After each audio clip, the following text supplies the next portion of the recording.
thing I love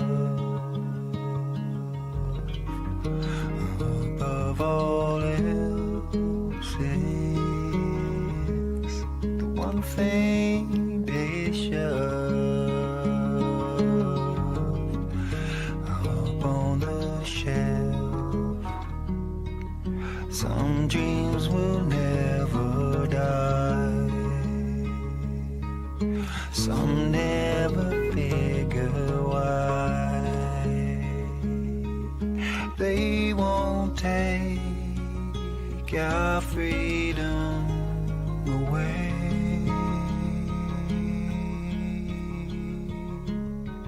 They won't take our freedom. They won't take our freedom away.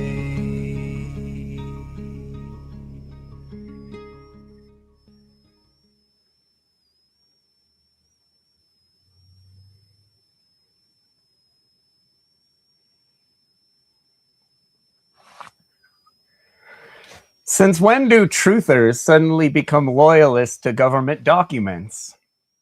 Are you all out of your minds? What happened to don't fall for psyops, don't trust official narratives, question the institutions, read between the lines?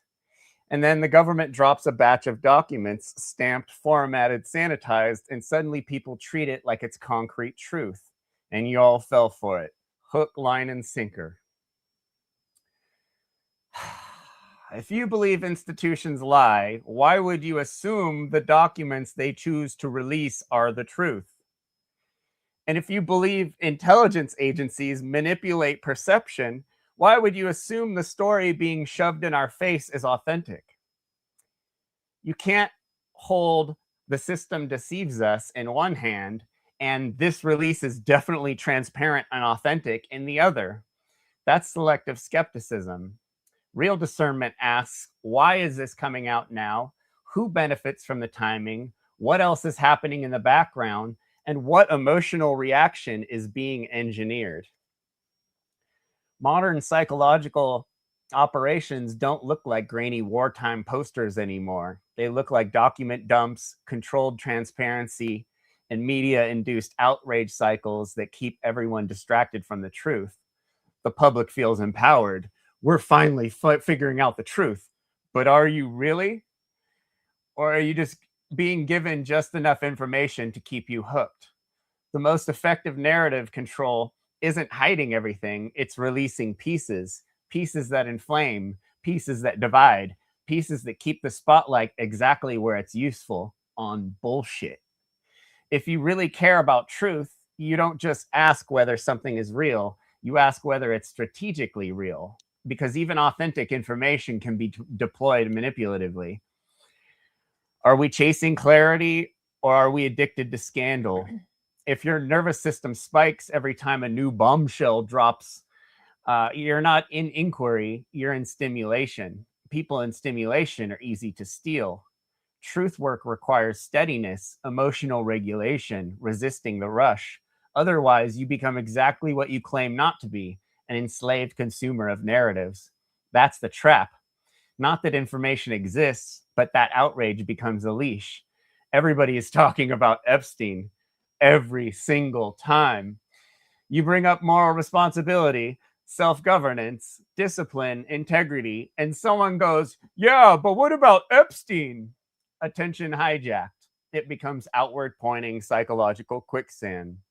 You scroll, you rage, you speculate, you pat yourself on the back, you wait for the list, the drop, or the reveal. And while you're waiting, you're not building, you're not cleaning up your own shadow, you're not strengthening your local community, you're not getting your own house in order. It becomes outsourced morality. Every time his name comes up, the temperature rises, people stop thinking and start reacting, and that's exactly what they want. Take one grotesque individual and turn him into a mythological supervillain, and you create a psychological sinkhole. All outrage, all moral energy, all focus gets funneled into one character of evil. Funnel 5. Funneled. Now evil has a mascot. Now other bad behaviors look smaller by comparison. You think that's accidental? Look at 20th century propaganda. During World War II, certain figures were amplified into the ultimate embodiment of evil. Horrific crimes were committed, yes, but history was written by the victor, and psychologically, something else happened.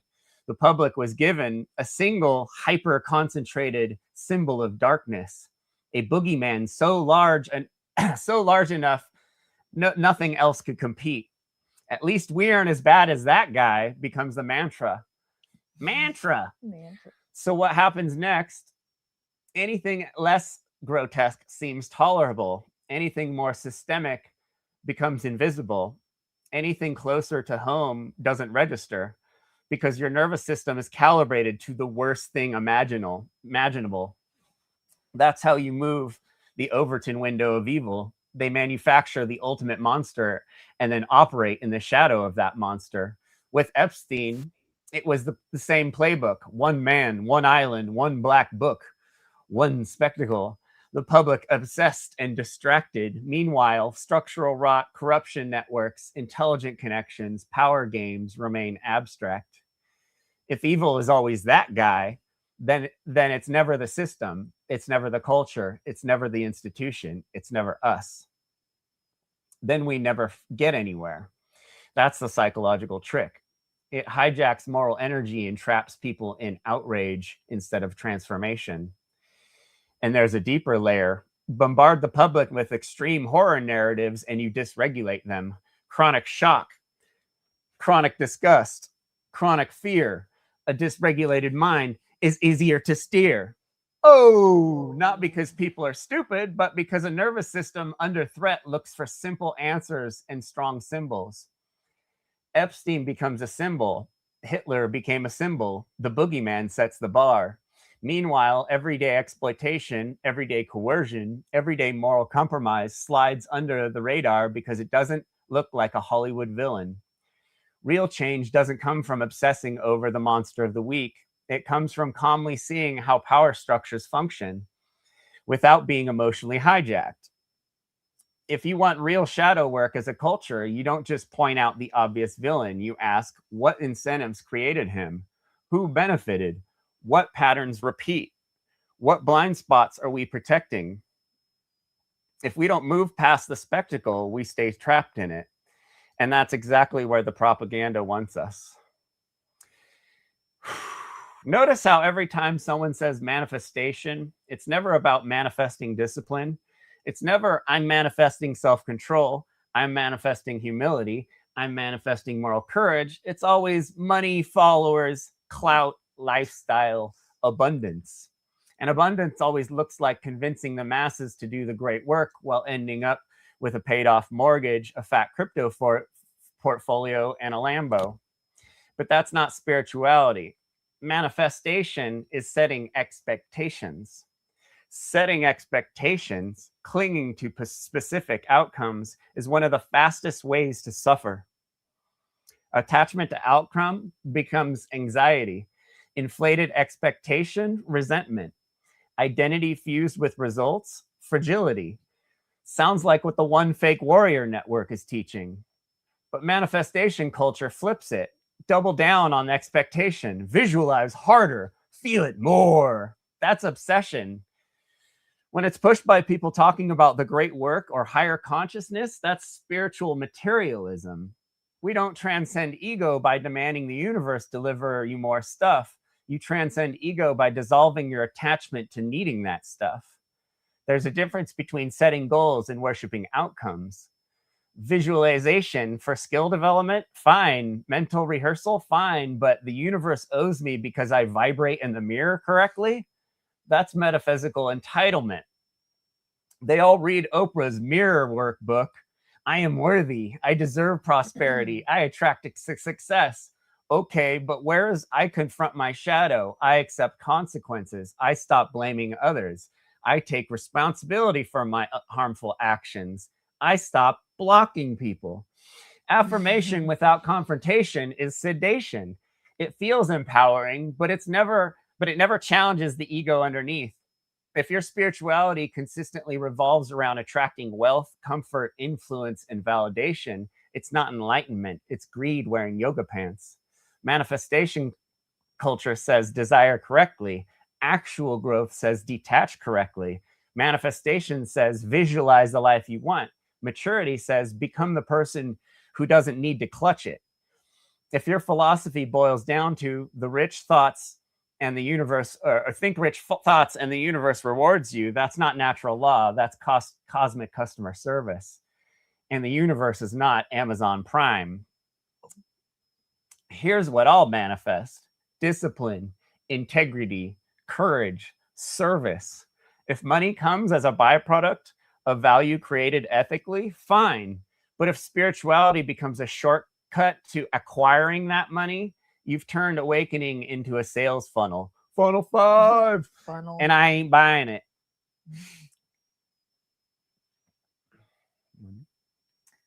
Last week on VGT, we watched Mark Passio on Leslie Powers' health show, and something very revealing happened. And it was not hidden knowledge. It was revelation through his behavior. Mark spent a lot of time explaining that he is not an extremist. He says, I eat as close to nature as possible, mostly unprocessed foods. And then almost immediately after that, it comes up and he says he takes 30 supplements a day. 30, and not joking. He literally takes 30 supplements. He juices. He eats fiber protein bars. He stacks different compounds and uses lab isolated chemicals. So it's like, hold on now. Juicing's processing, supplements are certainly processed. Fiber bar, protein bars are processed. Capsules don't grow on trees. Juicing machines don't sprout from the forest floor. And methylene blue is not growing next to the carrots. You can't preach close to nature when you're doing all this and like running a small chemistry lab in your kitchen. In the same way you can't preach about animism and then tell people they need to plug into a Chinese hydrogen machine to be healthy. And the issue, though, it isn't the supplements. It's not the processed foods. It's this fragmentation, because these guys put out this image. I am natural. I am balanced. I am not extreme. But their behavior contradicts it. And these words ultimately mean nothing. When there's this split between self-image and reality, the ego rushes in to defend. You could hear it. You could hear this through the repetition, through the insistence, and through ultimately the cope. It's the same pattern. Distrust the body, distrust the food, distrust the water, distrust everything, but trust a Chinese gadget, trust a supplement company, trust the proprietary solutions because we're friends with them. That's not animism, bro. That's an engineered paranoia wrapped up in a spiritual branding and spiritual marketing. And they poison the food is a lot easier than admitting you eat like trash and you make poor decisions. Mark gets red in the face when people call him a conspiracy theorist. We've all seen it. But if you believe the food is poison and that the water is compromised and the air is toxic and the system is deliberately trying to kill you, then you are living inside a conspiracy framework. And that framework and the stress that comes with it has consequences. It's a fear-based optimization. There's this endless stacking, and it's a life of constant correction and fear and separation. And it's more dualistic new age bullshit ultimately. Instead, we get this as close to nature as possible while promoting lab isolated compounds like methylene blue. And yes, it does have medical uses, and it also has serious risk, and it's certainly not a blueberry. And this is the deeper pattern. Western new age esoteric materialism. Mark promotes it as much as the powers that be do ultimately. And we've said it before and we'll say it again. You cannot beat the system using the same tactics that the system uses against us. It's still me versus corruption, me versus poison, me versus the hidden enemy. And this mindset and this identity keeps the ego alive. because the ego survives on threat. Questioning the system is fine and necessary, and improving your health is fine and also necessary. But when your worldview requires 30 supplements, miracle water machines, and chemical dyes to survive modern existence and cope, then you're not at peace and you are in defense mode, and you're doing harm to your followers when you promote that. So ultimately, non-duality, it's not naivety. It's not being psychologically captured by your own. It's not being captured by your own bullshit narratives. Your physiology is built around the world is poisoning me. Then you're going to be in conflict consciousness, and conflict consciousness always means a villain. Government, corporations, food, water, cosmic forces, whatever. And the irony is the more you try and engineer purity, the further you drift from simplicity. And the more you try and control every molecule, the more fragmented you ultimately become. And that fragmentation is what we're watching. There's nothing wrong with admitting you're experimental and being experimental. And there's nothing wrong with saying I'm trying things and I don't know everything. That's really powerful. What weakens the presentation is the constant reassurance. I'm not extreme. I'm not extreme. I'm not extreme. When you have to say it that many times, you probably are, and it's cope. It's not about diet. This isn't about diet. This isn't about hydrogen water, and it's not ultimately about methylene blue. It's about consistency, whether your teaching reflects coherence or anxiety. Are you adding to the trauma and brainwashing of your students? Want to carry on? Sure. When someone truly is enlightened, they don't need to convince you they're balanced. They don't need to stack salvation. They don't need to cope in real time. They just are, and that's the difference. The sad part is not one person on that panel with Mark said, Mark, that might actually be harmful. Why? Because when someone builds their identity around being the authority, people get nervous about challenging that authority. It's far easier just to nod, smile, and stay invited. Nobody wants to be the villain in the group chat. Well, most people don't. Nobody wants to lose access to Mark and his community. Nobody wants to lose proximity to the teacher, just like everyone wants to stay friends with Joe Rogan. So science becomes strategic, and strategy becomes complicity. Then truth takes a back seat to loyalty. You created a false community. You have a hierarchy based on fake and gay bullshit. When disagreement feels dangerous, that's ego management, not enlightenment. And if your circle can't handle correction, it's not strength, it's fragility. Real friends say, hey, you might be causing harm. Yes men stay quiet or say, bro, that's revolutionary. If nobody around you is willing to risk tension for clarity, that's you're not surrounded by comfort. You're surrounded by comfort, not courage. And comfort protects the image, while the image protects the ego. That's not shadow work. That's shadow avoidance. As always, this show is live and open, letting anyone come up and talk. Smash the like and subscribe button. Join if you want to help pay for StreamYard. Holy cow, do we have a night ahead of us? Yeah, let's go. Let me get the stream. Let me get the link out. What's up, Tim? Hey, Al. Hey, Jeffrey.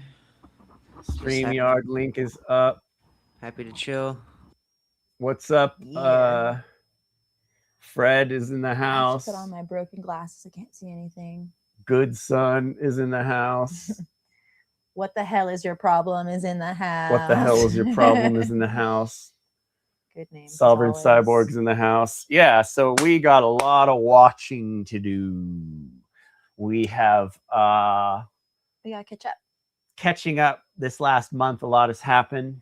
We got Funnel 5 happening as we speak. Let's actually check in on them and see what's going on. Funnel 5. Day 1 was yesterday. The one, this understanding. We got Nate Cap in the house with some green not only language. The, celestial and terrestrial bases. Okay, these very elementary archetypal shapes.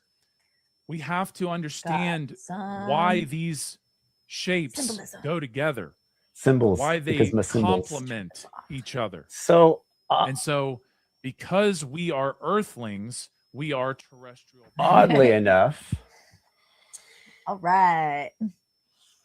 Allie and I were looking at the One Great Work Network, Oh, and we were shocked and blown away. there's just so much to talk I about. can't even. I don't even know where to Let me take a start. sip of water here. So, There's been some hopefully, changes. there's been some changes to the creator list of the One Great Work Network, and it's kind of a curious choice of people that have been removed from the list.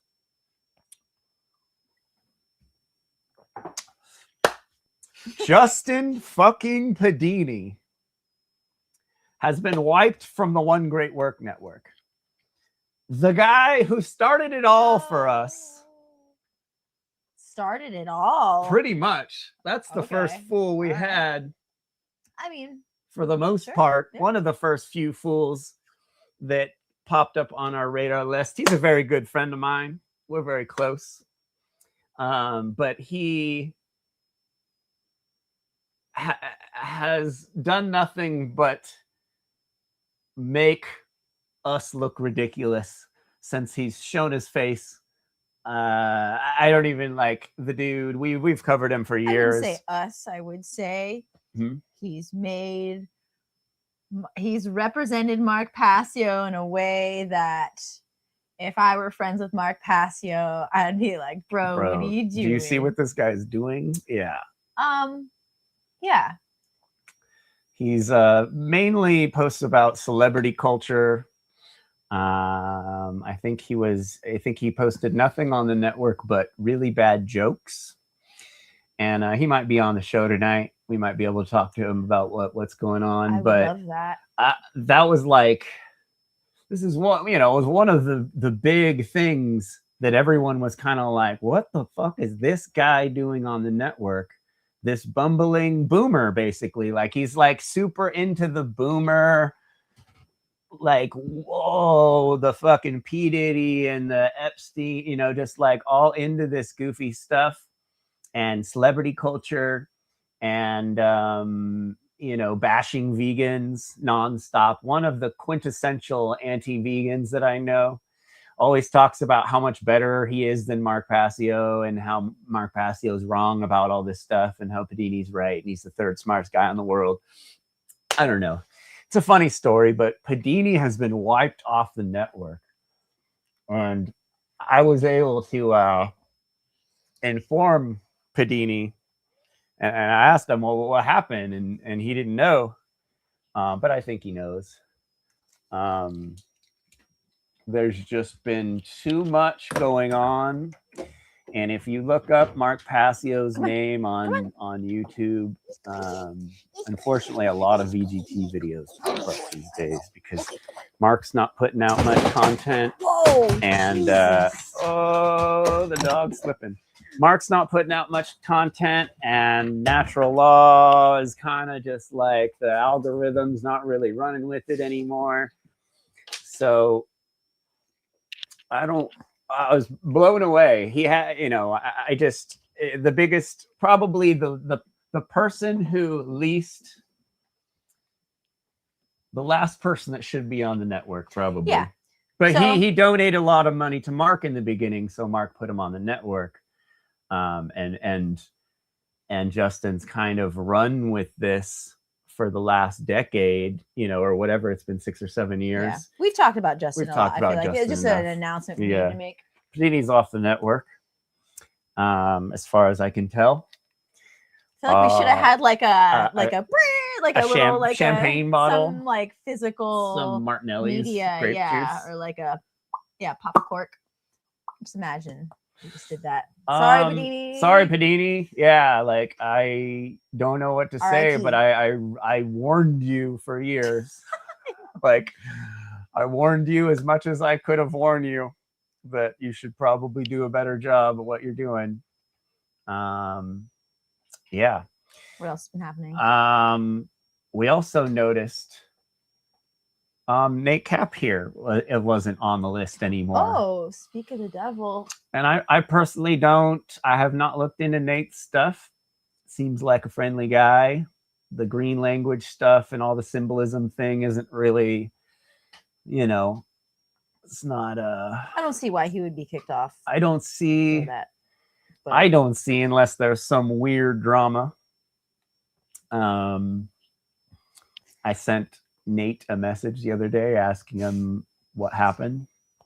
we're just and, noticing the patterns here, people. yeah, We're just noticing out patterns. Here. That's all. And we're trying to see if we can They're help. not on the list anymore. We're just it's odd, but also It was pointed out that, excuse me. No, go ahead. right ahead. It was pointed out that Jerry, with her website is not on One Great Work either. It No, was pointed we out in the also chat. noted. Yeah, we also noted that Jerry wasn't up there anymore, and Jerry most definitely was up there a month ago. Yeah. So We had like a we spent a couple days thinking what about is that this. called again? The effect or the Mandela Mandela effect. effect. We're like, wait. We're like, okay, think of the picture you remember being up there. And of we're like, her. red lipstick. And then I was like, yeah. And then we were like, we remember the same picture of her 'Cause circle on there. We both saw her on there, and we're like, We well, both there's did. Jerry's finally up on the network. I checked on the way back machine, and the only snapshots were from Too long ago. December of 2025, and then the beginning, and then like a year before that. And so I'm like, and she wasn't on those ones. I'm like, no, it was in between the now and the last snapshot. So we're pretty confident, but I don't know. Good. We're just noticing. Maybe it was just an accident, but it's a very Could be. strange group of people. Not that Nate is on our radar or anything, but Well, I mean, Jerry who and knows? Padini. yeah, it's just knowing if y'all know the history Yeah. of the Not- characters we've discussed. It's just kind of funny. Could be a coincidence. Could be a Could be. coincidence. Not coincidence. Yeah. Could be natural law. No, I'm just kidding. I don't know. But Yeah, green language is kind of fake and gay symbolism. These guys really like the symbolism. yes, the power is in the symbol. It's not just it's like the map is not the location, the symbol is not the thing, but they're like, we can cosplay and generate power by wearing cool symbols on And our do neck. magic. Oh, talking about cool symbols on the neck. Mixing stuff. The hammer. Dude, we are Mixing awakening stuff. bloodlines right now. Like We are we're- doing magic. we need some hydrogen water. We're lacking on that front, but at least we got some Yeah. magic with the K going. But Funnel's Feels getting some good views. They're getting 50 views.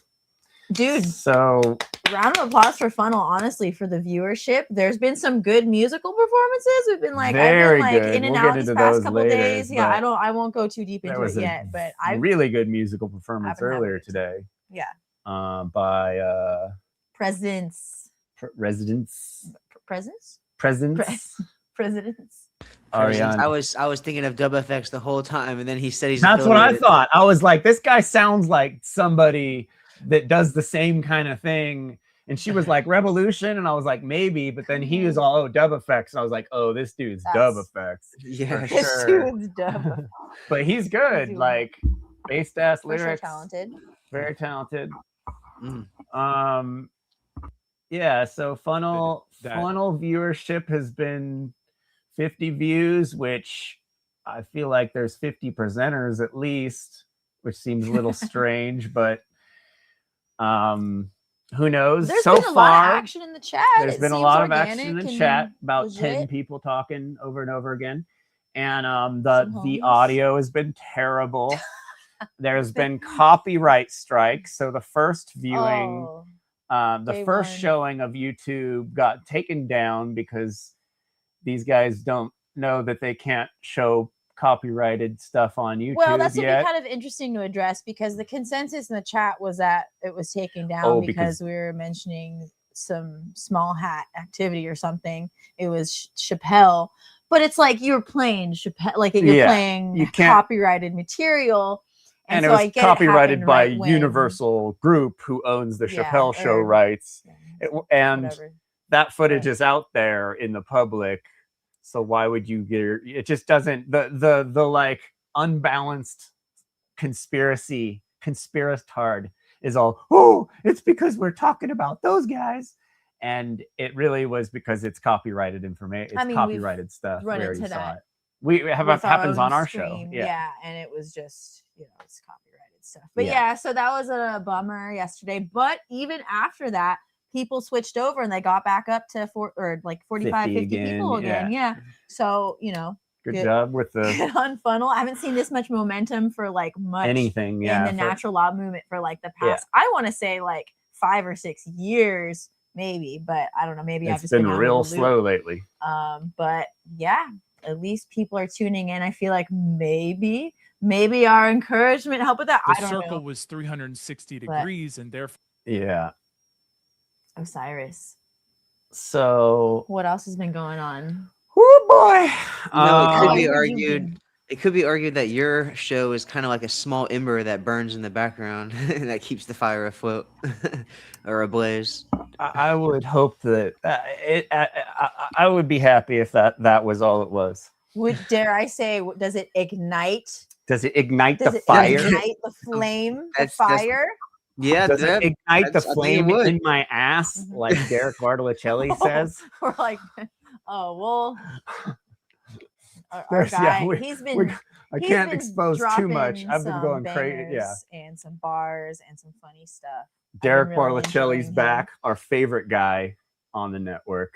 And he's actually, now that he's taken a month off or two, a couple months off, bro's spitting fire, man. He's got better rhetoric than just about everyone else right now, and has his head on straight in the right direction. And we support the dude.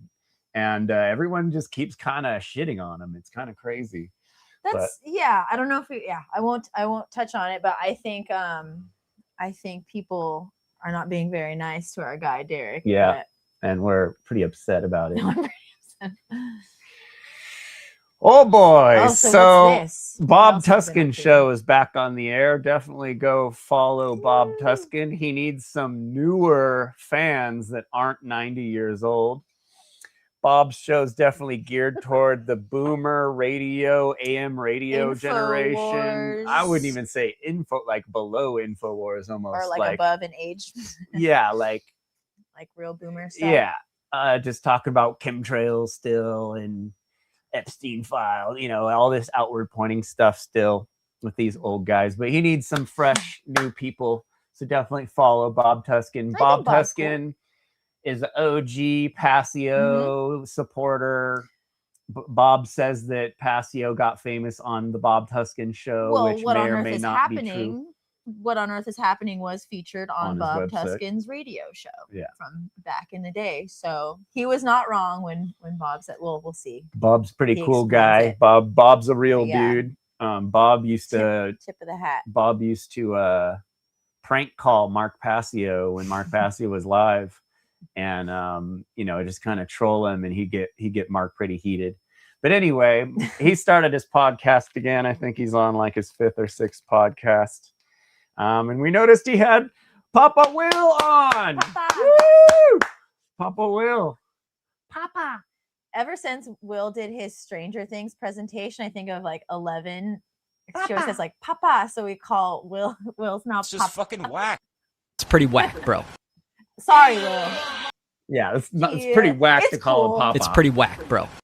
Mr. Peanut Oh, Butter, I'm Jeffrey. Sorry. So I saw Mr. Will's Peanut on. Butter in the Yeah. wild. So of course I had to call in, and Bob loves the drama. So I was in the chat, and Bob was just like, "Why don't you come up?" And I was like, "Alrighty, Yeah, call in. I'll call in." All my other socials are on there as well. That's the hub of my content. I'm noticing a connection here. So in the next segment, in the next hour, we have John Vibes, who's been a longtime friend of mine, man. and he wrote a book with Derek Bros. He might have written 2 books with Derek. And of course, he co-organized the Free Your Mind conference with me. So, Cool. it's all coming full circle here. And here we are back at it again. John took a little break. Speaking of pendulum swinging, and here we are back at it as if it was 2012 again. People can influence other people, and that can add profound positivity to their life and to their spiritual individual journey, and that can radiate out to the actual egregore or the aggregate of the human species. The human So- psyche. Yeah, and I think Okay. at the end of the day, even if it's just a minuscule effect we're having on the big picture, like you said, we can look our kids in the eye, our children in the eye, and say, we did something. We acted in self-defense. We didn't just sit back and watch the bully try to terrorize us. We stood up for what was right. And even if nobody listens, we're still going to speak truth, because the truth remains the truth, regardless of popular opinion. Absolutely. And being Yeah. the change would be embodying that truth, which is, that's why I say self-defense and responsibility and accountability to tell others that the building is burning down, using a metaphor. Building in free fall speed, man. It's coming down in 6 seconds That's into its right. own freaking footprint. I mean, it's just, it's free fall speed. What can I say? There may be just a few people, with buckets of pails of water, but still, that definitely adds up and it's important. All right. Well, thanks again for coming on, Oh, what brother. did I do? It's always a pleasure to speak with you. I hope to I think they maybe continuing success in your work and Nope. the betterment of Are you I fucking out messed natural up. law I right fucked now? up. great trauma. And Are you we smelling right now? I funneled. Incorporate that within their life. I'm It's not funneling about everyone. your children memorizing where they can just rattle off, what a right is, what are the transgressions, non-aggression, self-defense. Smash It's status. more about Teach your who they children to become smash and status. how they operate and interact in the world. Yeah. That Sorry, is Papa. conscious parenting Papa. to me. We're It's talking very about- dynamic. It's very interactive, very present as well, right? your so, presence is your present. That's right. Or wait, your present is your Damn, that presence. rhymed. Hold on. Can't get that Bob one. should be a rapper. on the next And album. beating your children, right? You're a big proponent of beating your children. beating your children as often as possible. You should Yes. plant hickory trees in your yard. Right. Beat No, your yeah, no, child. of course not.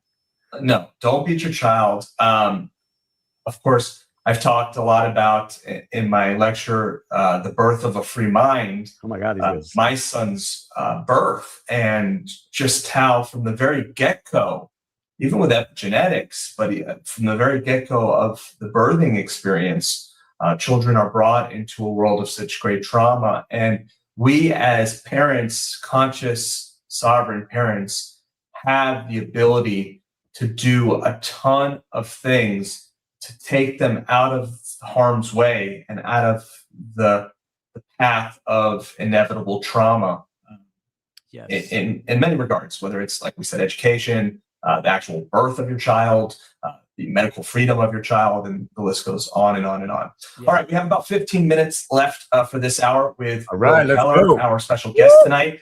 Next hour, we're going to be talking with John Fives. John is going to be breaking down some of the Epstein nonsense. So we're going to be talking about some unfathomable aspects of it, including cannibalism.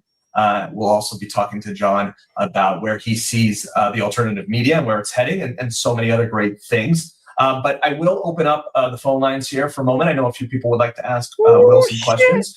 So we will go to the phone lines, and we'll start with Jeffrey in California. Jeffrey, are you there? Hey, Bob, how's it going, man? Good. How are you? My number one fan. Number one. Number one fan. Number one Papa fan. Papa. Oh, I can't. This It's is pretty like, whack, bro. whew, I can barely handle this. It's pretty whack, Yeah. bro. Oh, Jeffrey. Oh, Jeffrey. So we got a new have thing for the hackable, I soundboard. My biggest fan. Yeah, we got. Oh, yeah, I got to put that on. Good. What's up, Jeff? Hey, Will, how's it going, buddy? You guys know each other. Okay. Bill knows. I think this is the first time we've ever talked, Bob. but I'm not here to Bob. talk shit. I was just listening to you guys talking about AI, and I'm not super scared about AI. It's just kind of the next iteration of the internet, and like if we have our discernment and our trivium and all that shit in place, we should be very questionable of anything we see on the internet from the get-go. Yeah, I agree. What I think is really scared me, and I think a lot of us, we're all here because of Mark. No, we're all here No, because of me. very Western, very very Remember, clueless. as much as I love Mark, Mark did his show on Bob Tuscan's show. So go back to the. Right, Bob. Yeah, anyways, go ahead. Yeah. I had I remember to when throw- you I had to called throw- in. I had to throw a little clout in there. It's an order of operations. But go ahead. So Mark's mindset is very dualist, which is very Western. There is an enemy out there. And as much as Mark teaches us not to outward point, his whole thought process is based in outward pointing. And that there's, if we just get enough numbers, if we just change enough people's minds, we got to go out there and change people's minds and smash the commies and, like all this stuff. But it leaves you what you were just explaining, Bob, how you get burnt out because you're like, man, I'm doing all this activism or what I think is activism. Right. But it's just burning me out. And because I'm not seeing results, it's burning me out and I'm not wanting to do it anymore. And it's just really what's holding things back right now. Because I've talked to so many people who are depressed because they aren't doing the great work and they aren't doing as much as they think Mark wants them to be doing. And they either don't know how to do it or it just doesn't fucking work. Because, man, you can't change people. Like me and Will, we're a good example of how people can't fucking change people because we haven't made each other budge one bit over the years. And, the dualist thing, like we're all here doing the same thing, man. We're all living the same experience. This whole adversarial mindset is it's really causing more harm. And like living off grid is not, like if you're still causing harm in the world, living off grid doesn't do anything. The grid, and this is someone who's lived off grid, who's done the van life, who's lived in Latin America for a long amount of time. Sure. Who's lived on sailboats, I've done all the things. And, if you're still a shitty person and you're still harming the people and animals around you, you're still, living off grid is not going to do anything. And then the whole living off grid thing is like prepping and having chickens and cows and goats. And that's all extremely egoic. Thinking that you're cool enough to go out and change someone's mind. It's a very egoic thing. And it's all, and we're all fucking stuck because of it. Yeah, and Jeff, I got to interrupt real quick because as much as I love the thought process, we do have to be careful with our grammar because unfortunately we're attempting to reach more people here, and there are a few AM affiliates for the Republic Broadcasting Network. But yeah, I think you're right. I struggle with the idea that I really have anything that relevant to say. And I know, Will, I'm sure you've felt that way in the past. How would you speak to what Jeff was just mentioning? Will's always got something to say. Well, it's definitely qualitative and quantitative. And of course, yes, we need to become what we are saying, right?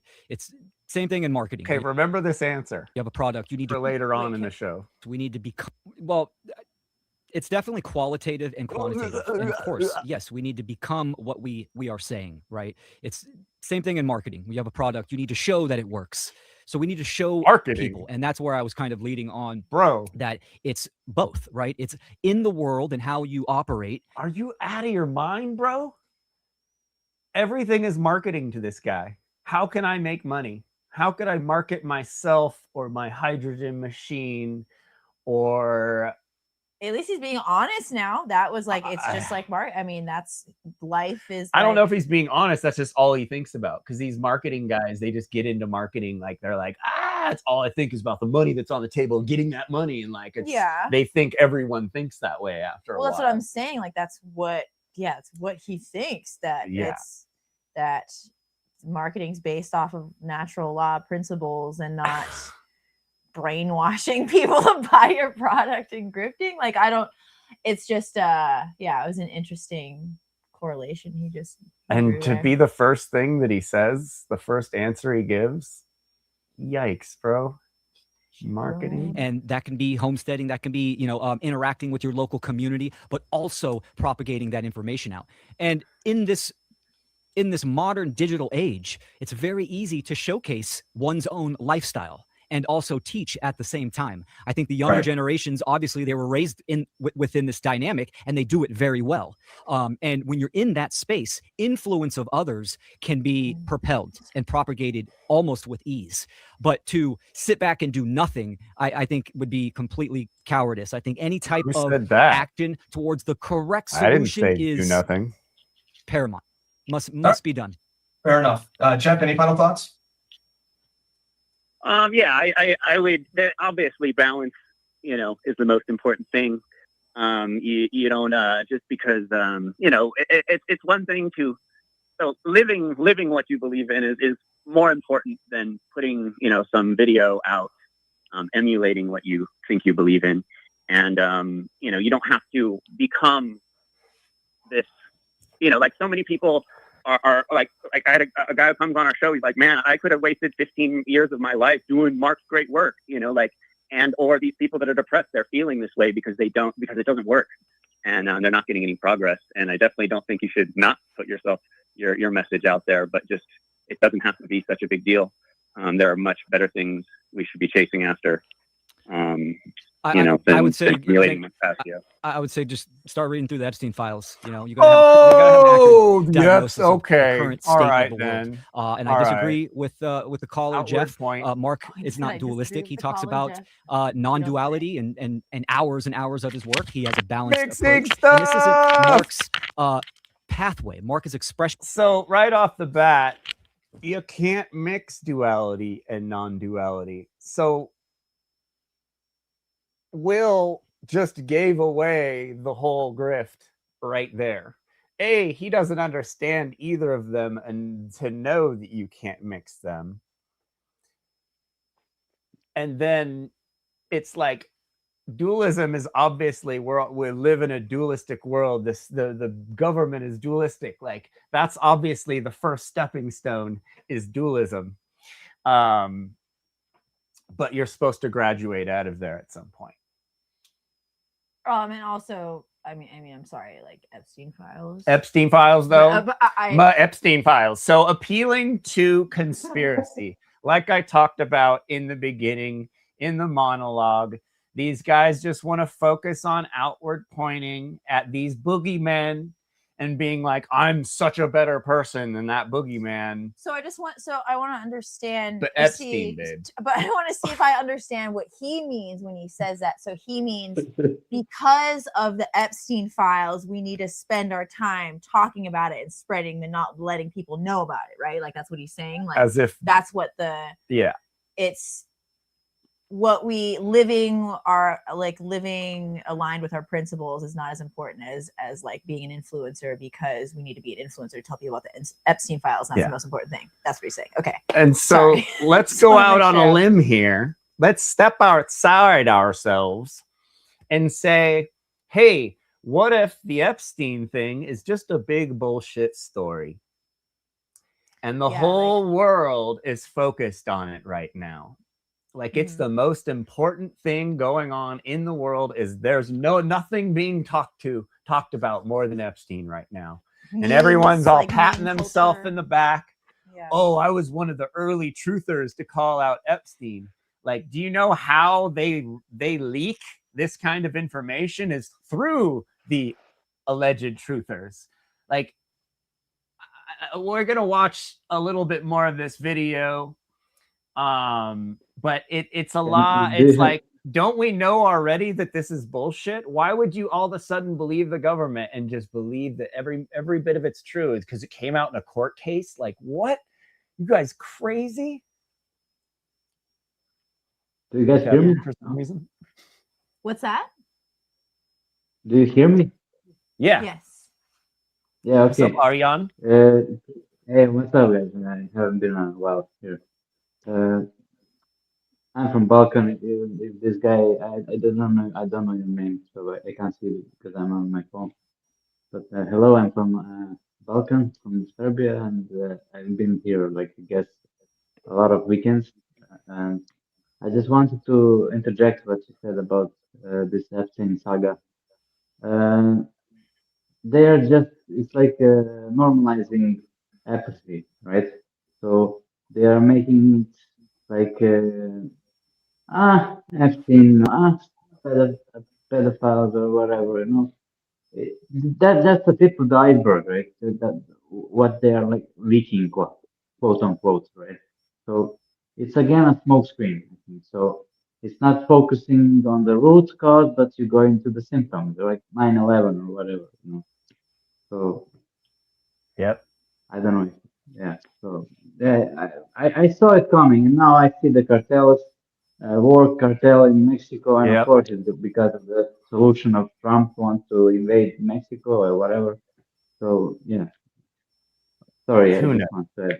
Yeah. Who fucking knows? It's all part of the narrative of the big play of the show. The That reality TV it's show. just unfortunate seeing people who are supposedly of like an open mind and always trying to look behind the curtain, and then falling for the whole emotional manipulation of like the Hollywood movie. Basically, it's just like, oh man, don't do that. Without Like, even stay questioning clear. it.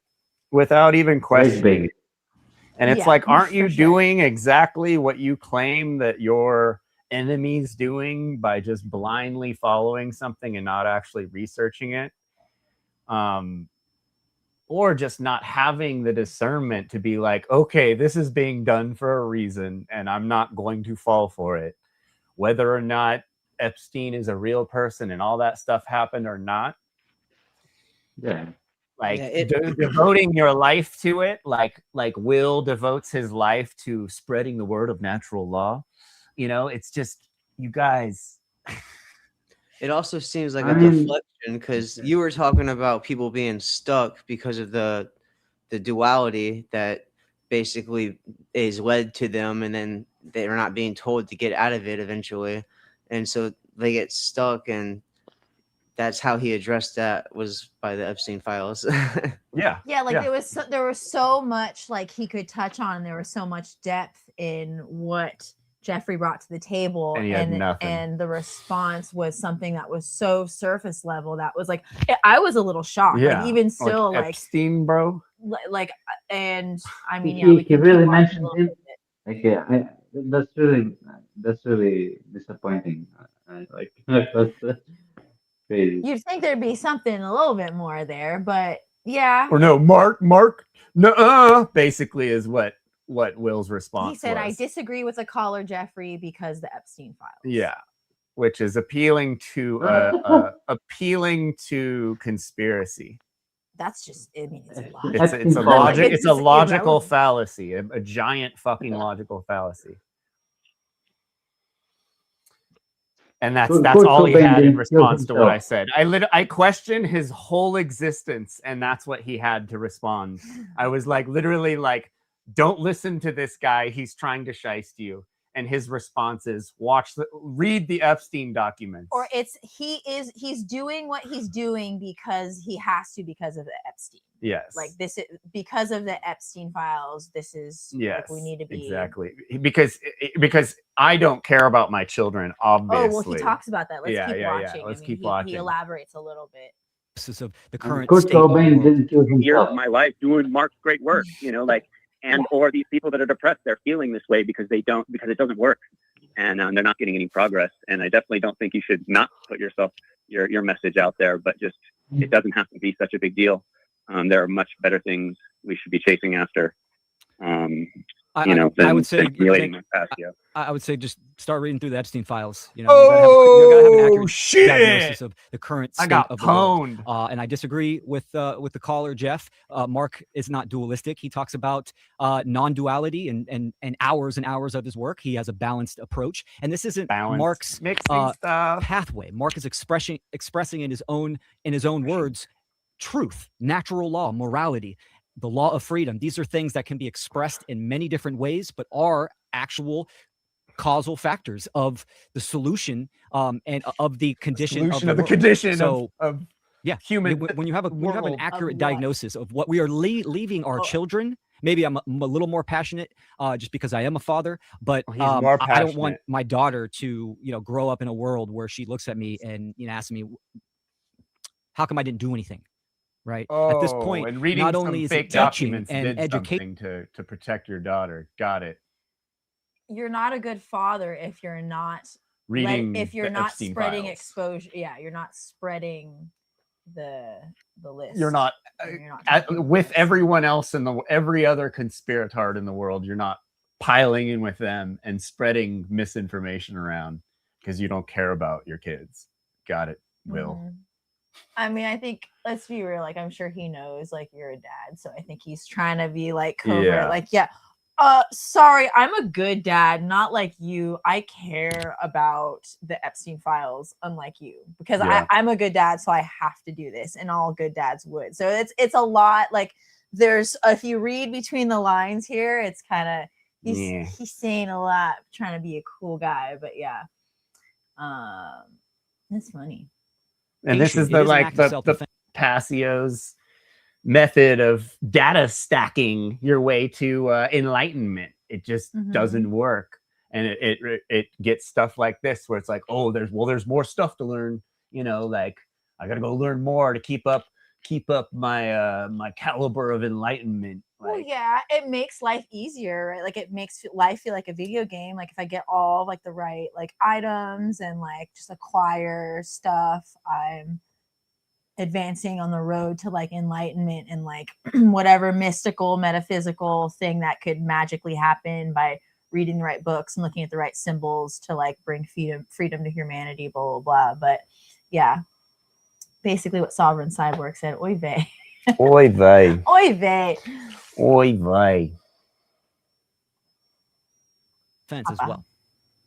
I never thought of it that way. And we have a God-given right, a natural law right to defend ourselves ultimately. Sure. So self-defense is It's just fucking a whack. crucial component of your philosophy. pretty whack, in bro. a sense. Absolutely. Okay, so Makes a lot of sense. All right, Jeff, thanks for the call, brother. Interesting. We got only a few more minutes here, so maybe we'll squeeze in one more. So Bob helped him out there by saying, "Oh, so you mean the self-defense principle? Blah, by being a good father, we need to defend our children." Which, okay, No, sure, that's not what he said. but I mean, yeah. Bob helped him out right there. He kind of conveniently summed up and added and made it a little bit more like, "Oh yeah, you're being a good father. It's about the self-defense principle is ultimately what's most important." That would be a great response if Will had that. But yeah, Because good you job, need to Bob. know, you need to read the 'Cause- Epstein files in order to defend yourself Well, yeah, from like a allegedly dead guy. knowing Like, what the predators are doing and knowing, like, in order to be able to yeah. defend your children. It's like, okay, but sure, but let's be real, by reading the Epstein files, like, you take, like, there's nothing in there that's going to better inform you to be able to better No. save your kid. Like, you already know You already know this stuff. there's not, yeah, like, let's not think that obsessing on the names, like, it's not just falling for the exact shit the media is presenting in front of us to like loose harvest and gather our time and energy, like, And it distracts energy that would be going towards the truth to something that's bullshit. or building meaningful things in individuals' lives, even if it's like whatever. Actual things that matter. This needs to be said too, because I tried talking shit about the Epstein files mostly to my sister, and some people came across as if I was supporting the Epstein No, files. they want it to Exactly. be real, and that's what we're gonna see in this part. In this, when Bob it talks to John Vibes, which we love John Vibes. He's a cool guy, but these guys want this shit to be real. Almost like it looks like they want it to be real so much, and that's what everyone's doing. They're obsessing over it all, and they're like, oh, these are all code words, they're using code words in the emails, and it's like all this, like, oh, every time someone says this, it's like the Pizzagate thing again. It's like QAnon fucking bullshit, and everyone's falling for it hook, line, and sinker. We have, like I said, we have a new boogeyman to point at and to feel like we're so much better than when we're not so much better than. So I mean, I think it's also like Timothy was saying, like, it's that same paradigm. Oh, if you're against the right, you must be on the left. If you're against the left, you must be on the right. Oh, if you criticize the validity or realness of the Epstein files, and oh, you think he's a good guy, you don't think this doesn't happen. It's like, well, that does not mean that. There's not only two options there. You could accept, yeah, Epstein, if he was even a real freaking guy, was probably a piece of shit. And absolutely, people are, there's predators in Hollywood, like, no shit, like, but you can absolutely not fall for the psy-op and acknowledge those things at the same time.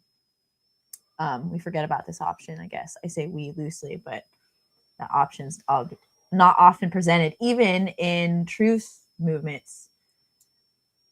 Like, this is what the conspiracy people have been like, we've all been trying to tell people. So it almost gives an outlet for the conspiracy, the truthers, to be like, aha, finally vindicated by the mainstream. And it's like, you need to stop searching for vindication by the mainstream. You gotta let that shit go, because then it's like, then you're going to be provided with this solution and you're going to buy it because you want it so much. And it's like, you're just falling for bullshit.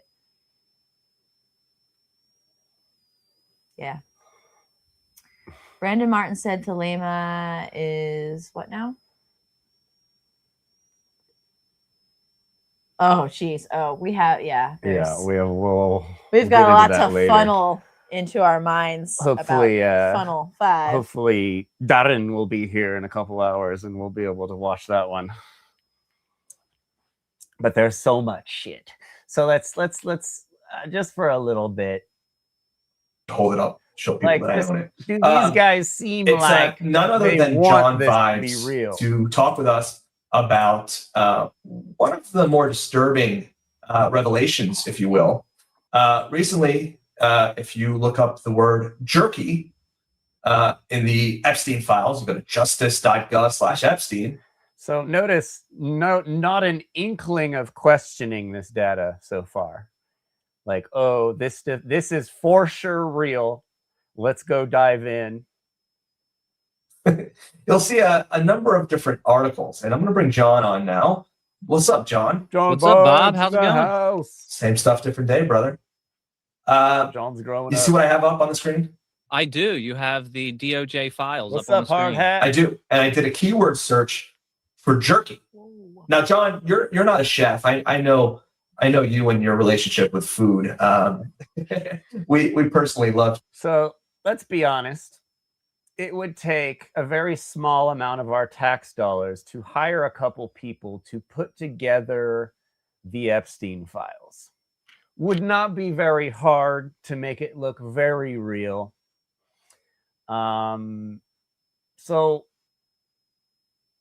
just based on that, like, we're dealing with people who fully believe that the media is authority still, like, oh, well, the authorities put this out. It must be real. And it's just like, where have you guys been? Like, I thought, what is the truth movement? Like, not even a question whether this stuff is right, because it fits our agenda of exposing the elites. Because it fits our agenda, we look past it being true or not. Yeah. We don't even question whether or not it's true. You don't question as like severely as everything else, especially for sure. Stuff that's from the media and from the government. Yeah. Right. Yeah. So, oh crap! I never put this thing up.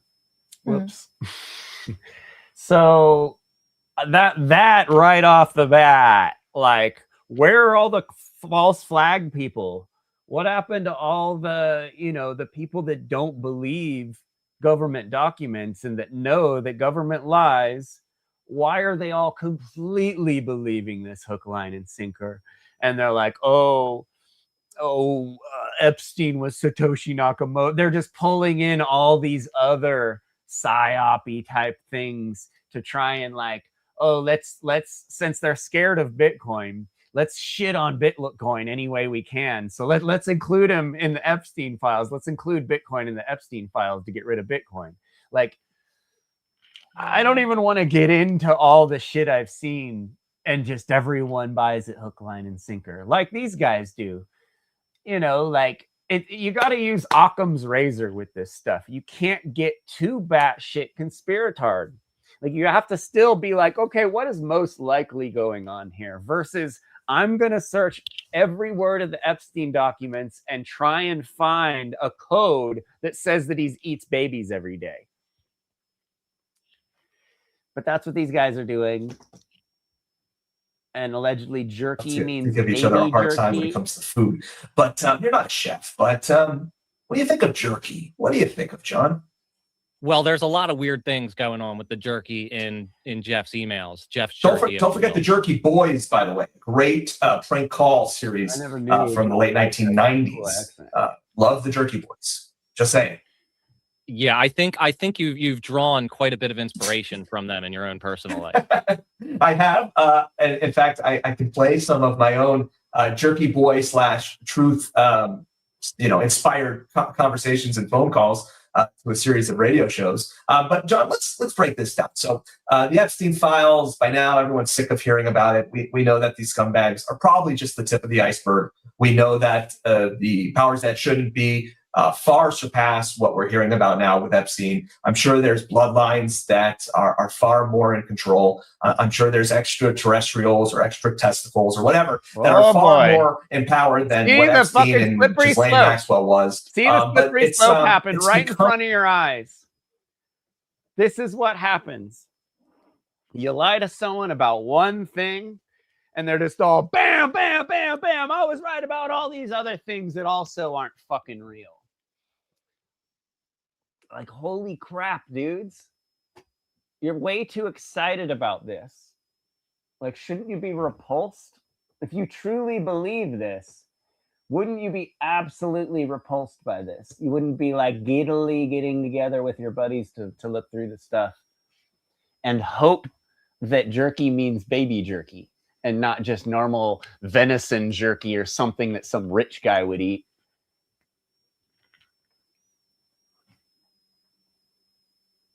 Becoming so mainstream now that it's hard not to highlight this sort of thing. And John, let's take a look at an email in the file here. I'm just going to click on one of these, and I want to get your take. So we're going to read one of these emails that mention jerky, and I want your take on this. All right? All right. All right. Let's go to this one. Am I 18 years of age or older, John? I don't know about that sometimes. Sometimes I don't act like it, but yes, I am. All right. So John Vibes, our guest tonight, investigative journalist, researcher, activist extraordinaire. This email came from Francis Derby. By the way, do we know who Francis Derby is? His name comes up quite a bit. Yeah, this is actually Epstein's personal chef. Okay, so Francis Derby is certifiably Epstein's personal chef. Did he go to culinary school? Does he have any restaurants? Do we know? Yeah, he does have a restaurant, I believe, or he does have a restaurant, and I believe there was one that had cannibal in the name. Yeah, cannibal in the name. Yeah. It was called, let's just do a quick web search, Chef Francis Derby.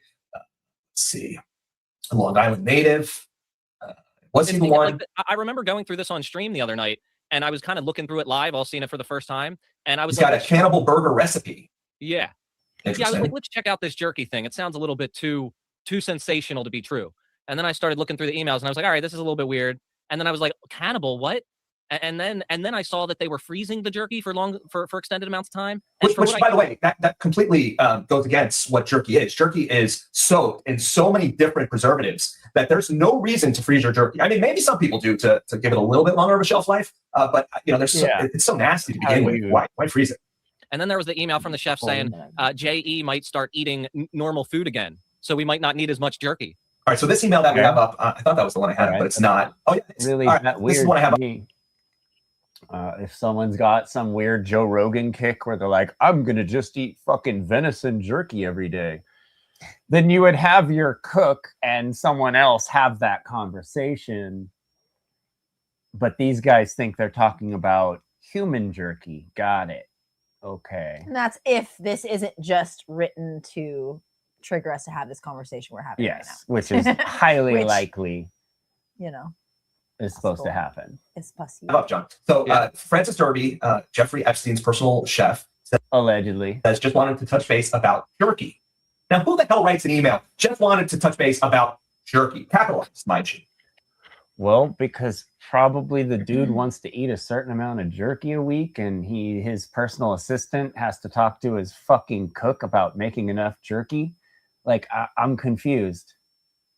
It has to be that he's eating human jerky. Got it. Yeah, that is. I didn't even notice the capitalization. It's capitalized, and that's the subject of the email. Now, John, you are very particular. You have something known as AFID. Is it AFID? What is it called? ARFID. ARFID. So you're very picky. You know, certain things go against your. You know, you're a genius, so you're slightly autistic or whatever when it comes to food. Like most geniuses have their idiosyncrasies. But would you ever obsess over a particular food to the extent where you would have your personal chef write a letter, subject line jerky? I mean, this seems a bit honestly, overboard. that was the one thing that I said. I said, like, you know, Jeffrey did always strike me as being kind of on the spectrum, you know what I mean? And I started thinking, if I was mega rich and I had a personal chef, they would probably be having conversations like this. Like, but it would be about steak and salmon and stuff like that. It'd be like, is John's steak ready for tonight? How is his eggs for tomorrow morning? They need to be right off the pan as soon as he gets in the room, or not too cold. But that's not how this reads, John. And that's not how this reads. So Francis Derby, again, So you're chef, dealing with and if you're a chef who's, you know, like, what do you mean that's not how it reads? This is just how different people write, and some people aren't great at writing sentences. Like, it doesn't necessarily, you know, like. I get what you're saying, yeah. And like, you're talking with dealing with kitchen staff, you know, that might have English as a second language. Am I racist for saying that? Yes. Banned. Canceled. Epstein canceled. Watching the stream, you can see this email directly from the justice.gov website. John just Bob wanted to touch base about jerky, period. Capital letter J for jerky. J.E., Jeffrey Epstein, presumably, said he was going to start eating regular food again, so he might be eating less jerky. Yeah, that would make sense. Like, I was like, what is going on here? Okay, so he's eating regular food again, so he might be eating less jerky. Fucking carnivore or keto, which is the biggest fad in diets right now in the last 3-4 years. If you're on keto or carnivore, this is a conversation your personal assistant would have with your cook, saying, hey, Jeffrey's not going to be keto or carnivore anymore, and he's going to eat normal food now instead of fucking beef jerky all day. It could be like they call it jerky because he's like on a weird like carnivore kick where he's just eating like pieces of like meat, like steak or something, dried like or meats. Something. I mean, I get like, oh, you don't freeze jerky, but yeah, it could be like, oh yeah, Jeffrey with his jerky with his just like weird meat. No, it could just be jerky. If this is actually why would it not just be emails, jerky? I would, if I was written, some weird rich guy and I liked beef jerky, I'd eat fucking pounds of the shit, like, you don't freeze because it's jerky. Expensive. Yeah. Sure you do. Yeah. Especially if you're curing and making your own, you can throw it in the freezer. Yeah, like homemade jerky doesn't have the preservatives. You've just dried it. I mean, like growing up, yeah, I made jerky with my dad in the oven, like drying it all day. So I don't know. I don't want to spend too much time on this. It's just kind of like, look, I'm not, like you're saying, I'm not here defending Epstein. I'm just saying we gotta keep our wits about us and not fall for this thing that they're trying to get us to fall for, or especially as all truthers. Of our time and energy talking and thinking Everyone is talking getting about this guy this distracted week, by nonstop. ultimately, time and energy sink.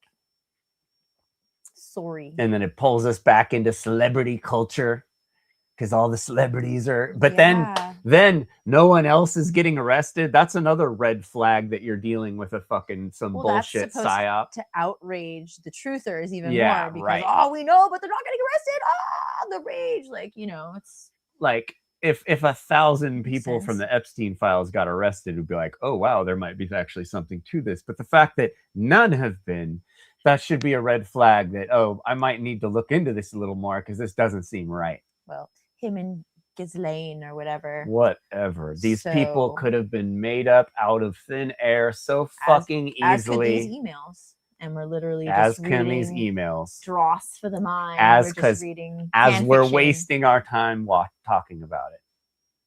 So I'm going to I'm gonna move on because it's ridiculous. What and else like we're all supposed to be like on the same level on this stuff, but yet people seem that it becomes so much a part of their identity that they just want the horrible stories to be true. They want all the conspiracies to be true when they should be wanting none of them to be true. Well, also, we want all this time and energy we spent researching and gathering the information and data to be worth something at the end of the day. Yeah. When it might not be, when it likely isn't. And it overwhelmingly isn't worth anything.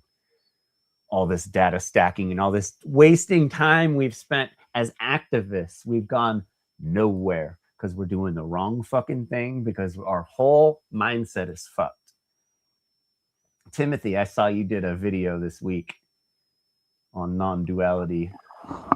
Yeah, I give it the best take I could. A lot of it is, still being developed. I feel like for a lot of us to, I'm waiting on more people to maybe talk on it. Yeah, it took Allie and Darren a year and a half of trying to explain this to me before I finally got it, because I'm retarded. I don't grasp things for a while sometimes, and I think everyone's like that. And it's a practice. There's no get it. Like we've healed. Yeah. There's no fully healed. Yeah. Yeah, like that's my thing. Like I feel like maybe I've gotten it to an extent to where I can write the things that I've written. I think there's a lot more to it. So that's the part I'm trying to get to. Yeah. But I appreciate you saying that it was at least comprehensible. Appreciate that part. Yeah. And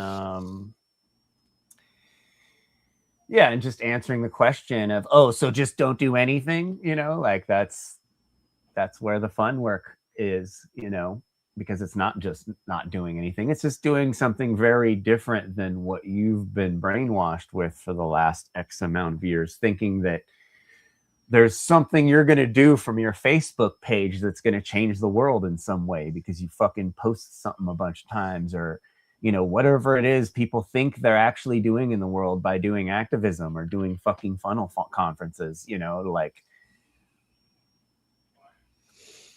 Yeah. Obviously it's not working because it's not working because it's not working because it doesn't work. This adversarial way of looking at everything just simply doesn't work. I've heard Mark say Why the we best still have war.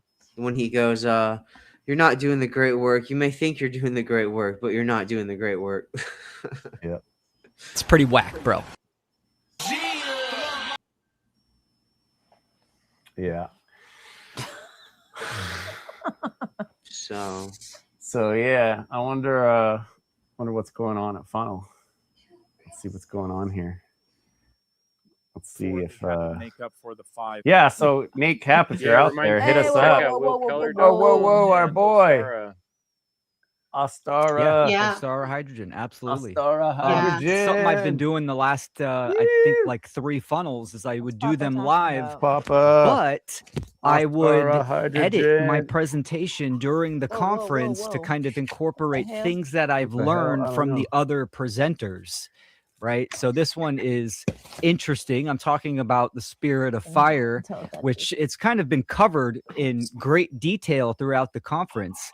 But, like I've said a million times, clarity is key. Comprehension is kind of where the heart of the matter is. And I think it's going to be a good presentation to kind of end the conference on. Awesome. Well, let me give you a more official intro. Oh, Will Keller. Oh, shit. Is a devoted father. Yeah. Public speaker and educator committed to advancing true freedom through natural law and objective morality. Woo! He's known for his ability to simplify deep philosophical concepts into clear, actionable wisdom. It's pretty we're whack, bro. That right now. Take a look. Papa. Being a little baby. Appreciate it. Yeah, doing it live right it's here. It's pretty whack, bro. StreamYard. This is fantastic. Ladies and gentlemen, coming to the end of the conference. I hope you've all found great value in this event. I have them blocked. We've put some, I have them blocked. Blood, sweat, tears, resources, and all of that has to do with fire itself. Woo! So what do I mean by the spirit of fire? I already did a presentation called The Spirit of Water. And I will do one on earth, air, Metal will be incorporated in earth as well. Then I will finish on the ether itself, which is the accumulation of all the elements. Now, a lot of people, they might think that's kind of, woo-woo type stuff. New agey, maybe. It's actually very esoteric, and it's extremely ancient from the dawn of time. Absolutely. I can say Since that it's with old, confidence, that means it's right. because of what I'm going to explain Since it was today. first, that means it's the truth. So the spirit of fire. And when I say fire, as we go through this presentation, I quite literally mean fire, but also metaphysical, not only physical, psychological, allegorical, and metaphorical. I mean, archetypal. Every category is related to what I'm calling fire, right? Now, a big part of my work is animism. This is a core foundational topic of my work itself. And what is animism? Now, the ignorant or the spending $4,000 on a hydrogen machine because it's the only way you can be healthy. That's animism. The person that has no idea what animism really is would immediately correlate that to primitive. This is what primitive indigenous cultures believe. And yeah, there's accuracy there, right? This is what I call the first world. These are people that live closest to nature. Obviously, a packed, condensed city would be, third world, in my opinion, because you are 3 times removed, many more times removed from the natural world itself. But can we actually separate ourselves from nature? Absolutely not, because we are a part of nature. So let's look at the word animism real quick, because this actually sets the whole foundation of the perceptive worldview that we are going to, dissect the spirit of fire and what fire is. So animism comes from anima, which is Latin, which quite literally means animation, life, breath, energy. These are all words that explained the life force and the animating principle in all things in reality, right? So every ancient culture in the past has seen plants, minerals, mountains, lakes, the sky, the sun, the stars, every living thing as having this vital life force energy derived from the Great Spirit, the One, the All, whatever term that you want to attach to it. I will use the Great Universal Spirit, because the word God itself, right, has so much baggage and cultural connotation as in a deity. I am talking about a living dynamic force that penetrates everything and is within everything. So animism simply is the worldview that everything is consciousness, everything is energy, and everything is alive to certain degrees and levels. And that would include the elements, right? So the worldview of living reality, this is animism, recognizes nature as alive, intelligent, and lawful, as in natural law or the laws of nature. It sees the forces of the world not as dead matter, but as dynamic processes that teach through observation and consequence. Nature becomes the ultimate mentor, revealing truth through interaction rather than belief. To study the elements is not to study symbols. That's part of it, right? Very minor part. But it's to study how reality actually operates. Okay? So we are not, or I am not inventing meaning. We are talking about observable characteristics that anyone can see, recognize, and come to understand at various levels, right? So why the elements matter. This is the architecture of change, of reality itself. The elements are the base level of what we would call, or I would call, the great universal spirit, right? It is pure expression, pure form, metaphysically and physically, right? So A these double are dog dare you to drink from it. very important. I'm scared. Elemental forces as laws of reality. The elements are not metaphors or belief systems. They describe how objective reality operates across nature, consciousness, and human behavior. Every condition, physical, psychological, or social, arises from the metaphysical elemental dynamics interacting lawfully. To understand the elements is to understand how reality moves, changes, and responds from the foundational forces, the base levels. All right. Well, we got a lot of other stuff we need to be watching. Papa. That just sounds like typical Papa stuff. Well, we got more to get into from him, but I don't know where you want to go next. Let's see. What do we got? Funnel. Yeah, this guy here, right?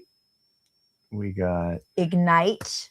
Chris. Okay, yeah. Let's go We here. have some more Copy. funnel stuff. Some fun with funnel. Fun with Funnel. It's one of the pre-episodes leading up to Funnel. Yes. One of their creator Organizers. roundtables. Organizers. Ignite. Ignite in the house. Let's shut this down. Let's bring this up. We're getting busy tonight. Get down and jiggle. That's our boy. That's our boy right there. That's my boy. So first of all,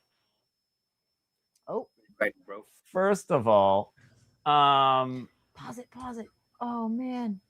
So as you see here, you see Derek being a cute guy. Exactly. Funnel poop into my mouth.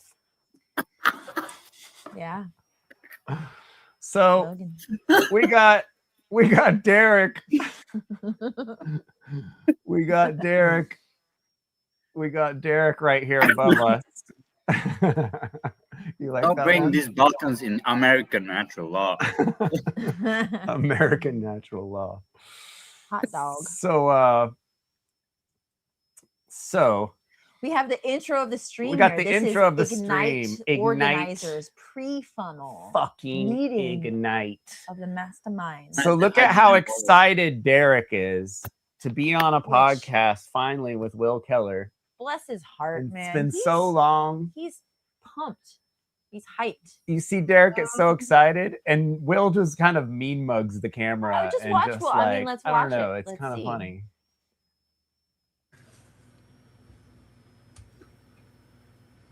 Whoa. Oh, I just missed it. Hold on. I messed it up. Fine. We're cool. Yeah. And then he's like, oh no. Does he have the Thor's hammer also? No. Probably. I got that shit, boy. Yeah, mixing Some stuff. juices and then nothing. Will's just Yeah. I'm mad. What a jerk. So I'm gonna fast forward to like brief we got interviews with Chris each Jansen of us. in the house, who's taken Mark's How to Become the True Media course probably 85 times and still doesn't know how to light himself so he doesn't look like a dead Dracula looking person. P.S. This episode is dedicated to Alpha Vuk. We heard Alpha Vuk passed away, I guess, this last month. He was a great work warrior who left us recently. Cool guy. I know he translated Mark's work into German, I believe. I was on the Europa Natural Law podcast a couple times with him and seemed like a really good dude. So RIP. The next. R.I.P. RIP to the homie. But yeah, Chris, fix your lighting, bro. Jeez. Because each of us are doing a presentation for the conference. You got all these and this is lively, kinda like a good chance to colorful, do a little cuddle, sneak you know, peek nice into skin what color the, here, and presentations are going to be about you look and blue, why bro. we're doing them. And so I think we just do about 10 minutes each, and we'll just kind of like do this more instead of a round table. I think we'll do it more like a hot seat style. So who wants to be the brave hot potato to go first? Maybe Derek. Do it. Do All it. right, Derek, I'm going to put you main screen, and we're going to shoot Do a it, couple Derek. questions at you about Ignite that seat. Ignite. Whoa. About your what Ignite. you got coming up. Maybe you could start by telling us the title. You got a title worked out? You got a title? Yes, I do. And yeah, I should have shared my title card. Look a little blurry. Sorry about that. Don't worry about it, bro. You're beautiful. Ignite the beacons, or light the beacons of the flame imperishable. Does that ring a bell? Of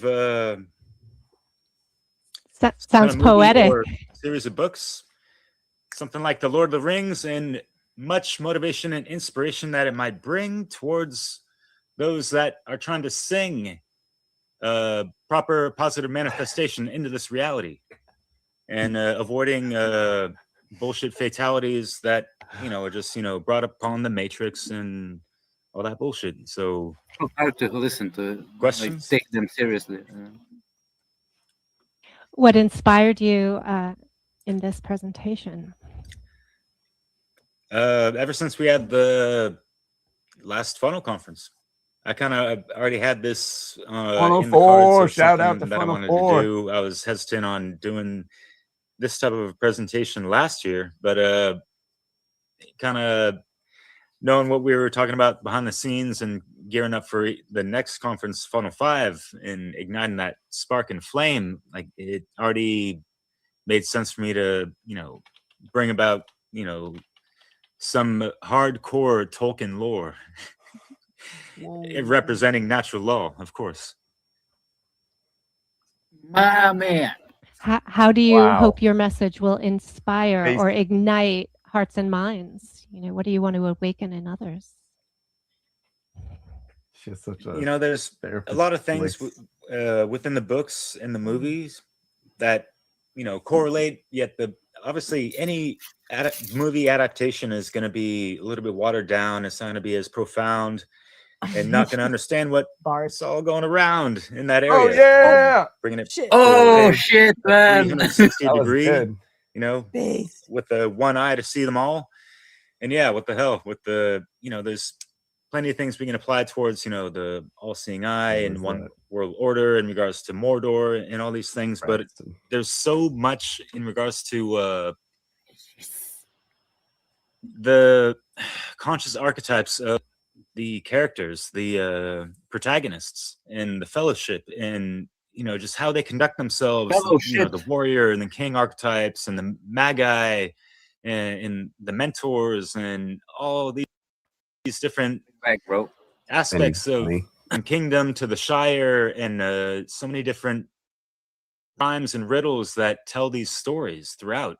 It inspires the fuck out of me every single time that I listen to it or watch it, even if it's been something that I've listened to or read a couple times over. There's always something fresh, and the more you learn in regards to the occult and esoteric stuff, and the mythos, animism, paganism, Celtic, Druidic, all that stuff, it just it ties in so much more. And I want people to consider creating a new type of mythos or a grand story of our times.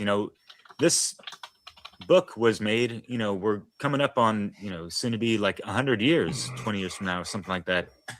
So, Tolkien is only one man. Who are you? Who are you? What are you doing? What is your legacy going to be? What is going to be left standing for others to be gleaning upon and learning and being, really reverent upon one's magus opus? You know, I want everyone to leave something of grandeur in a positive sense by the time they, you know, get too old or crusty to do these things, down or and you know jiggle what I with mean, or die. You know, Or die. because too many of us die too soon sometimes, unfortunately. And rest in peace to Alpha Vuk, Kampfer, and other folks, you know, within and outside the One Great Network, and other musicians and authors and other folks that came before us and inspired generations before us. You know, these giants that were standing upon the shoulders of how can we warriors, you know, pay homage and, you know, contribute our parts, you know, for their part from what we've, you know, been motivated and inspired from and learned from, right? So yeah, that was a long answer to a short question, but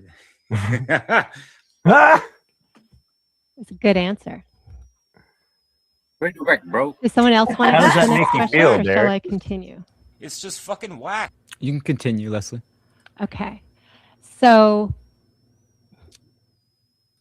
and what action would you like people to take? You may have partly answered this, but what do you want people to do in response? You know, what do you want them to be inspired to actually do in terms of action? Quit making fun of Derek. Right, and that's like this, you know, the theme that's been intertwined throughout my mind all the live long time over the past 365 days, pretty much, since we kind of figured out the title of this conference. Because yeah, the taking it to the wands of the tarot, or you know, the fire element, the passion. Why isn't Will Keller always making rhymes when he talks? Seriously, because he doesn't have the balls that Derek does. Derek, he can't. He Will's just he not as can't autistic control as Derek. himself. No, he's not as autistic as Derek. And Derek, he's just, you know, himself. He can't help it. Will's putting on a mask all the time, and he's putting so much time and energy into, you know, it's all marketing, bro. It's that mask. Derek, I believe this is genuinely Derek, if that makes sense. Like, oh shit, Seth Boza's in the chat. Seth's in the oh, chat. that was oh, in, you should get in there, babe. Ignite. This is the playback. Oh, we're this is the watching. playback. I didn't even realize that Seth was there. But Yeah. yeah, it's so weird. Like, being the rapper out of the group, why wouldn't he ever flow any of anything he says? The like Derek. What are people passionate about, and how are people trying to, you know, make that their art of the craft, and it's pretty whack, keep bro. that refined and keep going and going. That is your story ever unfolding. You know, your you know, kingdom within. How are you being the master builder of yourself first and foremost, and your know, titties?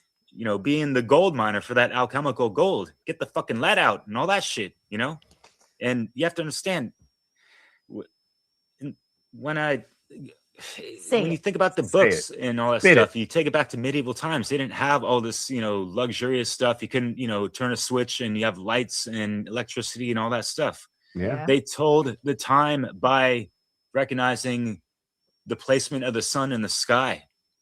You didn't even read about sundials and that kind of shit. How many people can actually do that in real life right now?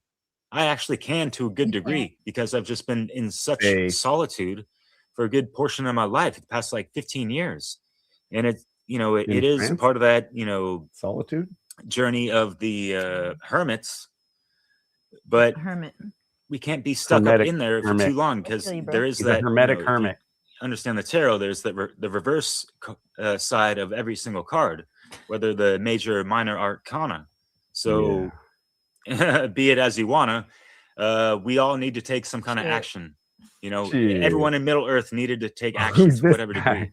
Otherwise, you know, he'd demise in a sense. You know, even the elves that were kind of trying to go to, you know, the Grey Havens and just kind of skip off like some New Agers in the 5D or whatever the fuck. You know, like a lot of them still stayed to, you know, fight off their own and, you know, defend this land, because there is a lot of good to fucking fight for still.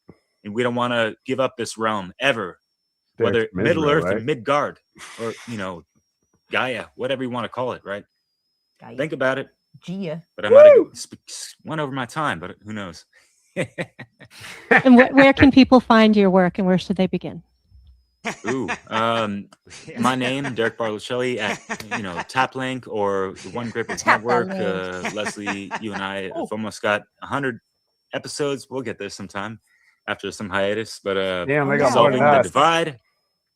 I have my channel that I've had from the get-go. Awaken Your Mind.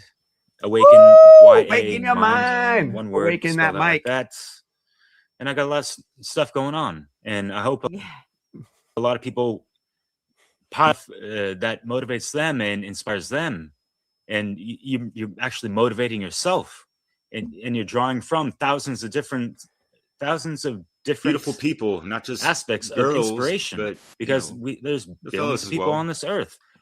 Who are you inspired by? How are you able to apply that towards what your craft, or your thought process, or the way you go about interacting with people in the environment and everything?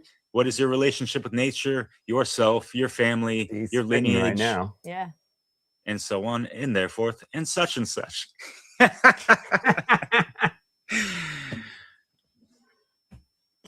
Yes. Right on. Well, we're looking forward to seeing your work, Derek. It's going to be exciting. Looking forward to your presentation. You have any other last things you wanted to share with people before we go to the next interviewer? You want to hear a quick little poem? Sure. Poem? Oh shit! It's going in the presentation, but why not? Because this is for the motherfucking Shire. This is fucking whack. Trekking through Middle Earth, Wind, and Fire. It's Avoiding just the pitfalls fucking of whack. devilish desire. It's pretty whack, bro. A hero's quest going down to the Mount Doomed wire. Down and jiggy with pushing beyond all mental, emotional, and physical limits like a Maiar. You have to think in terms of the Istari, Gandalf and shit.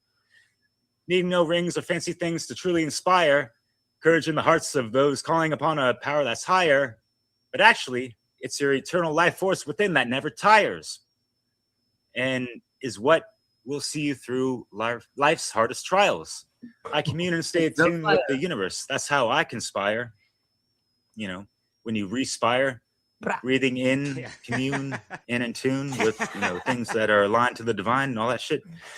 And because I won't retire, because my soul's on a roll with the flame imperishable. Yeah. So I won't grow tired from all the darkness that I transpire. Why isn't Will and voila doing a lot, jumping in with him right here? Fire. Fire. Loved it. That's great. Based, bro. Based. And just a side note here to get everybody That was even Will, more not excited me, is saying based, bro. Corey Interlaw is also taking I have them inspiration blocked. from the Beautiful Lord people, of the Rings not in just his presentation. So I love that, man. We as a culture, the mythos, the modern mythos is just really lacking, as Derek elegantly expressed. Oh my god. For sure. All right. That's Well, I amazing. think next up, Gandalf and shit. So is also taking Yeah. and I think Will's got a question for you. That was pretty funny. All right. We So love what are you, B-Rock. Leslie, planning to share at Funnel 5 Ignite? Funnel 5 ignites. Ah! He's nuts. Ignite these nuts. What's up, Adrian? Haven't seen you in a while. Yo, Warrior of Truth here. Yeah, it's been a while. yeah. I'm a warrior. You fucking losers! How you been, man? Yeah, I've been doing some shadow work, Word. getting money. Getting money, doing shadow work.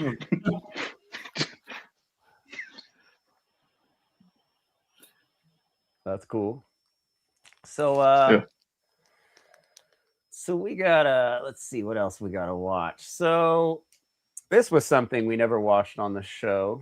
We watched earlier how we got on the Bob Tuskin show when Will Keller was up there.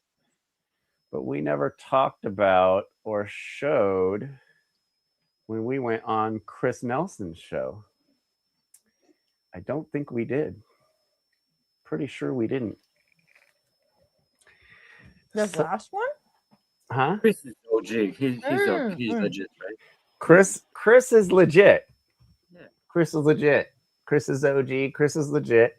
He's got the he's definitely in the like, I gotta do the great work and I gotta fucking sacrifice a shitload of time to it and just keep going and keep going and keep going, which, you know, that's cool, but he's doing a little too much in my opinion. But yeah, I'd go out on a limb and say he low-key supports VGT quietly. I would go out on a limb to say that, especially by how his reaction to us when we came on the show and what he said exactly was pretty funny.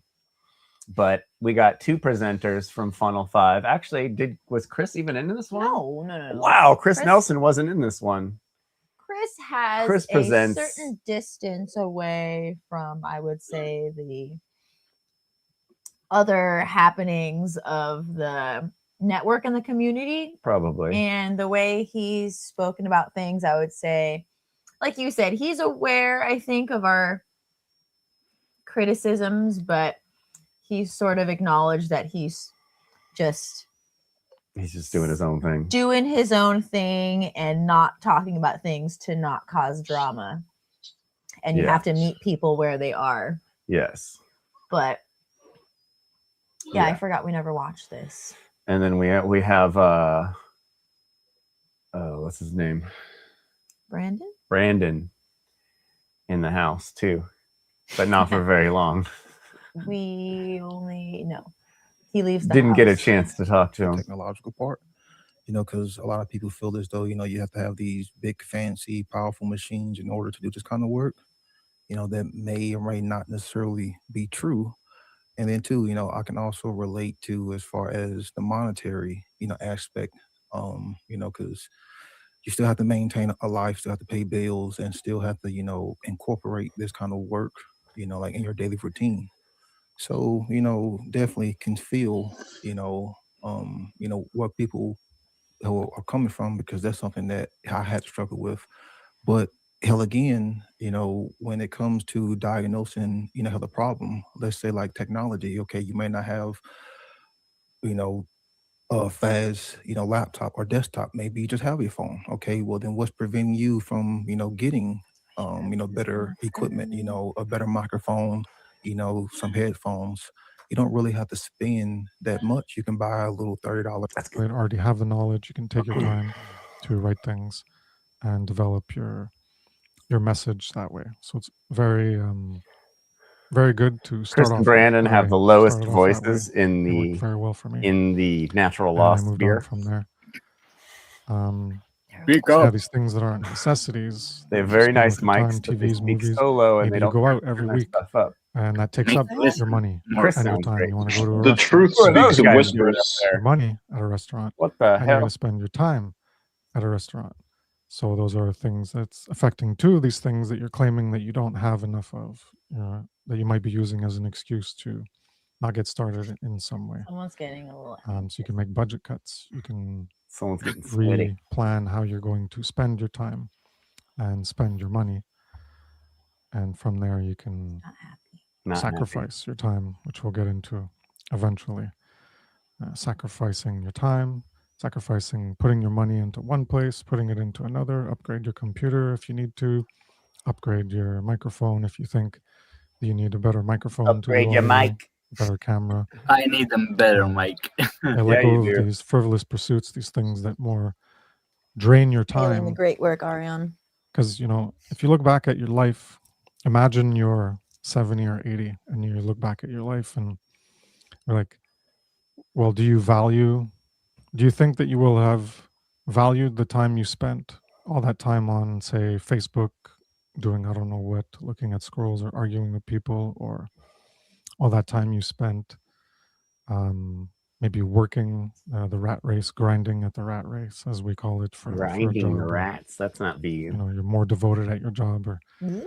you spend all this time on movies or going to concerts or having a good life and enjoying yourself and pleasures. And not that there's anything wrong with partaking in that in life, but that's not, you know, when we're enslaved, that shouldn't be the thing that you're going to focus on the most. And arguably, even if we weren't enslaved, that's probably something that you maybe shouldn't focus on the most. Maybe there's more more worthwhile avenues to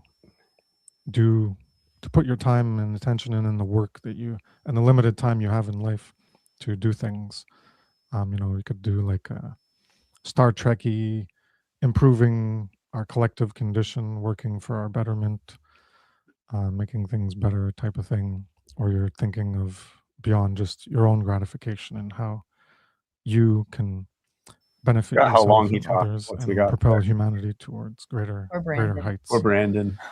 And yeah, a lot of people put their time in escaping their enslavements. That's what the movies, the shows, everything they do is just, the grind is a bitch.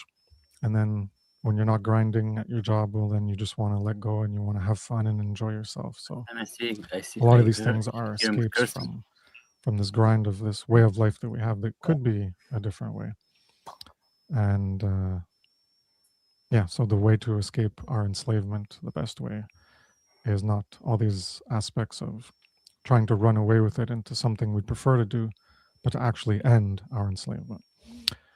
All right, you're back. Hey. Yeah, how's it going, brother? I think so. You guys hear me? Yeah. Okay, cool. It's quiet. I broke my mics. Chris, I hate to interrupt real quick. Yeah. But hell, I'm gonna drop. Chris, I got nothing but mad hell respect for you. But it would seem inauthentic if I continue to be on this show with these two. So I could go. Just No, a straight okay. must, you know, hell, you know, bro. respect. But I'm just gonna drop. Whoa, wait.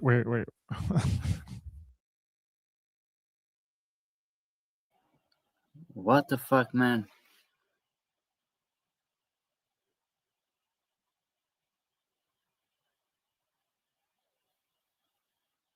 I can't believe this happened.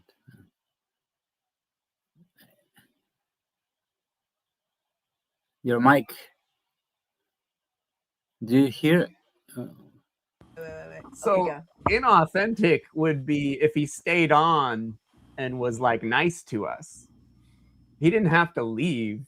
He doesn't, it's not inauthentic to be on a podcast with someone you don't believe, you know, you disagree with. Like, that was ridiculous. But look at the look on Chris's face right now, and the look on our face as he disappears from the room. Well, I feel bad because Chris is all wait. And I was like, we could go. Like, I just wanted to say, you know, whatever and leave. We're trying but to kick anyone off. this is the shadow work warriors. This is how they deal with things. Full use of the trivium. Those two. Her too? Really? Why are you shitting on Allie? Guilty of laughter. Guilty of laughter. Yeah, we're all laughing. We're all laughing. Look at Chris's face. That was a good pause. I was gonna Look. contra.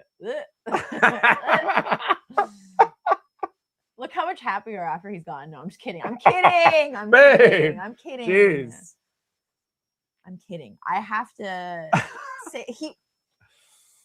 All right. On this show with these two. So I could go. just a No, straight must, whoa. you know, hell, you know, respect. But I'm just gonna drop. Whoa, wait.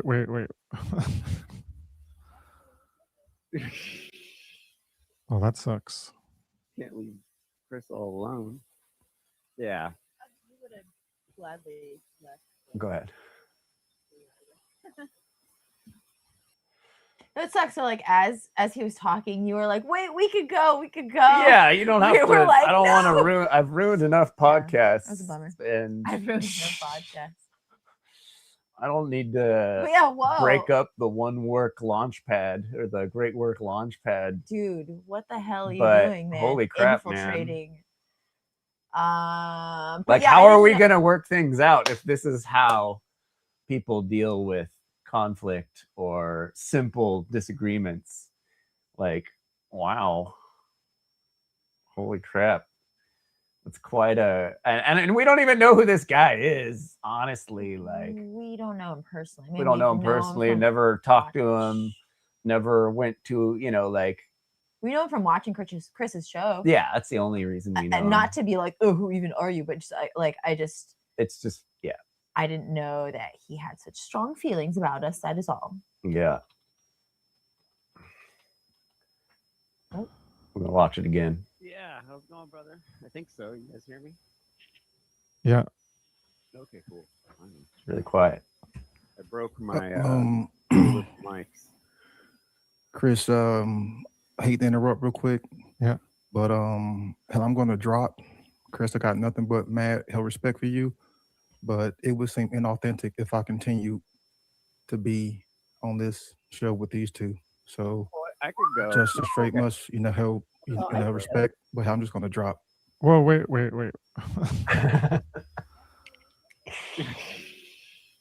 Oh, that sucks.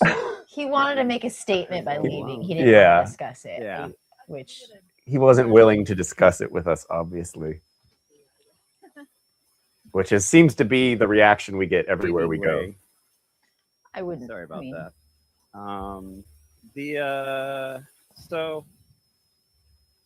What you're talking about life being short.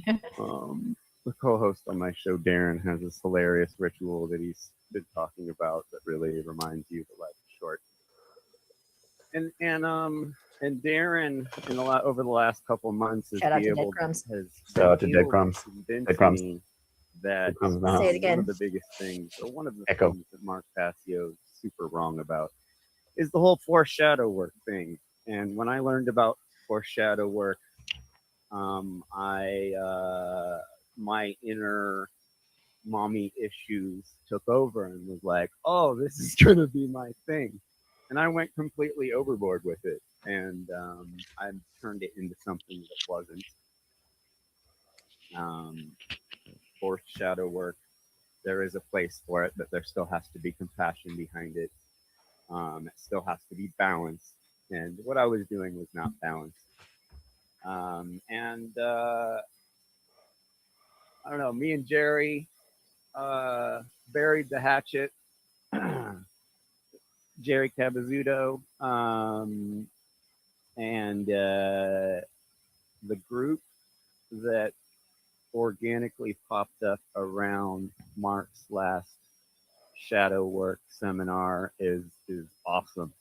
There are people there that are very serious about learning about shadow work, and I left the link for your show down there in that group, and I want to get you in on over there somehow, or anyone else who's super interested in doing shadow work. I also released tonight a 12-step, very easy, practical guide that really complements your whole series here, Chris. If anyone wants to check out, it's on my YouTube at Jeffrey Phillips. And we're starting a bi-monthly shadow work, non-live group shadow work group, basically. Every first and third Sunday, the group over there, we're going to be getting together and doing group shadow work therapy, kind of, and just trying to get a community going, I'm feeling like we went through a very chaotic phase in the community, which, if you follow M. Scott Peck at all, is a healthy stage to be in. And I feel like we have nothing but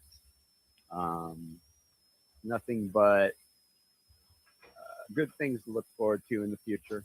maybe coming back around to what Chris was back to what the topic was. Yeah. Yeah. I mean, I'm fucking 47 now. Like I'm like 90, and yeah, it's just it's been a long time. Yes, we just did 70 episodes almost, and it was a lot of work. Not to take over the podcast or anything, but yeah, that was it. I just wanna try and bring people together more, and you know, obviously it's gonna take a little bit more work than just showing up on your podcast and saying some stuff. But if anybody wants to join that group over there, hit me up on Facebook. It's an awesome group. There's a lot of people in there, and there are some serious teachers in there, and there's lots of cool stuff going on. So I don't know, Chris, you could hit me up and I'll give you the information if any of your friends or anyone who watches is interested. But it's a pretty cool group over there. What's the group called? I don't know, I forgot what it's called. Something Burning Freedom or something. Yeah, go ahead. And that was it. All right. Well, yeah, I hope you do the last thing you said with trying to work more with people, maybe less I don't know, less conflicting. That'd be good, because you know, you do shit on a lot of people. Shit on people. I tell the truth. Learned it from Mark. Learned it from Mark. Well, if you don't mind, I'd like to. I have a lot of valuable discussions with Brandon, so I'm gonna ask you guys to leave, and hopefully he'll come back. I guess he's got a real issue with you guys. I know you guys can He's be, got a real issue with you as guys. say asses sometimes. I didn't and catch that the some first people time. don't like it. I can tolerate that more. Hell yeah. But yeah. Sorry that everybody can't get along, but yeah, I guess like the last thing you said, you know, if people got shit to say to you, then they don't want to do it here and they don't want to associate with you. So if you can smooth that out like you did with Jerry, that's great. Good to hear. Yeah, so less trash talk as Mark does it, and more trying to more get along with people, and then you don't have to create rifts and then reconcile later like you did with Jerry, and that'd be I guess better. People can believe in their aliens or whatever, and that's fine if they want to believe in Jerry. Chris. those. So Chris making wish fun of you Jerry wish for you a good believing night in there. aliens. All right, Oh. so if I'm alone, then I'll be alone, and that's it. Oh, And, poor Chris. Poor Chris. Let's see if He's he like, comes okay, back. Brandon, come back. They're yeah. gone. So as I was Let them go. Come as I come was back talking, so we can have our podcast It's a safe together. space again. It's safe. Jeffrey's gone. yeah, you can make cuts to these things that you prefer to invest your time on.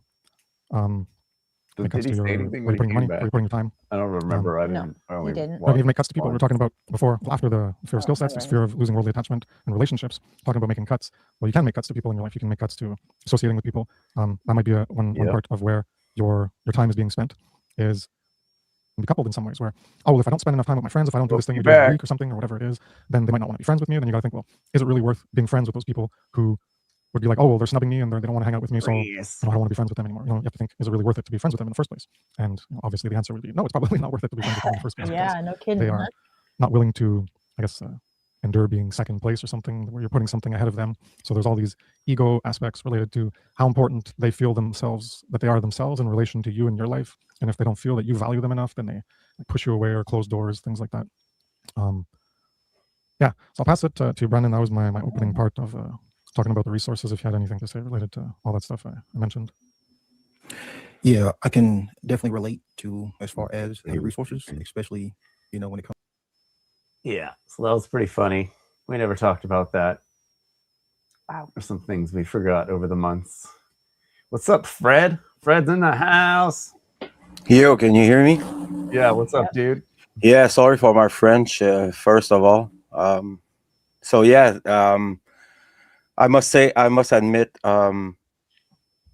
that the work that you did in the last month for me has been very enlightening, to say at least. There were things that I would disagree a lot with the network as such, and this is why I decided to quit the One Great Work Network. I did it like 2 weeks ago, something like that. Oh wow. Yeah, so too much stuff. too much stories, too much. The past was keep on coming on, and yeah, it's a crazy, crazy world we're living in. Even the spiritual, even for the spiritual, let's say quote spiritual. I mean, it's all it's only an illusion. It's deceptions, and yeah. So it's important to stay. I mean, neutral in this part, and I think all truth needs to be said. And whatever it's hurting, or you losing friends, or you losing association, doesn't matter. Truth is still truth. And I want to thank you for this incredible work that you're doing. We have to look both sides of the coins, and a lot of things that you brought up, and I went back to your earlier podcast, and it remembers me a lot of things. I was there, you know, when some of these things happened, and yeah, it was really pathetic, and many mistakes, cringy things I saw. Too much for me. I didn't want to be associated with it anymore. This is not who I am as a great worker, let's say. And I decided to put an emphasis on shadow work, and this is where our work is parallel. This is the parallel between your work and my work. Is I put an emphasis on shadow working, and keep on bringing back people to the one real true work is the healing, and stop denying and things like that, and being truthful about yourself and the world you're surrounded. And yeah, that's, man, so much deception. I was kind of let me, and I can be honest here, I don't care what people think.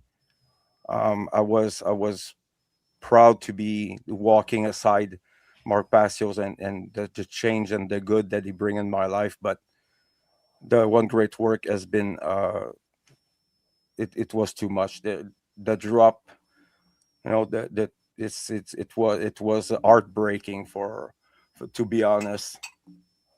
And yeah, this is an unfortunate thing, but truth must be said, you know, and I want to thank you for that. Oh, good for you, dude. And like, you know, I don't think Mark understands how much people put into this, you know, like people are devoting their entire lives to it. And it's just, it's not, you know, it's I mean, I'm in shock kind of, but yeah, that's pretty good for you, man. Because that's what we've come to the conclusion of. Like, if you watch all the VGTs, you can watch us come to this conclusion over time. But the whole, you know, like, what's his name, Krishnamurti, like, you know, this dude was set up to be like the guru's guru of the new age, freaking world new age. And the dude was just like, dude, don't listen to any of these groups. Like, stay out of these groups. Don't join the group. You know, the one thing that I want to bring up is echo chambers. This is one of the key words there. It's bad, brother. It's pretty bad. For a while, that was one of the main things. And like with FUNL, like, it's like, I remember last year talking to Leslie Powers in the chat, like, just being like, what's FUNL doing for outreach, you know? And they're just like, duh. You know, it's like, so you guys are simply making self-serving videos where you guys all pat each other on the back. And that comes to like the whole like everyone putting their face up like they're famous or something, or like people are going to be super interested by their face being up on the thing. And this talking head thing, it's just like, it's so self-serving, and it's so everyone just kisses each other's ass the whole time. and everyone's like, you're so great, everyone's so great for doing this work, and it's like, for copying Mark, like, holy crap, you know, like, it's a severe echo chamber. And if you spend all this time putting all this effort into the echo chamber, like, that's what the controllers want us to be doing, wasting our time on bullshit. That was like what I mentioned earlier in the monologue, like wasting your labor, your life, the short life you have here. Like, what if you knew you were only going to live another year? Like, would you waste 6 months of that year doing great work, you know, doing this great work? Like, how would you change your life if you knew you only had another year to live? Like, I wouldn't devote it to you know, Mark Passio's website, you know, like, I just, but you know, I mean, what Mark's brought up is to not look at the messenger and look at what he's saying, the understanding and the knowledge about natural law and morality and things like that. Yeah. And the message is, it's pretty basic, and that's one of the thing there. You know, there's cognitive dissonance, you know, at the level or another. And even for me, even for you, I mean, we're still, you know, struggling with this old mindset. And this is not an easy thing. I have kids, you know, I have family. I don't have the luxury of giving up for them. This is not for me, I'm doing it. This is for my children. You know, I want people to understand these principles. They have the freedom of understanding it or not. And this is, you know, I'm doing it because I think it's the right thing to do. It's my thing there.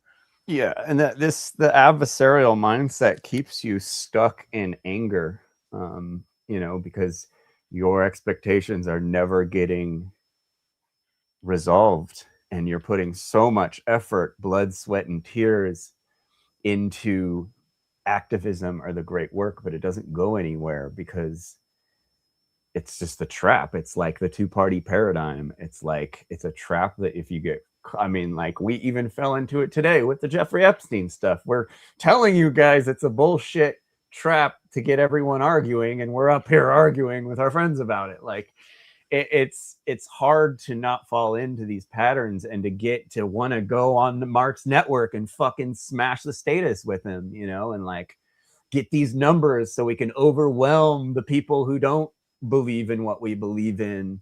You know, and we could all waste, you know, thousands of people could waste half of their life doing this shit for nothing. And, you know, Adrian brought it up one day. He's like, man, I'm just stoked I didn't waste 15 years of my life doing this before I realized it wasn't going to go anywhere. And that doesn't mean don't do anything. You know, that's the first thing these guys, oh, you with your Eastern fucking not do anything stuff. And it's like, no, I'm not saying not do anything. Just don't waste your fucking life doing the wrong thing. And like Fred said, it's all about your inner work. The great work is the inner work. It's not what you do on YouTube or on Mark's website or on your website or on the radio. You know, it's not any of this stuff. No one's listening to any of this stuff we're doing, you guys. You know, like, yeah, let's be honest about it. Yeah, let's be honest about it. No one's fucking watching what we're doing. We are not doing any of this stuff we intend to do. So we could either be crazy and keep trying to do something that doesn't work, or we could change that energy and put it towards something that actually fucking matters, which is your life, your community, your inner work, the people around you. You know, then that's how the right action spontaneously and organically happens. It's not through forcing this ego attached identity to I am the activist, I am the truth warrior, I am attached to this outcome because in order to serve my ego I need to see these results. And that's where there's like people are miserable because they're not seeing the results their ego is attached to, and it's unrealistic. And we're missing the point of, again, the self-work and the actual real shit that happens when we're doing that real work, however that looks. Maybe for some people it's making videos, but not for everyone. Everyone maybe shouldn't be putting their face up and just, you know, trying to be an influencer. That's not to say that's all wrong to do, but again, it's like, where are we coming from when we're trying to do it? Are we trying to be at the top of this social hierarchy because we like it, you know? Like it's just because it's cool, and it's a practice too. It's not one and done. Like it's like a constant. Every day we got to be contemplating the whys of what we're doing, like every freaking day. Every day, because we're not here for very long, and we could be gone tomorrow. So, yeah. Yeah, but I mean, it's not a reason to do not do it. Actually, you know, it's a better reason. No. You know, we're not everybody needs to be a fucking doing a podcast. You can do something else. You know, some are doing music, some are doing art. I'm building a presentation. It's gonna be bilingual. I'm gonna do it in English and in French. So about shadow work, it's coming. So the difference is only what do you care about? I mean, your hobbies or things like that. So if you want to create, you can get involved locally, you know, volunteering and taking care of the elderly people. You know, you can do absolutely in your local area, you know, helping our friends, you know, working and helping. I mean, there's no limit to what the imagination can bring you.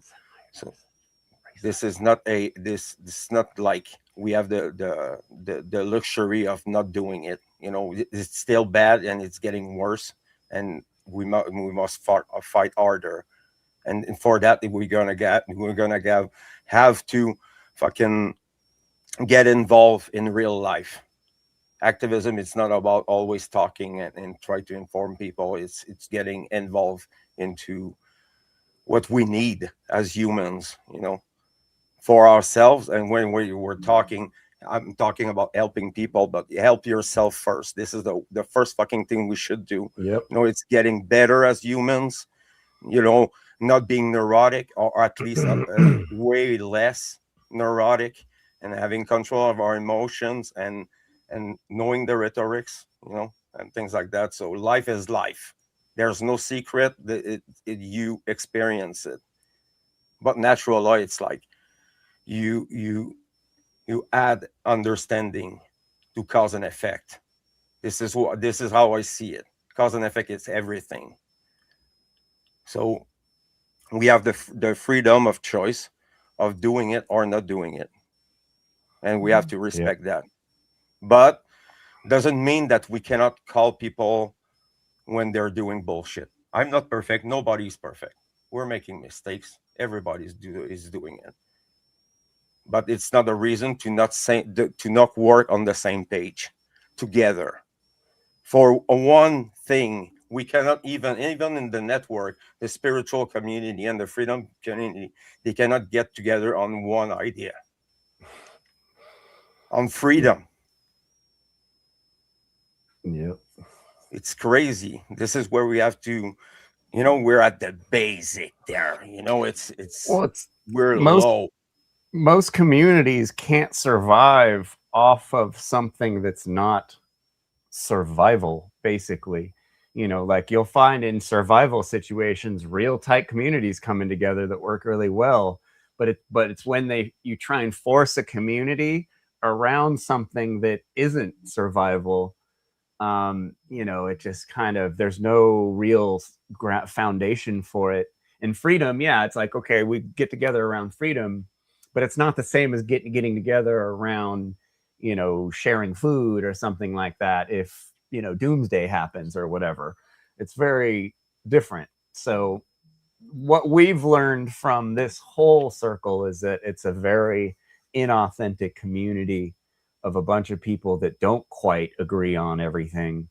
And there's a lot of people with different interpretations of natural law and different interpretations of freedom. which is shocking. Yeah, that's what I was gonna say. Where I think it's a community trying to form around freedom, but then it's like it's a murky definition, and it's like there's an impression of us. I say us loosely, but the natural law community having these airtight definitions of principles, but even that, it's still just language we're using. The actual real like understanding and integration of that, it's spotty, right? Because it's like, yeah, it's hard to just, like Jeffrey was saying, it's a forced community around on a shaky foundation, but we think it's really strong and it has the appearance of being strong, but it ain't. But when it one gets down asshole to like it, me with a big mouth comes around and exposes people trying to take advantage of the community too, who are sort of like snakes in the grass in there. And that's when it's like, if people, and that's what it goes back to, we have to be able to call that out. And once that's not able to be done, that's when it all breaks down, and it's a sham. It's bullshit. If we can't call out the snakes in the grass in the community, that's the survival aspect of it. Yeah. Hey, Kurt, you want to come up? Mana Boy, is that race lever? I thought that was Bracky, but I think that's race lever. That sounds way more like race lever. If that's race lever, holy crap, missed you, dude. Where you been? Sorry, Fred. Yeah, man. Allie, Jeff, I'm out of here, y'all. Later, I'll Tim. catch up with the rest of it though later. Yeah, we're probably gonna go another 4 hours. Go for it. More power to you. Yeah. All right, bro. Ignite. We're igniting the fire in our Right ass. on. Ignite and good night. As Whoa. Derek would Ignite, say. good night. All right, peace. Yeah, bro. See ya. So, we were looking through our buddy Derek B's videos, and we saw this one. For one, holy crap, the One Great Work Network website is very dated and very slow and has lots of dead links still, which is crazy, because we pointed this out like 2 years ago, how the website doesn't work, and it still doesn't work. And it's still getting less than 800 views a year or a month, which is pretty crazy. But anyway, Kicking It with Consciousness in Vegas, featuring Brandon Spencer and Derek B, our man. Will we ever awaken your mind? Ooh, awaken your mind.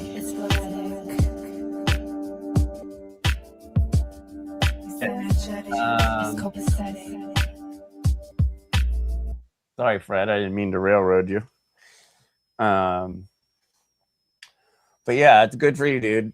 I'm glad, and we're here for you. You know, if you want to, we had a little weekly thing going for a while that we kind of stopped doing, but we're probably going to pick up again, a kind of a group, not live group. If you you know, need some people to talk to, need some support. I'm definitely. Well, I mean, I'm pretty busy, you know, and I barely have the time to do the Libercast and yeah, putting time on my presentation, but I enjoy your episodes. I enjoy it. I'm watching it when there's one. It's good time. I appreciate it, and it's I like all the both sides of things. You know, I like to watch the things, and I can make myself an idea. I can, you know, check the information, and it's better to hear both sides always, you know. Yeah, I was seeing these things before. Actually, I remember the one you did about this guy who was imprisoned. I don't know what's his name. He was in the circles there, and it happened something with his daughter or something like that. It was a fucking horror story. Yeah, I will always remember that. This guy was fucking crazy, by the way. There's a lot of traumatized people Okay, so trauma almost motivates people to be activists because they went through something and they want to fix that from happening again. And so, like, this circle has a lot of traumatized people in it. And sometimes, you know, putting all these expectations on a bunch of traumatized people isn't the best way of dealing with them. It's not the best way of helping them.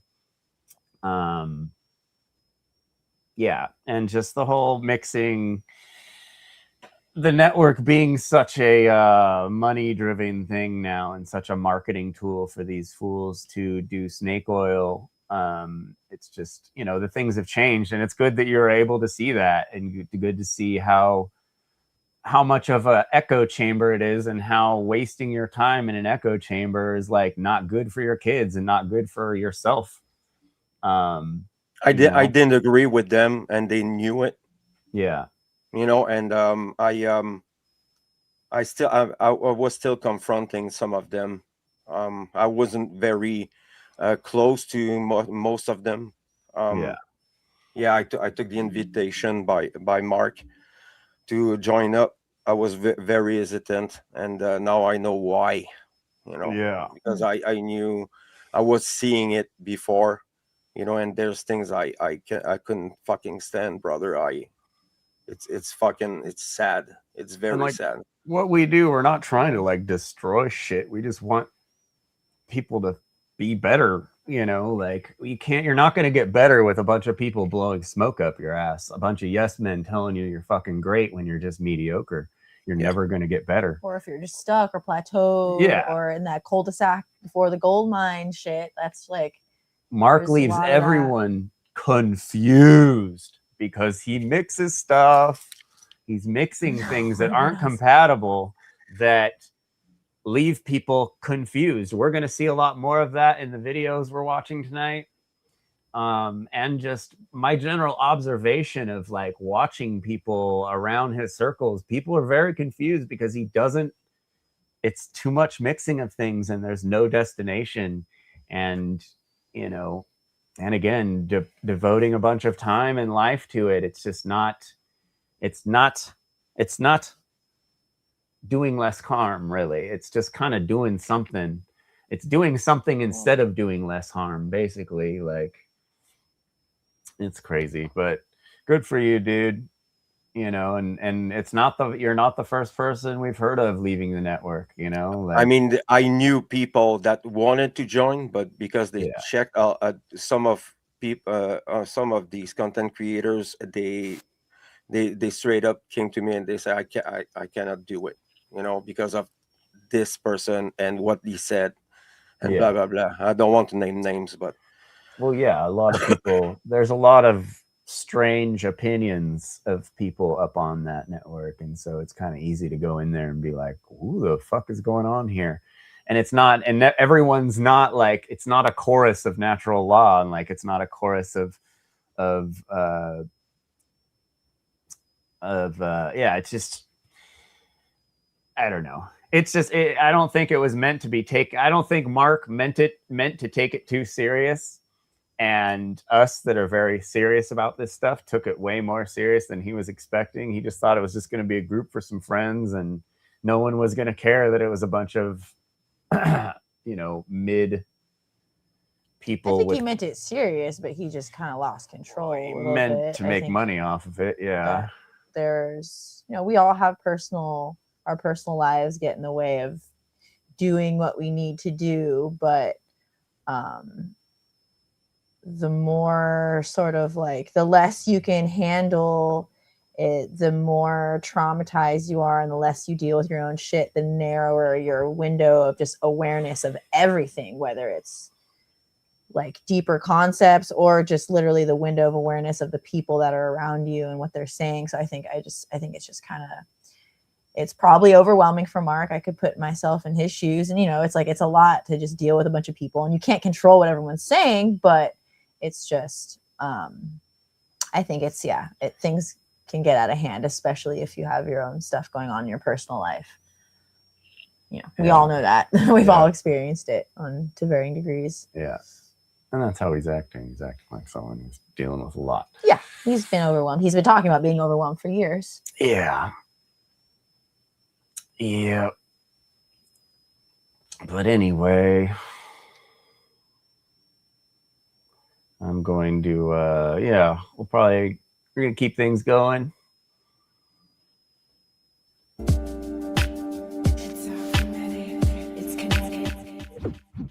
It's pretty whack, bro. It's just fucking whack. It's pretty whack, bro. It's just fucking whack. It's pretty whack, bro. It's just fucking whack. It's pretty whack, bro. It's just fucking whack. It's pretty whack, bro. Get down and jiggy with it. Get down and jiggy with it. It's pretty whack, bro. On this mystical journey. So, I almost found her. It's not her, but Derek is whoa, so cute. dude. Oh shit, Ben and Spencer in the house. What is good? I was looking for our friend Mayad, but I found you instead, man. That's even better, Oh, the homies. Yeah, all these red. Woo! Getting dizzy, Derek. Oh, I'm sorry. I must have the Rona. But I'm not trying to own a situation that we're very much well placed in Las Vegas, of all places. And holy shit, you must witness the faces for you to believe this shit in the real. And what's with that's the not cowlick? necessarily to say it's all a bad thing, but Pause for a second. What was that? I said, what's with the cowlick? Look at the top of his head. Oh yeah, I was gonna say, alfalfa. let's first of all, can we appreciate it's so cute. It's so cute. right? He's the cutest guy. He is. Like, I mean it. We found this video. This is an older video. I don't know what, like a couple years ago or something. As I was coming on here, you guys were talking about thinking that like the network just got away from Mark or whatever. I've slowly come to a very different conclusion over time. I can't see any way that it wasn't nefarious from the beginning. I don't think there was ever good intention behind it. I would think it was like a money making thing, you know, just get a solid group together to promote your shit and then, you know, do all these $500 seminars. Do you remember the last time we were on and we were talking about Crowley a little bit? Yeah. If you go read Magic in Theory and Practice and you go to Appendix B at the back, it talks about the different ranks of the different organizations, and it explains when you reach a certain rank, you're expected to leave and create your own doctrine and your own grotto. code. Yes. Yeah. And he even uses characters like I'm forgetting the guy's name now. He wrote the offshoot of Morals and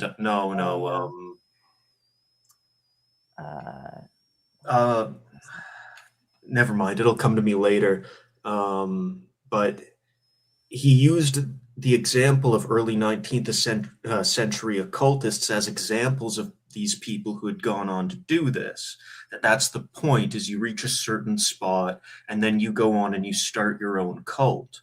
And functionally, and it's why we've called it that before, we've referred to the One Great Work Network as the One Great Grift Grotto. Yeah. Because we have a lot of names for it. Right, but even if people don't realize that's what they're participating in, they're spreading a message that isn't actually helping anyone. And something we just covered in an episode we did a week or two ago was the concept of tikkun, the Kabbalistic idea that you need to fix the world. And you can see that when you're going through Mark's work. I remember coming to an episode in his show and being taken back when he had started off with a rant about people talking about how animals aren't moral. And on that part, I was with him, like, yeah, expecting morality from a wolf or a lion is out of line. But then as part of his rant, he goes on to, but maybe if we fixed the way we think they would stop that behavior. Like, whoa. That's right. weird. And even at the time, I had to pause and like think, like, how could you actually say that?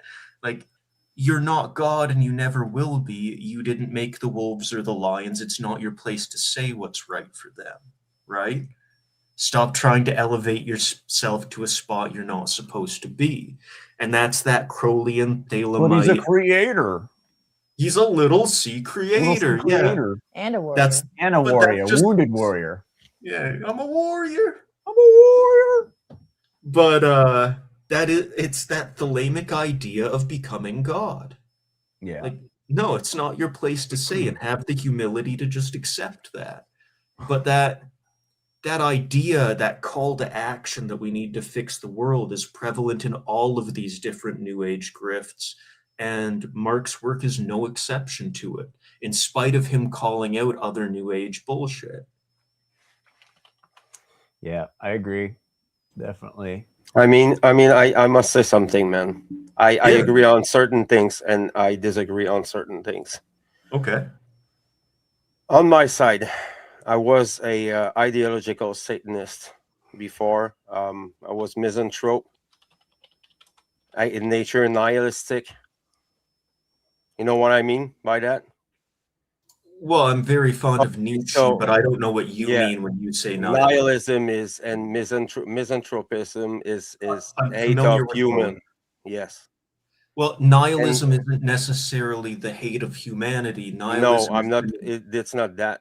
Nihilism Right. is it's for the destruction. Well, and when I stumble upon Mark's work, everything changed. This is what the part there that I disagree. I became a better human. I'm telling you with all honesty. I became a better human. And because of this knowledge. I believe you, and I want to be clear that not everything Mark says is wrong. It's just that there are parts in it that if you cling to and accept as absolute truth because of the parts that are true, you can really mess yourself up. Sure. The part I was going to say about nihilism is just that nihilism is it's an eradication of the concept of meaning. Yeah. But that's actually important. Darren and I were actually just watching the FUNL conference last night, and we were laughing about it because a guy was giving a presentation about thalama. And he was saying, and it's important for people to know this because without that, nothing has any meaning. And the point with that is no, nothing does have internal meaning. There's no internal meaning in a star or a flower or any other thing. The meaning is an internal projection you're putting onto the object. It doesn't and never existed in the object. The entire pattern of occultism is to train populations into associating things with meanings so that by showing them those objects, you can coerce their behavior. If you haven't taken that information in, you're less controllable. And that's why all these different systems desperately want you to get into occultism. Yeah, I agree. I'm not an occultist. Yeah. You understand? I work on myself. I'm a shadow worker first. Right. My point was more to draw a significant distinction there between nihilism and misanthropy, because they can go together, but they don't have to. You can be a nihilist by simply recognizing that meaning doesn't exist externally without necessarily hating the world or anyone in it. They're not really the same concept. Yeah. Social Darwinism and moral relativism, things like that, you know. And yeah. I understood things about life because of his work, you know, and I'm living proof of what it can do for better. You know, I'm not in any cult. I'm not fucking identifying myself as that, but those are things that these experience, and my opinions are opinions. People don't have to believe me, you know, but I'm expressing, you know, my understanding and knowledge. This is only what I do. And if I can make it through natural law and shadow working, this is what I'm gonna do. Does it mean is the better things to do? I don't know. I don't know about it. You know, I do my best, and I put myself into action in the real world too. Before you even discern better or worse, you have to try and decide on an objective you're trying to reach, right? So if you and I don't have the same objective, then what's better or worse is completely relative. And to that end, like, back in 2020, when that psy-op happened, I was a soldier. Like, I was in the military. I was what Mark would have called one of the order followers, right? I didn't find Mark's work until I was with the convoy in Ottawa in 2022. And that's when I first stumbled onto his work.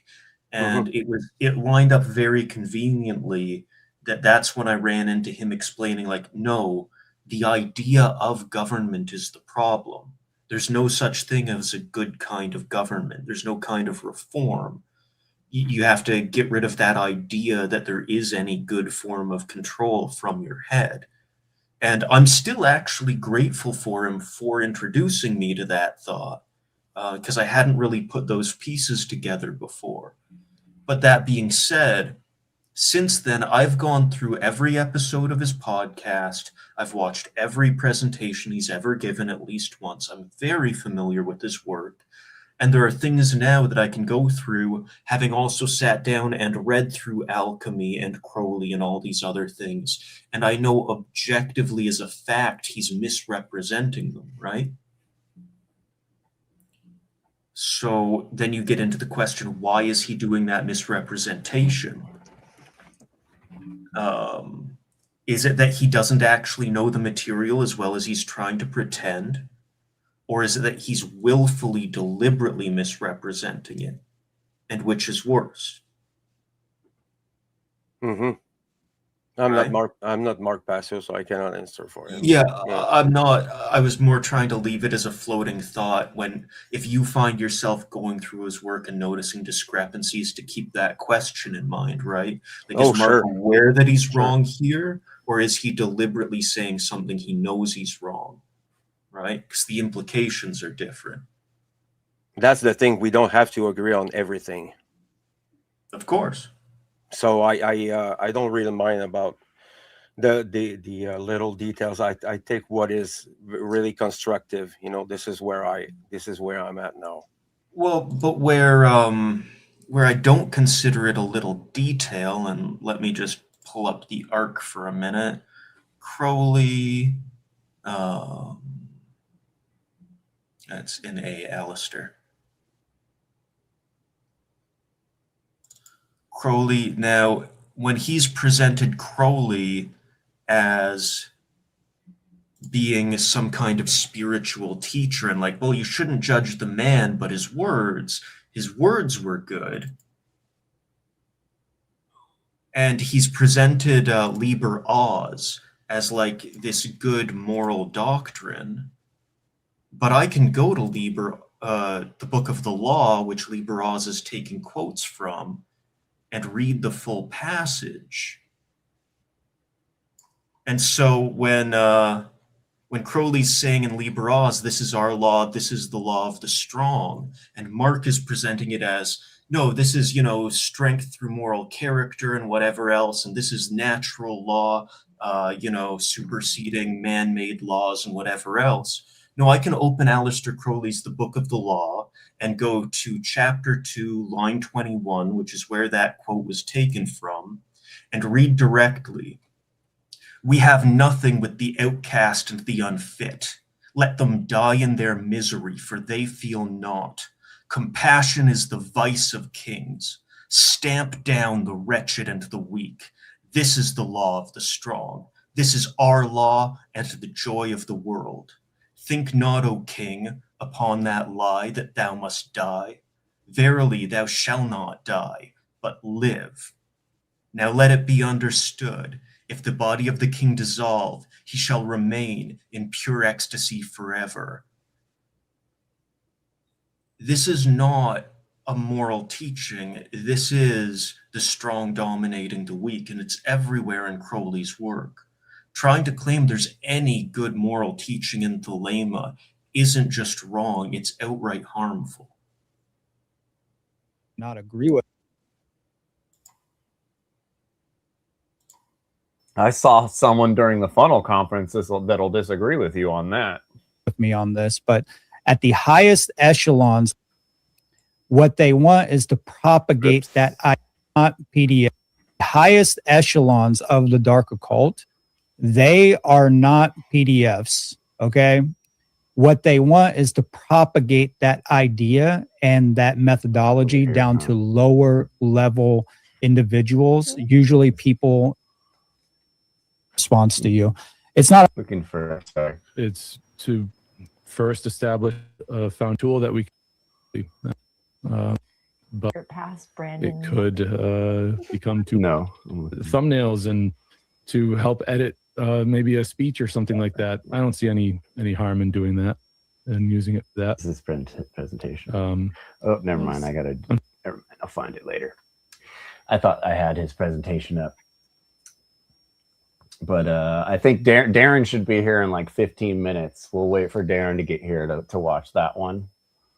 The Thelemite that presented during Funnel. I know you guys will probably go over it during the New Age dumpster dive. So actually, yeah, we're scheduled to do 2 episodes this week because a lot of stuff going on. My former associate Victor Hugo last week had on this guy called Stephen Kelly, who claims to be an ex-CIA remote viewer, psychic, who's gonna get people to give over their spiritual power to him so he can fix the world. And also, he developed infinite energy, but it totally got stolen from him. And he developed laser technology, and that got stolen too. And like, so we already were slotted to do that one this week. And then we were watching the Thelemite presentation yesterday, and we're like, okay, we got to do 2 this week because this is cool. Like, we can't not. But Fred, did my point about the difference between the material and how it's presented make sense when I read Crowley there? Oh yeah, I do not agree with everything that is said on this network. This is why I quit. Right. And that's my point where I'm saying like it drags people into things that are harmful, because the number of times when I've had arguments with people on that network and I call out Thelema and they start digging in their heels like, no, there's good in Thelema. No, there isn't. Yeah. And like, it's one thing to say, separate the man from the message. And there are times and places for that, like engineering. It doesn't matter whether or not you think someone's a piece of shit. The question is their math correct, right? But in the case of moral teachings, why would you take moral teachings from someone who ran like drug and sex abuse cults? Why would you ever take any spiritual guidance from someone like that, right? If you know those things are wrong, why would you seek out spiritual guidance from someone who's less morally developed than you? No, this is something we're going to get to. Yeah, that's a good point. It kept coming up in Funnel today. The idea of like, okay, we don't want to be more morally. We don't want to get on a moral high horse about things, but where is the disconnect between people who are just not doing things moral and people doing things morally? I don't know what I was trying to say there. So, I mean, the important, I think the important stuff there is what you're doing with your actions. Yeah, but everybody's all, oh, don't get on your moral high horse. And it's like, but if you're actually moral, like if you're actually doing less harm than that person who is continuing to do harm. But we're getting into that later on one of these different videos. there's levels to it as well. Like, you can talk about the harm caused by paying taxes to an evil organization like a government, but the guy who's working a day job to just not die, if he doesn't have other options in the meantime, what should he do? Starve on the street? But at the same time, there's a world of difference between that guy and the guy who's like going over to his neighbor's lawn with a tape measure so that once it's past 6 inches, he can call the city to get him fined, right? There's a different level of active use of a system and inflicting harm on others with it there. Yeah, well, it's not about grass actually. It's about I do not these are trivial things. You know, my life isn't, you know, it isn't fucking rainbows and unicorns. You know, I have responsibilities far greater than grass. I don't have time for this, you know. So this information needs to be used for good, and I don't agree with everything, you know, Mark says or people from the network says. I don't have to, you know, but I know these informations that I took in, they changed my life for better, and they gave me a better life, a better understanding of myself, and a better understanding of spirituality and society and all these things. It's an open door, you know. You don't have to understand and study everything, you know. If my actions are doing good and I'm creating instead of destroying, then it's a good thing, you know. It's basic things, you know. Raising children right, this is a responsibility, you know, morally.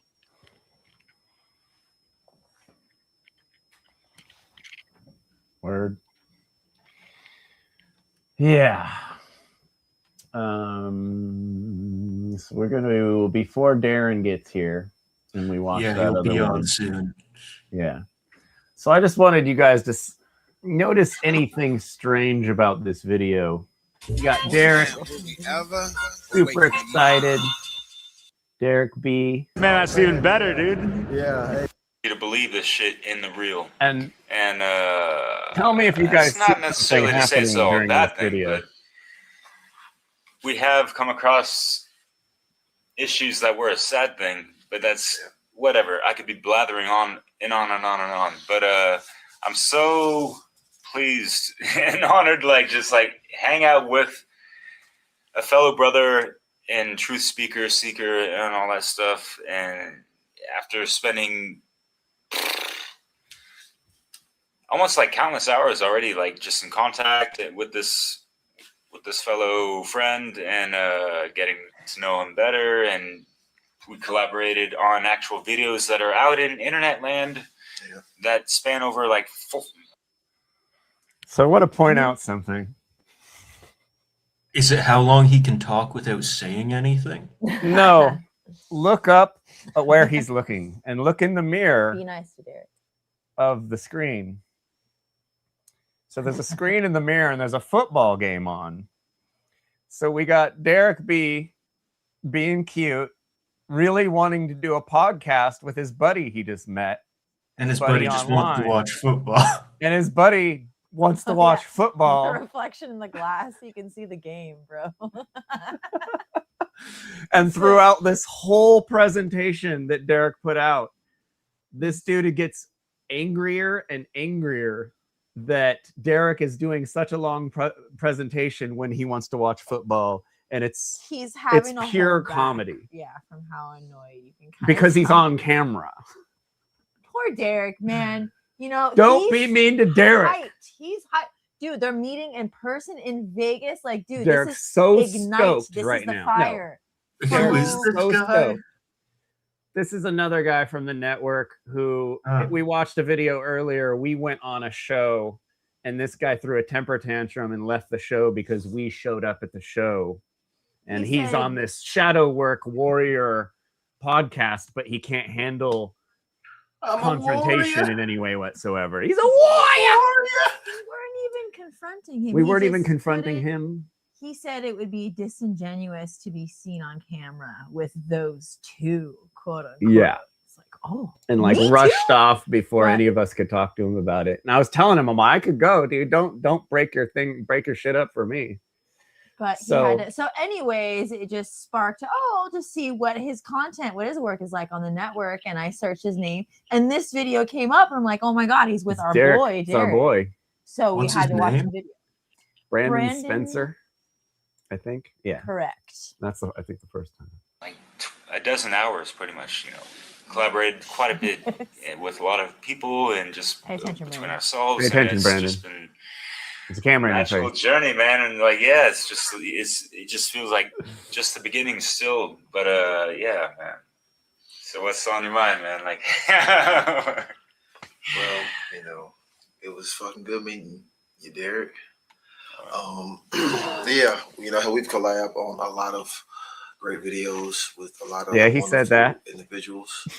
There's a lot of people putting out some great work. I know we may not all agree upon the same thing, but we all share a common goal, common principles. I'll agree. What is he the talking about? understanding of how natural law, What do they disagree trying about? to better ourselves so we can help, I think that was, shape I think you're misinterpreting. the creation, okay. inspire that creation within others, to do the work I'm gonna upon jump themselves. forward a little bit. Or if you think that There's way, he man, up at the camera, up at the game. Oh, they're both watching the game. whole now. fucking Eric's like, wait, you're watching Yeah, the game? totally. Oh man. Oh yeah, Oh, he's man, noticing he's watching that the game's game. on. Oh man.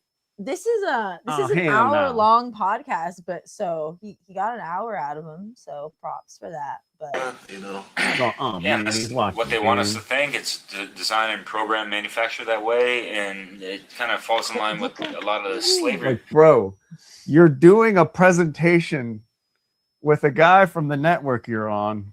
You guys just met for the first time. He's got a camera in your face. You're mind you, Derek could have just been like, yo, like let's make just like a quick video really quick. And dude's like, all right. And then it just turns into like an hour-long podcast and he's just like kind of roped into it unknowingly. The savior programming, sorry. Yeah, just like, okay, like, well, Sorry, yeah, I we're in this interrupted fucked up you situation, watching but the game. there's going to be this, person that's going to come and save the day, whether it be motherfucking Donald Trump or QAnon or fucking Jesus or the Dalians. Yeah. I mean, the damn aliens, man, shit. And, the Galactic Federation, the Zeta Palladians, and I just, and Members much of love and light. respect to those that are actually fucking, benevolence. You have to understand, like, extraterrestrials. Wow, what does that mean? Like, it's something extra, meaning outside of the terrestrial moment. plane, meaning the Earth plane. So they're, from the stars or other places, and For a moment, I thought he was going to do the same thing and call that crap out for being nonsense. And then he Nope. didn't. Yeah. I did too. I'm all, hell yeah, dude. For a moment, call I that thought he shit was out. actually going to say something based, and then, Yeah. and then it Nope. was that. So, nah, mad respect though. Mad respect. Like, dude, oh, fuck. So close. But then so far. He's cool, man. It's all good. It's all good in the hood. but shit. So guess what? How do you Derek think gets that hella they would urban view when he us? hangs out with this guy. Like, just for me, having that thought in my mind for like over a dozen years, just that was one of the catalysts that just made me like all that stuff. And yeah, of course, everything is all about the state of the mind, which is first cosmic law principle. But like you break down the whole mind and the whole two hemispheres, masculine, feminine, and the triune brain and all that stuff, and it's really simple and easy to explain, and we've done it like infinitum at this point. He's gonna cry. Other many great teachers. Yeah. Other many great Yeah, man. Yeah, individuals yeah. too. Like manly Yeah. P and the place to be. Manly Mona. P. Yeah. Manly P Hall. Knows it all. Who that is? Like, This was the hotel that I was in that inspired my freedom. So what? Go like half an hour. Oh. how cool would it have been to meet Someone like manly P. Gotta make sure I'm looking at the camera. So he's falling. The great grandfather. Right? Yeah, dude. You just want to just grab a chair and just Watching sit there. commercials now. The game's not even playing. Oh, really? I don't Look want at to him. say Look at something. look at Derek. Yeah. Derek, look at him looking at the game And then he like being got all bummed. disappointed. Yeah. He's like, this bro wants to hang out with me so little that he can't even watch the game lock in. later. Yeah, no, he can't lock into the podcast, the spontaneous hotel No. podcast. And poor little Derek. Well, I don't even think Dave announced. Folks that were, you know, good Yeah. friends with, like, Replacing your form of creation. All right, so 40 minutes in. Now he's like really getting mad. Like he's really getting mad. Yeah. now. This whole fucking notion Oh of my god, subjective microaggressions. morality, man. And then fucking solipsism, like fucking that shit is like widespread too. People don't You don't say. really grasp how widespread that is. Because how many people do we hear? Oh, it's just about belief. Like shit. No. You're trying to beat the lie, Eve? Yeah. What?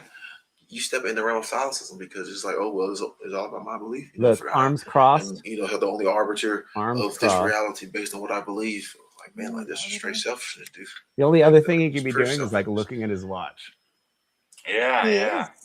Yeah, He and looked down we at had his some phone. discussions on the Look at him. Great I Word can't Warriors believe this is still going. discussion about religion and all Yep. that stuff, and how, you know, belief is the enemy of fucking truth down there. Pretty much, yeah. You think it's gonna end here? No. There's All 20 more forms of minutes. belief you can fall into many forms of belief. There's infinite forms of belief. Worthless. This Like is when, like, you know, things were actually mass produced Like, as far as text. It shows the fucking mind control.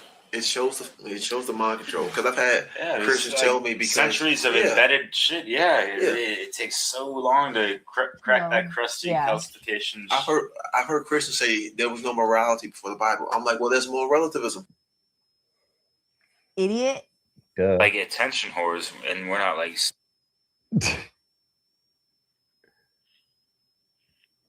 Understand? We're not the folks that are like, oh, hey, like, I don't know. subscribe, whatever the fuck. It's like, for You us, aren't? it's like a redundancy. Even though like we're not hating on 52 folks that do minutes. that shit because, you know, like, it's not a bad reminder. Hey, while you're at it, why don't you click something, whatever. Yeah, but- literally looking at his Hey, nails. it's not about that. It's nails, just look at the screen. the algorithms are just not in our favor. You have to understand that the algorithms and the Good Lord. AI tech and all this motherfucking bullshit, censorship and shadow banning, whatever the fuck, is You know not how in our engaged favor. Derek is? We are suffering. Content Fully like this fucking is fucking engaged suffering. and fully There's dozens and disengaged. dozens of cats like us out here. Well, I'm not just talking about us, you know, like we're victims or whatever. He's rolling We're his speaking eyes. about fucking He's literally countless people that we fucking, you know, learned from and understood a lot of things. Derek's and getting crazy. It's so They fucked work up, too. you know? Yeah, check out Derek's their work getting too. crazy. Yeah. You know, Look it's like out. I've always said, I don't give a fuck if anyone subscribes. I don't give a fuck if anyone watches my damn videos. I don't fucking do this shit. So, I can promise you the reason Derek's videos just aren't sounds so reaching people is not censorship. No.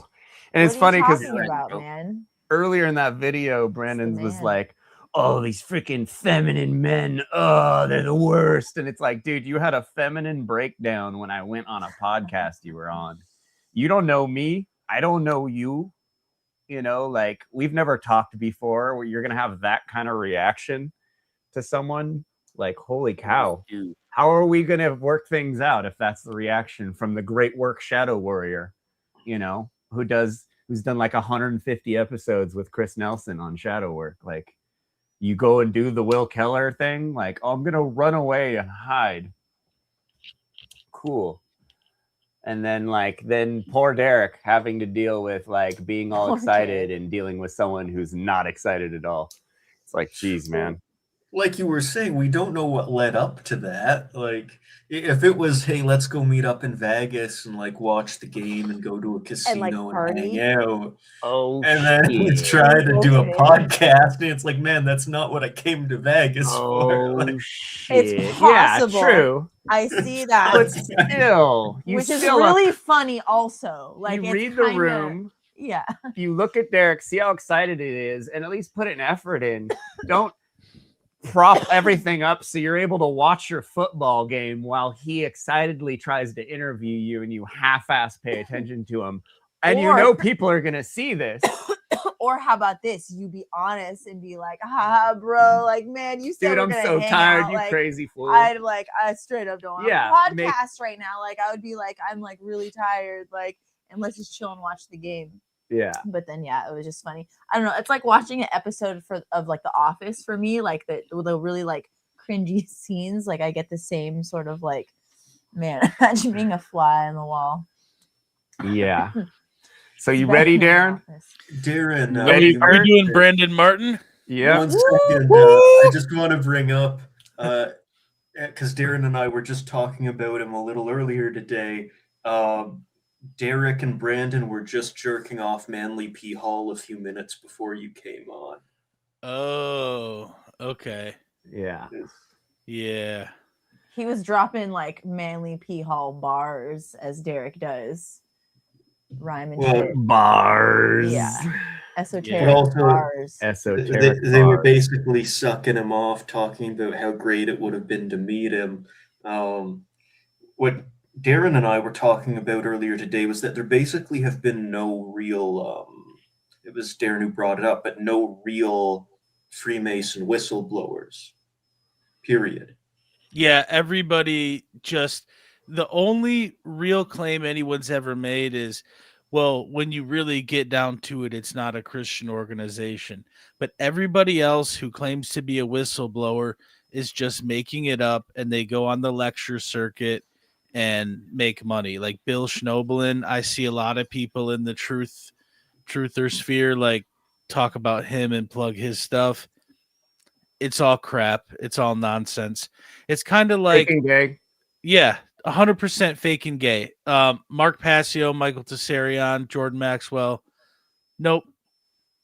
Trying to make money. Just speculation. And interestingly enough, Manly P. Hall, who was a Mason, wrote Secret Teachings of All Ages before he was even initiated. That just goes to show you that there's a difference between knowledge, self-realization, and organizations. There's absolutely nothing any organization can do for you to teach you about yourself. And the only thing they can possibly do is provide an atmosphere, but they can also just network and get into other things. So that's the thing is Manly P. Hall learned absolutely nothing from Masonry. They learned from him because he was investigating stuff, and that's how it works. So anyone who thinks that the power or even the problems come from organizations, they don't, because organizations are not sentient. They don't make decisions. It's like, where is government? What is an organization? It's just people. And so that's a problem with collectivism, thinking like we need to get together and do this and manifest this. That's the whole problem. Everyone has their own mind, so they can make their own choices, and they try to aggregate shit. It's when things don't work out. That's why all the plans that humanity makes end up failing. All right, so I present you with one of the biggest tumbling dill holes I've ever seen in my life.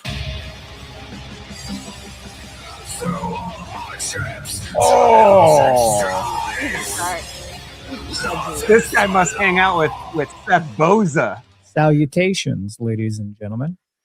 It is such a great Why honor is he and dressed like pleasure a to be wizard? speaking at the Freedom Under Natural Law Conference. He's again. got some I monoatomic want to give a piss shout under his out to desk. all the organizers for all of their hard work, their due diligence, and their consistency in presenting I'm putting and him right up keeping above this you, Kurt. conference alive and keeping it going. He's I coming know to get ya. personally how hard that can be. and how much work it takes to actually organize these types of events.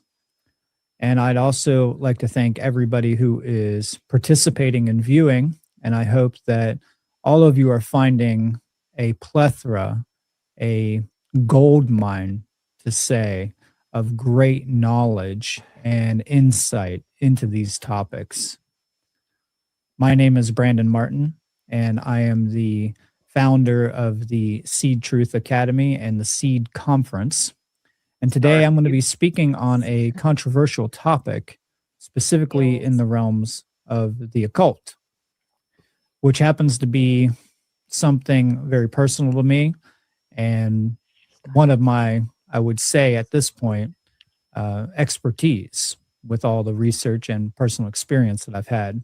My presentation title is Amor est lex, amor sub voluntate. Now, for those who do not know this, this means love is the law, love under will. This will be an esoteric initiation of love, will, and law. So without further ado, let's get right into the topics. First, I'm going to be starting out with many caveats. The first caveat is I am not asking anybody to just believe me, and I cannot cover all the information about thelema in one setting. You have to do your own due diligence into these topics. I wish I could. Now we're blow going up to get this into some pompous caveats ass about face. thelema We could see because the this facial topic expressions this can guy become very heated and emotionally triggering for some. Thelema, first of don't get all, is triggered. not a religion Getting of triggered. belief or system of worship. The truth about thelema does not require belief, faith, or devotion to gods, spirits, or especially to Aleister Crowley. Or Okay. Crowley. Some people Can we pronounce already it differently. pause here? This will Yeah, I not know. be about Already we Crowley need himself. the first line out of his mouth. We have to stop already. Because, hold on, it's not about the worship of external things. It's about self-worship. It's about you becoming God. So that was a partially correct statement, but not really in the way he's presenting it, right? Like he's still is making what it it's not about, but it's not what it's about. right. Yeah, and guess who did do his due diligence? Curtis. Actually, we had before a show on it. Yeah, before you came on, actually, I was reading straight out of the Book of the Law on this show. So, like, no, I've read Crowley. I'm familiar. You know, I'm sick of their bullshit caveats. If what you say needs to be prefaced by 5 minutes of caveats, maybe what you're saying sucks. Yeah. And like, what a strange mountain for him to pick. Of all the Western schools of thought, and he picks this one. You like his Baphomet in the background there? It's Dude, unfucking. so Just cute. wait till Oh you my see some of the God. shit that he pulls up. Sickest cosplay I've But- ever fucking seen, though. Seriously. Where's his bro, swords, dude? Fuck. Where's his Like- swords? Hail. Like I was saying, because I can already see he's going to try and separate Crowley from thelema. Of You course, can't- like they all do. You can't separate the man from the philosophy he created. That's Thelema what did Jer- not exist before Crowley. Right. That's what Did- Jerry was trying to tell us when we fucking met up with her. Because that's what She's Mork like, said. oh. I It's know, like, and I dude, told her she was an idiot. And then she thought I needed to meditate. And then after meditating, I still told her forced she was an meditation idiot. on us. Yeah. Well, and it's not like the teachings of Thelema would completely condemn and not allow Crowley's actions. It still supports it. It's still in line with it. So it's not like it does equal Thelema. Like the slash should not be there. Funnel poop into my mouth. Correlation. Hello? Literally. The dirt Funnel funnel. poop into my mouth. This is like we can Funnel make like 5. What does a Thelema. waffle? What does a waffle symbolize? Oh God. Funnel poop into my mouth. Stomp. Waffle stomp. Stomping. Himself or Crowley himself. Aleister Crowley is not the authority, prophet, or pope of Thelema. Excuse Even me? says this himself. He's like the mochi. It's because he said it himself that he wasn't the prophet. Oh, so Except that makes it true. He Got literally it. That claimed makes it real. to channel an external being while he sat in a room and wrote down its doctrine. That's It's like- he literally claimed to be a prophet. So, And then yeah. it's like Mark saying he's not a cult leader. Well, he Said every elaborates. cult leader. He says Crowley only did part of it, not all of it. That's what I think. That's who it is. Well, that was there were Jerry. some Why you guys are wrong. hermeticists that like were working on, let's say, the Golden Dawn stuff, or Ordo Templi Orientis existed technically before Crowley, but Crowley took over it and then added butt stuff in the 11th degree of the OTO. Tons of butt stuff and demonic behavior and terrorizing of hundreds and hundreds of people. Possible human sacrifice, all kinds of crazy stuff. And that's why I don't think like a lot of people that are into Mark even know anything about Crowley.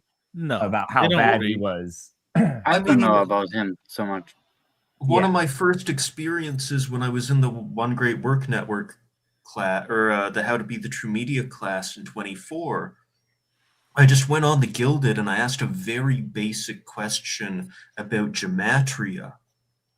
Crickets. No one answered.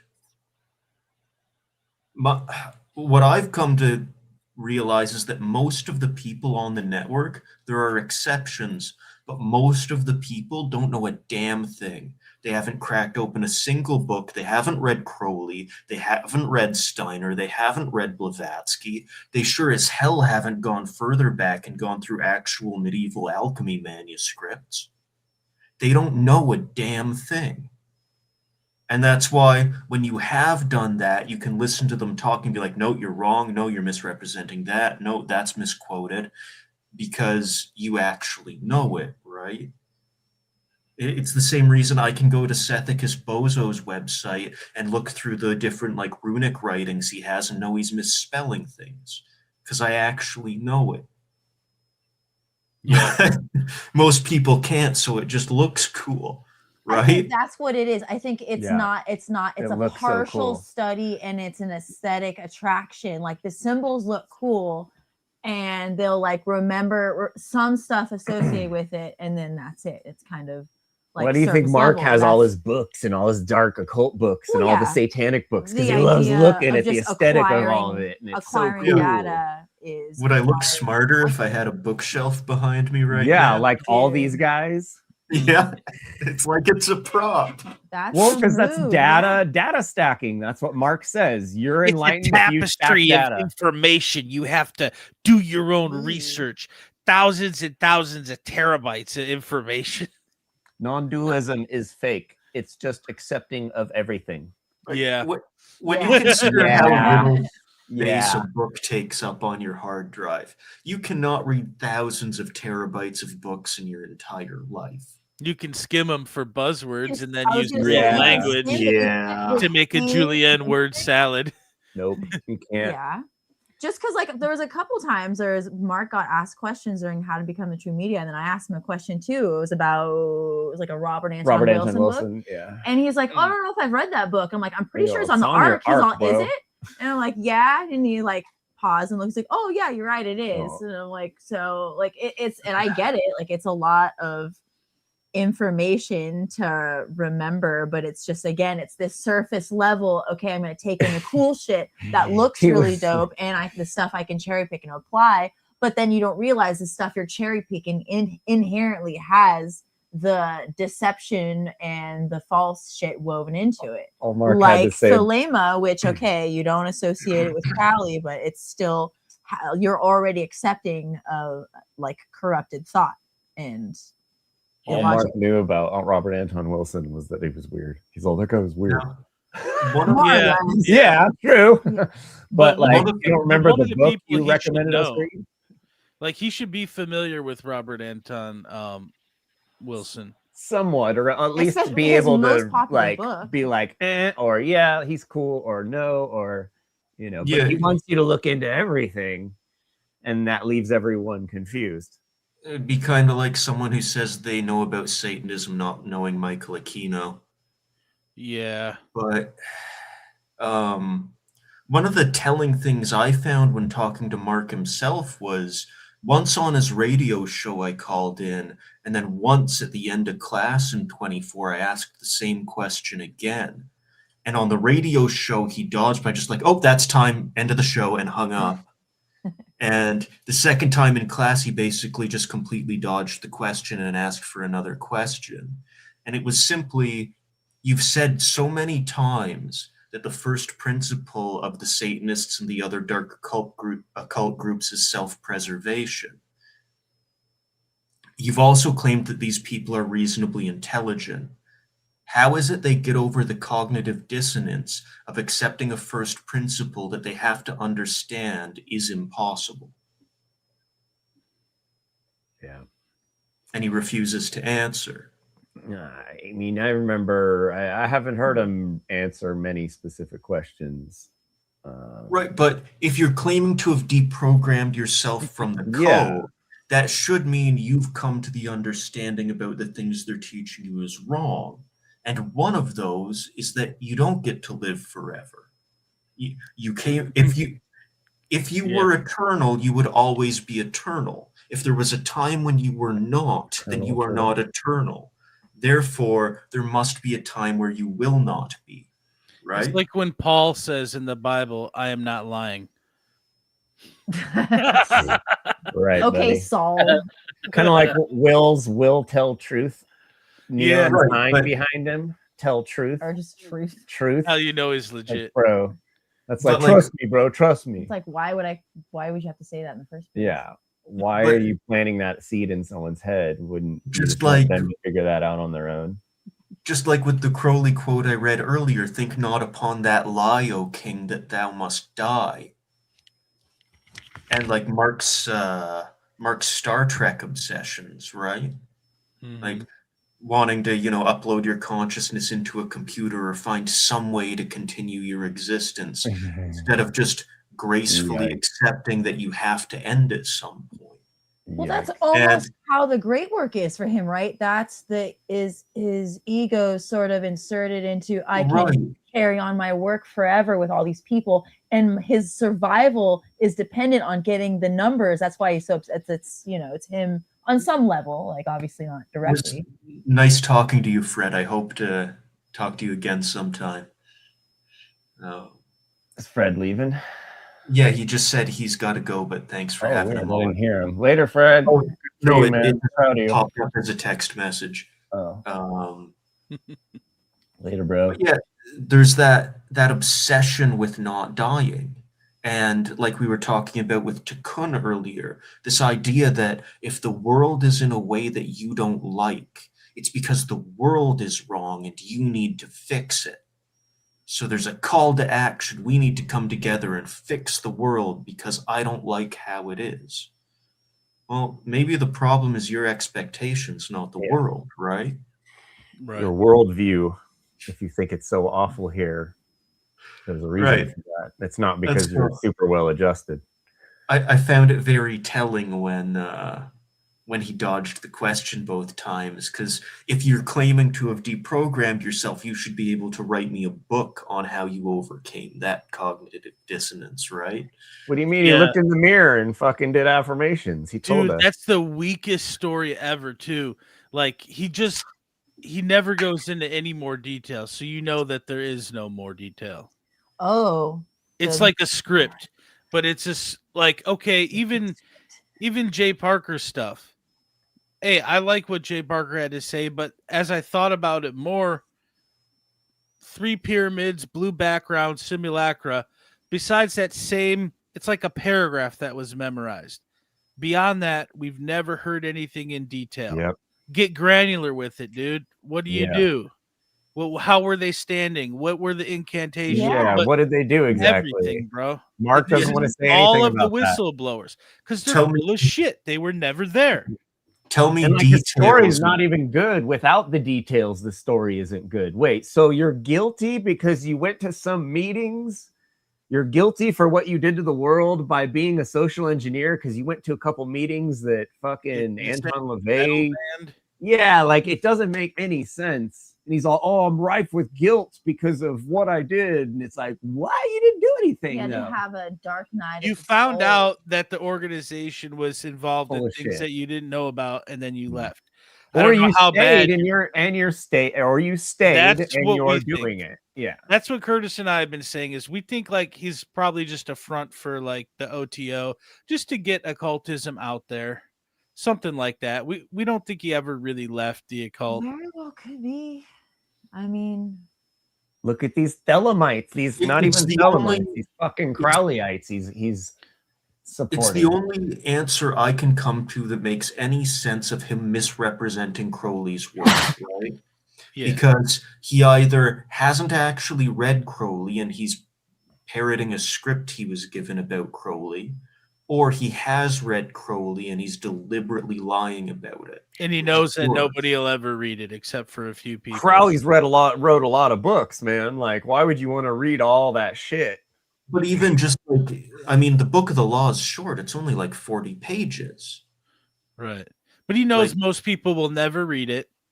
yeah, and if you tried, it's like a crazy, like it's hard to stay engaged with an Yeah. entire, like it's like Crowley a book. crazy guy fucking making up characters in his head, literally. Like Yes, that's what it is. That's what it is, and it's how it Crowley reads. and Like, Crowley and Blavatsky were agents of the British Crown. And they need that to displace the older religions and organizations so they can wedge their world politics in there in a certain way.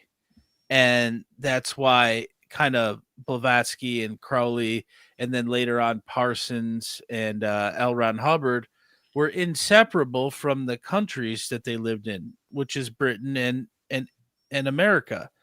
And they need that.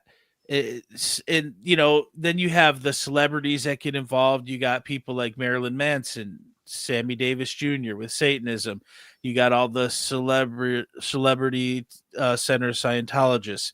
This is just a way to fuck up society and get people into a post-truth hellscape where they'll just accept anything and everything stupid, and just to get people into a pattern recognition mode.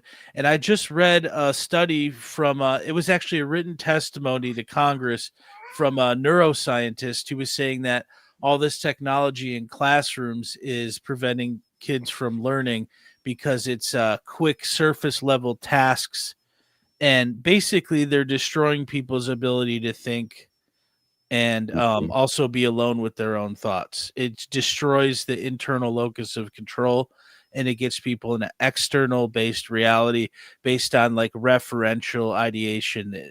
Unless they have an external reference point, they don't know what the fuck to do. And that's, if you look at text messages, if you go to like Reddit or anything where people go to Reddit, am I wrong or am I overreacting Reddit, and read people's text conversations, they don't know how to talk to each other. So they have to ask other people if they're overreacting. And the text, everyone's basically illiterate. Go in the comments on Instagram. People are illiterate in their mother tongue. They're not fluent in any language, not even their own.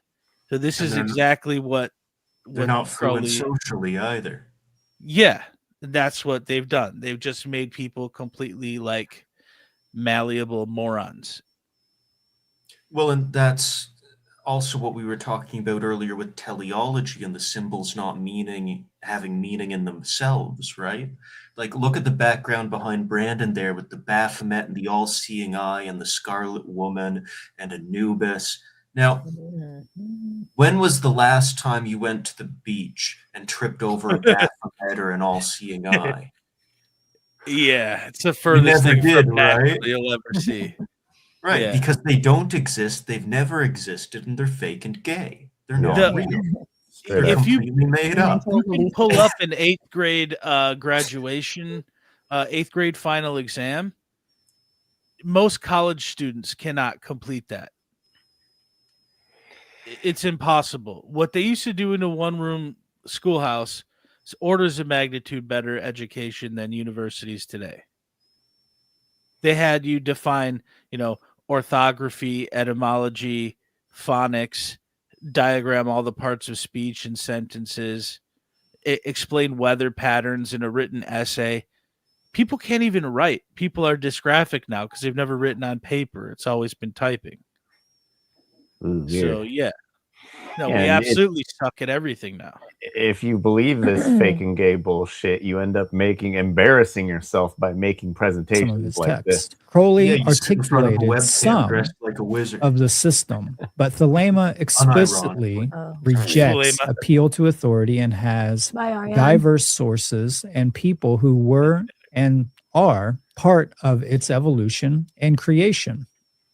Aleister Crowley is treated here as one of the sources and systemizers, not as an infallible authority.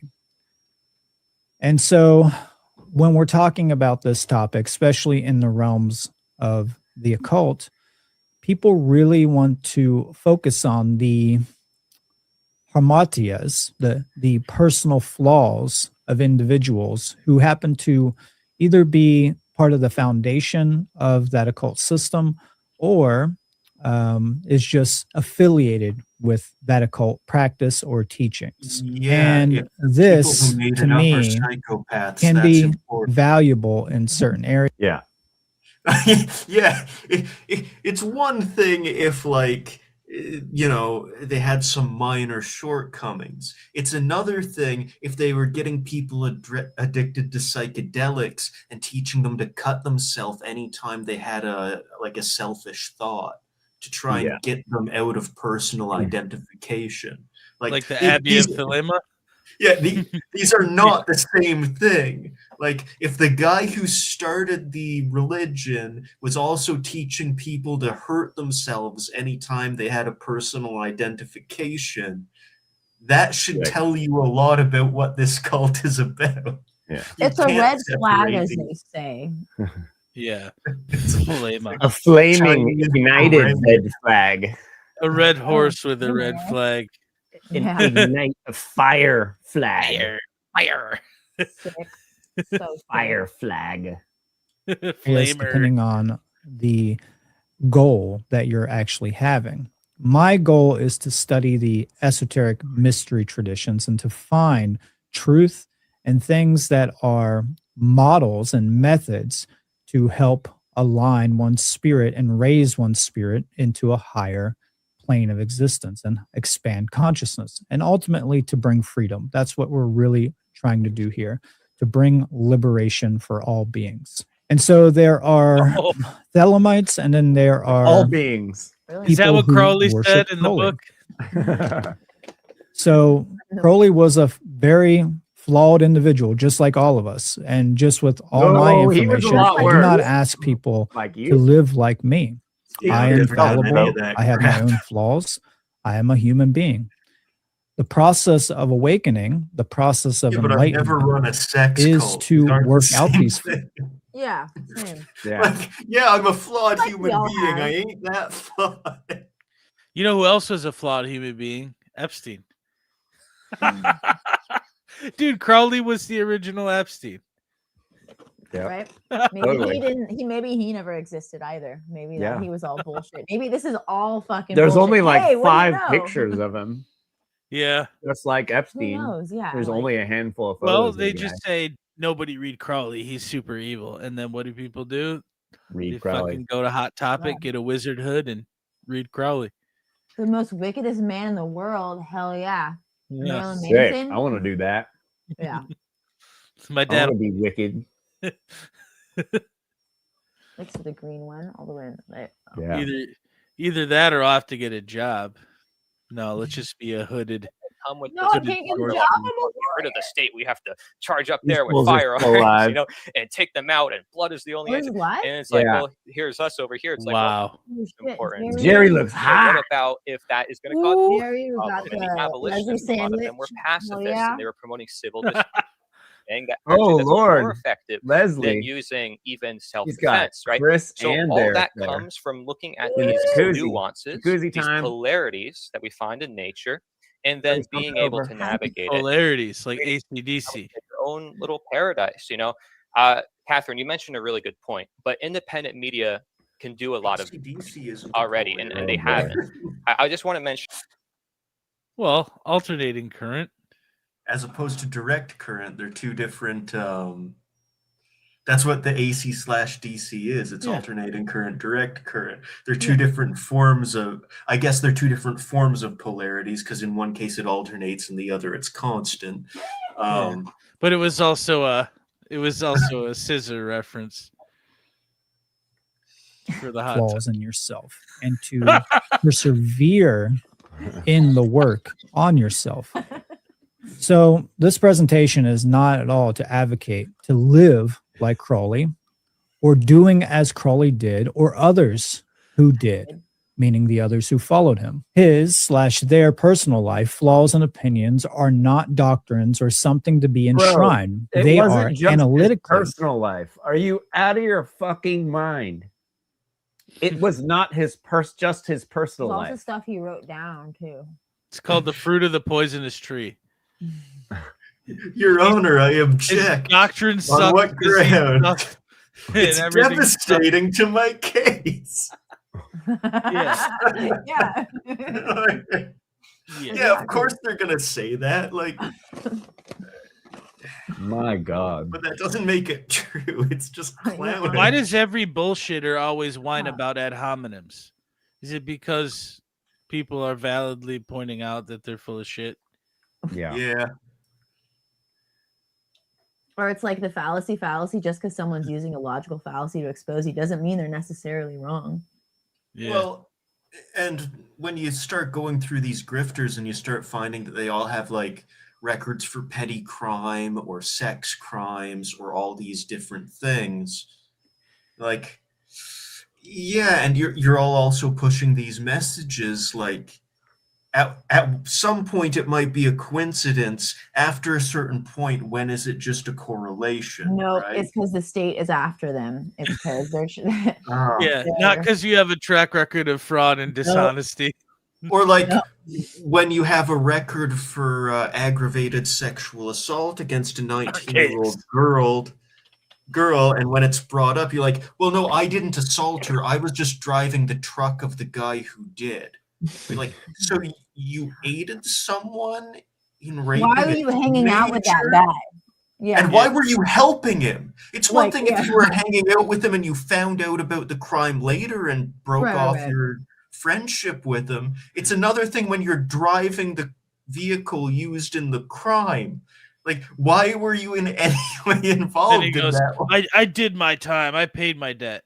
Oh, okay. So we're so the assholes. Okay, I got for it. bringing it up, yeah. How dare you? Yeah.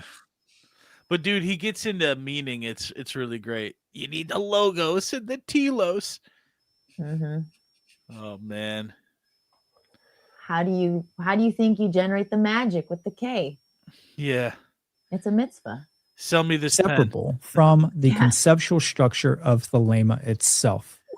So it's important to be able to compartmentalize these two things. Of course, they are related at some level, but for the maximum efficiency of gaining knowledge for this model, this occult teaching, it's important to understand that the teachings themselves, on whether or not they're true or not, is. What's that? I said, why would you want to maximize your efficiency in gaining knowledge about something that's fake and gay? Exactly.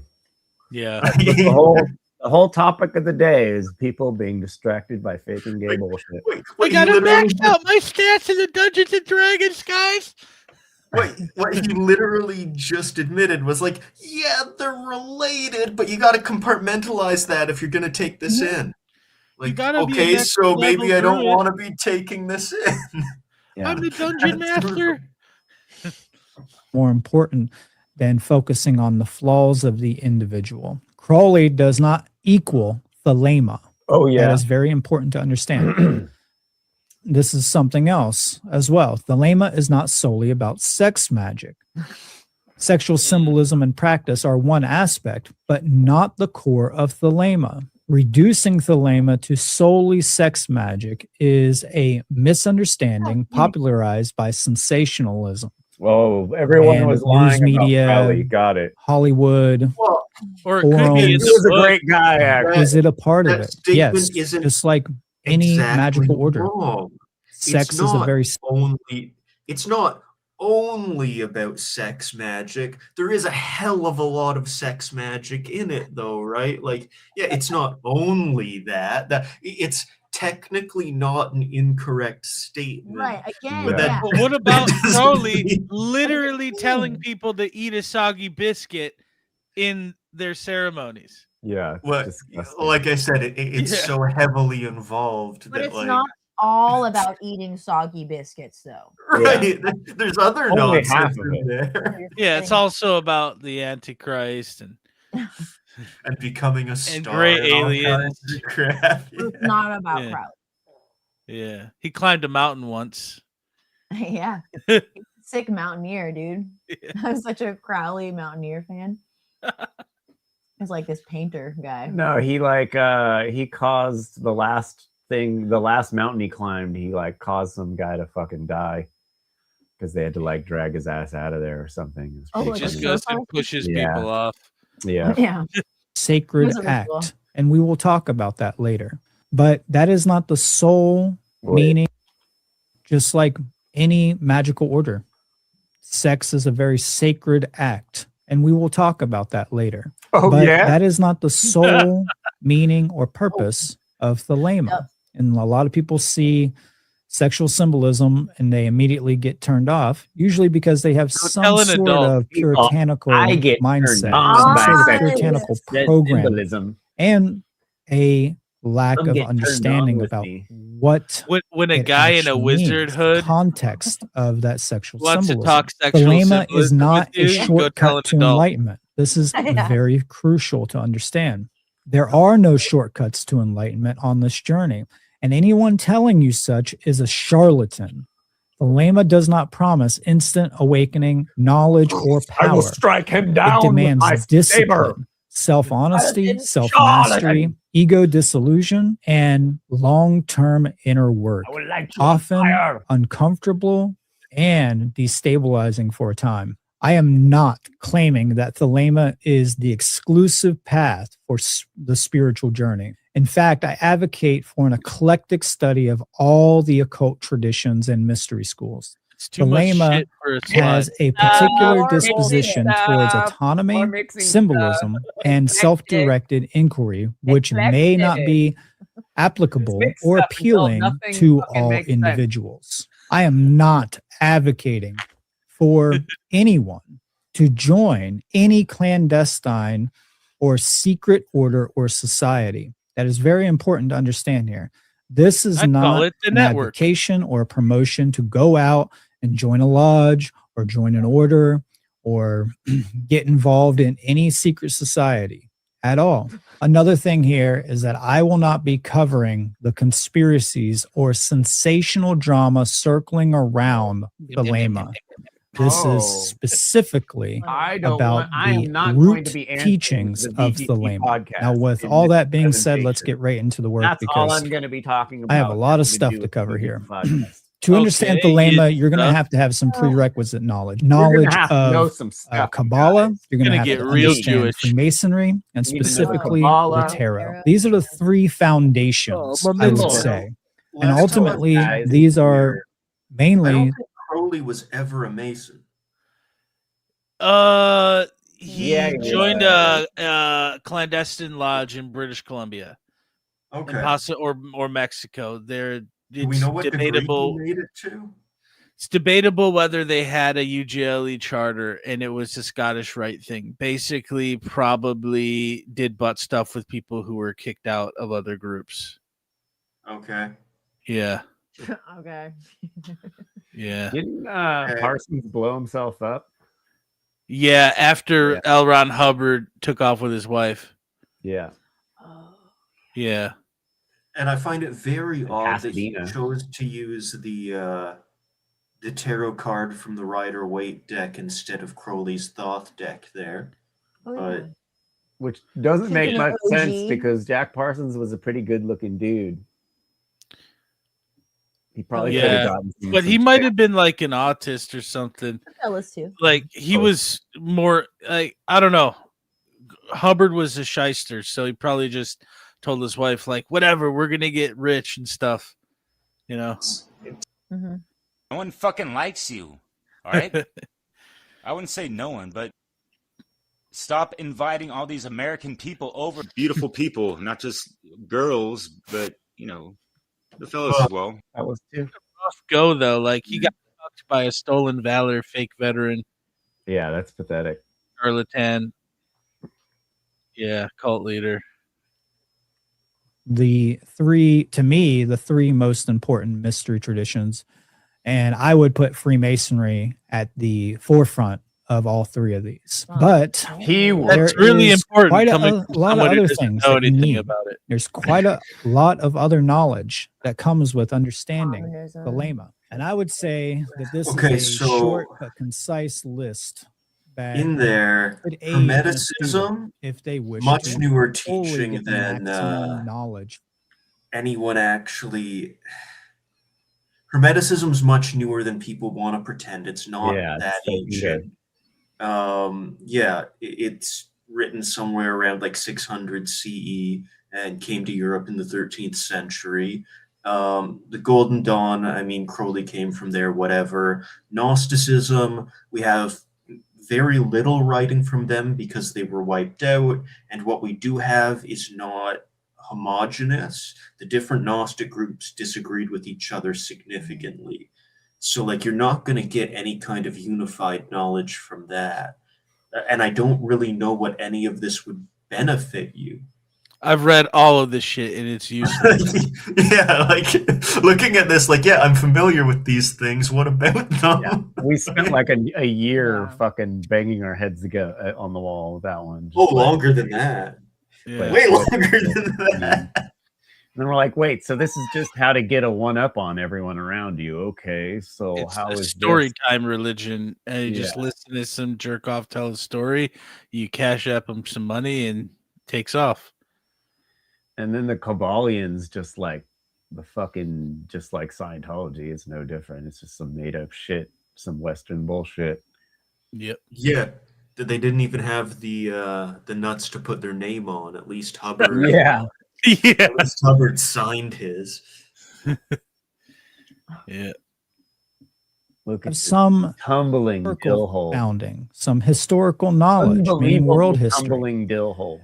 You're definitely going to need some Eastern and Western philosophy Expose and the bad theology. actor You're indefinitely. going to need some esoteric knowledge, which all this kind of covers, but numerology, sacred geometry, gematria, things like the Pythagorean theorem. You're going to need to have some basic Did you say understanding that of right? psychology and physiology. Shit. You're definitely For the going to need, Western- especially for Fuck shit. Thelema, Fuck to shit. understand Fuck Eastern shit. meditation Fuck shit. and yoga. Fuck shit. Fuck shit. And Fuck shit. you're Oh, also Aaron, going we're to gonna need, talk about if not meditation equally, and as yoga. much for meditation. Yeah, yoga. I'm Eastern. I do yoga. But also kind of like we were downward talking- facing Crowley. Downward, yeah. Ayo. Probably has- assume the position. assume the downward dog. But like we were talking about with the symbols earlier. When was the last time you went to the beach and tripped over a 9? Yeah. You never did because it I doesn't agree. exist. It's something we made up. They Yep. don't. Numbers don't exist. There is no meaning in them. But the Gematria is gematria. nonsense. Gematria. If you Yeah, my mattress. You gotta say agape like 5 times in the mirror and then just like You're in a fucking cult. Elevate I'm off not in the your ground. cult. It's literally a way of getting you to hallucinate meanings into things that are meaningless. Don't do it. It's fake and gay. But they say even if it's fake and gay, if it's effective, it doesn't matter, right? If it's for the greater good, that's essentially what the cope is. Well, hold on. Can there be such thing as a greater good, or is But there I good? see, yeah, of course not. That's the, Yeah. Yeah, And the what whole any- thing is like that's where it The gets term greater good can only ever be used for the purpose of justifying something that is wrong. Otherwise, Yeah. you would say you do it because it is good. If you're saying you do it for a greater good, you're saying, yes, this is wrong, but it achieves But it's a something greater- good that's It's more valuable. always theodicy Right. and yeah. Anytime you ever hear anyone use the term greater good, it is an admission of guilt. Right. Yeah.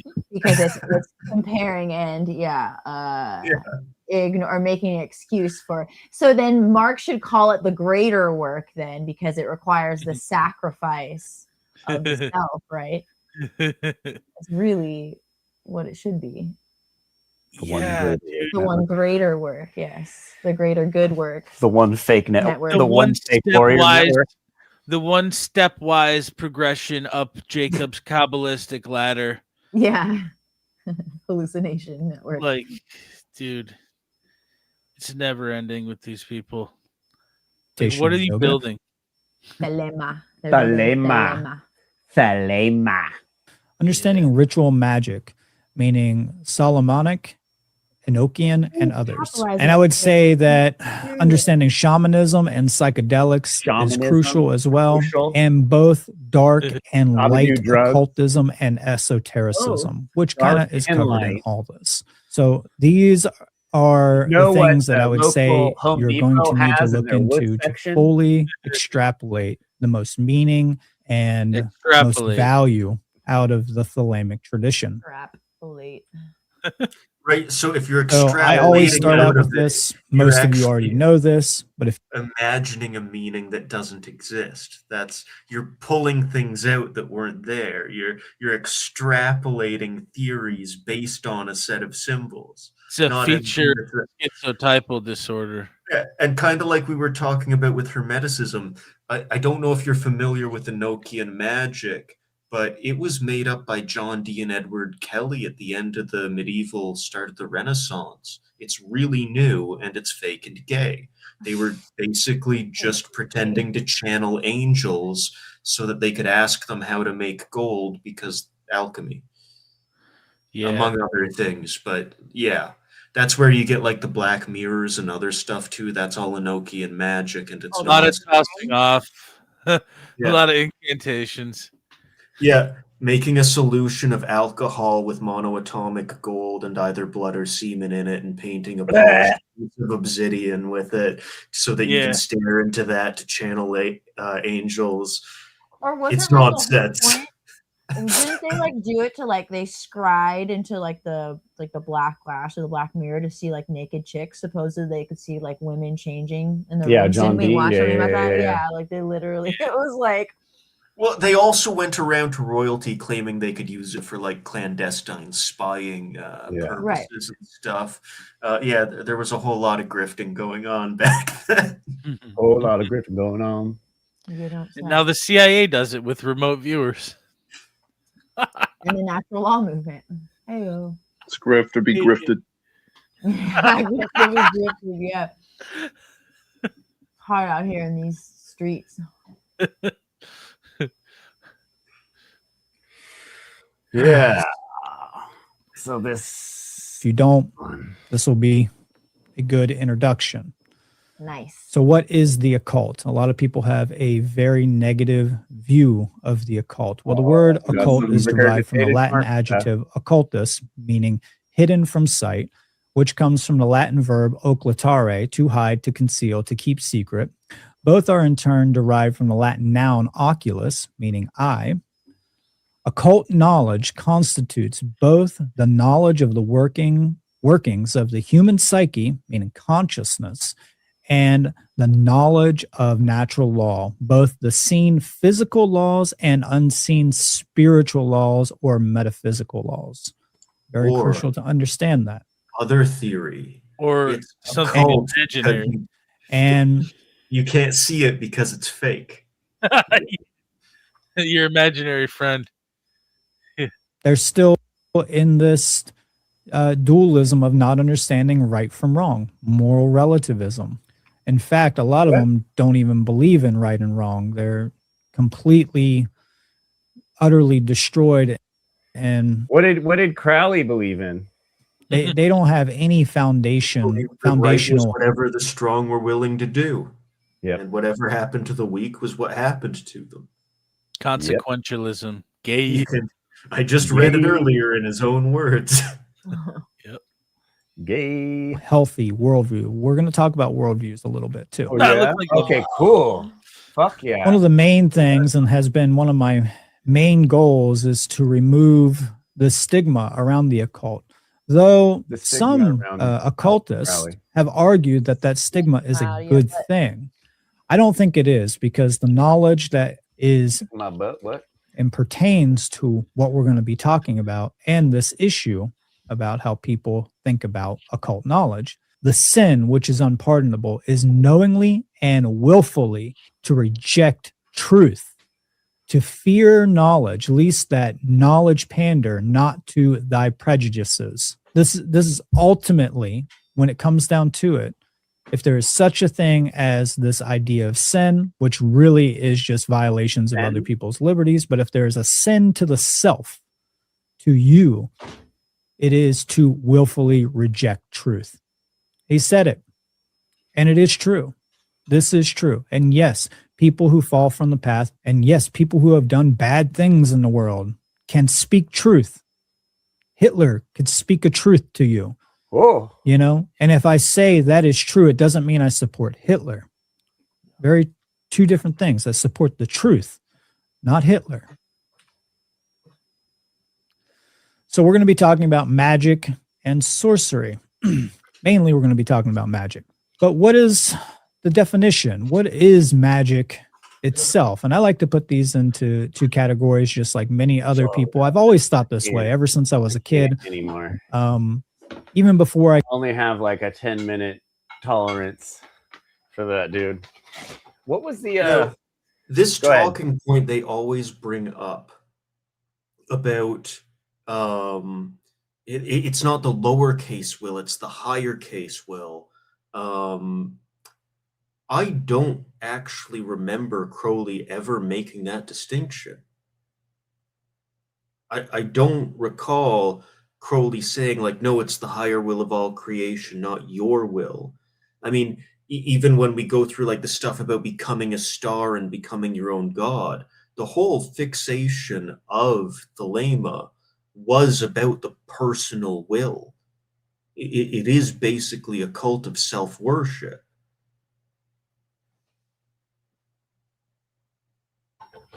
All right. Yeah, no, I mean, it's just a very weird mountain to die on.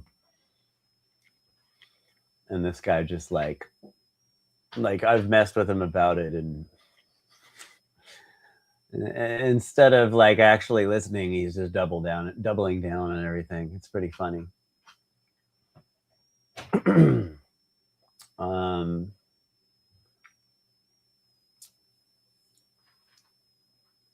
Yeah, hold on.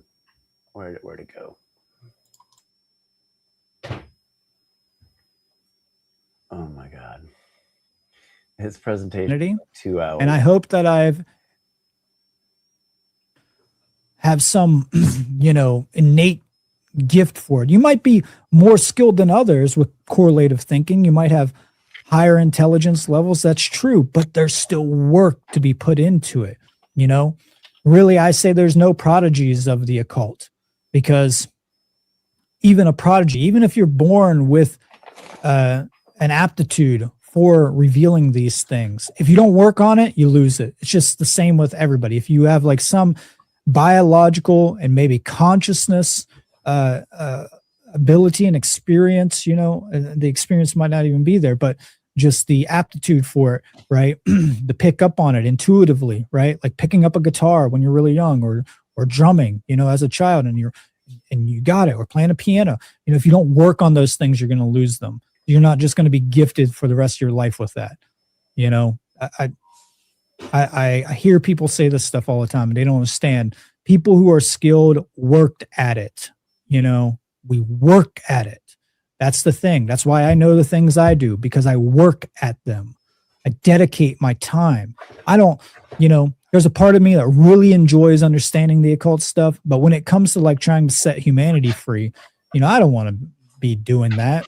None of us want to be here doing this, really.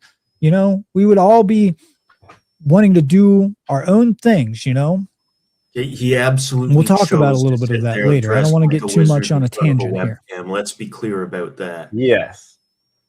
He absolutely wanted that. But Yeah. like looking wasn't an through act. this, cross-reference, don't take it as literal scripture or as self-help. Well, if the teaching isn't going to help you, why are you learning it? But beyond that, these principles are cryptic for a reason, and then he adds. It looks like he double spaces here. To punctuate it, unveiled as one proceeds through the method and dedicates themselves to the study. Is it possible that people are rejecting it because they don't understand it, or is it possible they're rejecting it because they realize it's nonsense, right? Because that's the constant defense. Oh, they just rejected it because they didn't get it. No, it might just be that you're idiots, right? Yeah. Like, maybe if the reasonably intelligent people who read what you're trying to sell them constantly reject it, it's not because they're, bigoted fools. It's because they can realize what you're saying is BS. Yeah. Oh boy.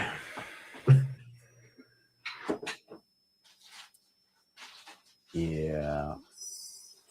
Let's see what's going on here. We're going to take a look at the logos and telos. Logos is the Greek term which means word, reason, and or principle. And in philosophical and mystical context, it refers to the rational organizing principle underlying the cosmos from a divine mind. It represents both the structural intelligence of reality and the monad intelligence, meaning your intelligence. A deficiency of logos is a failure of the integration of the nature of mind. The process of true will presupposes the logos. Logos operates as a mediating and orderly principle that renders will epistemically accessible and practical. In the lack of this, we have no means for the process at all. The necessity of logos is a foundation of epistemology, metaphysics, and ethics. You can't reason or rationalize any metaphysical claims. You can't rationalize whether the scopes of knowledge and whether knowledge exists or not. Okay, and you we can't need to rationalize back up right and let from Darren go wrong through this with behavior. me. You can't There's a understand lot. anything. We're if you gonna do not- spend the next half hour just on this slide. Easy. Holy fucking shit. Darren, you're muted. Yeah, we need to go right back to the start of the logos. Still muted, Darren. Go back to the. Damn it, Darren. No. He gone. Hi, Bubba. Well. Oh, it looks like he's going to turn it off and on again. Unplug it and plug it back in. That's what Crowley did repeatedly.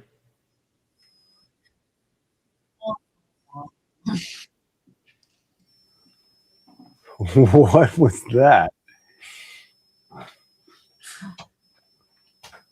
You there?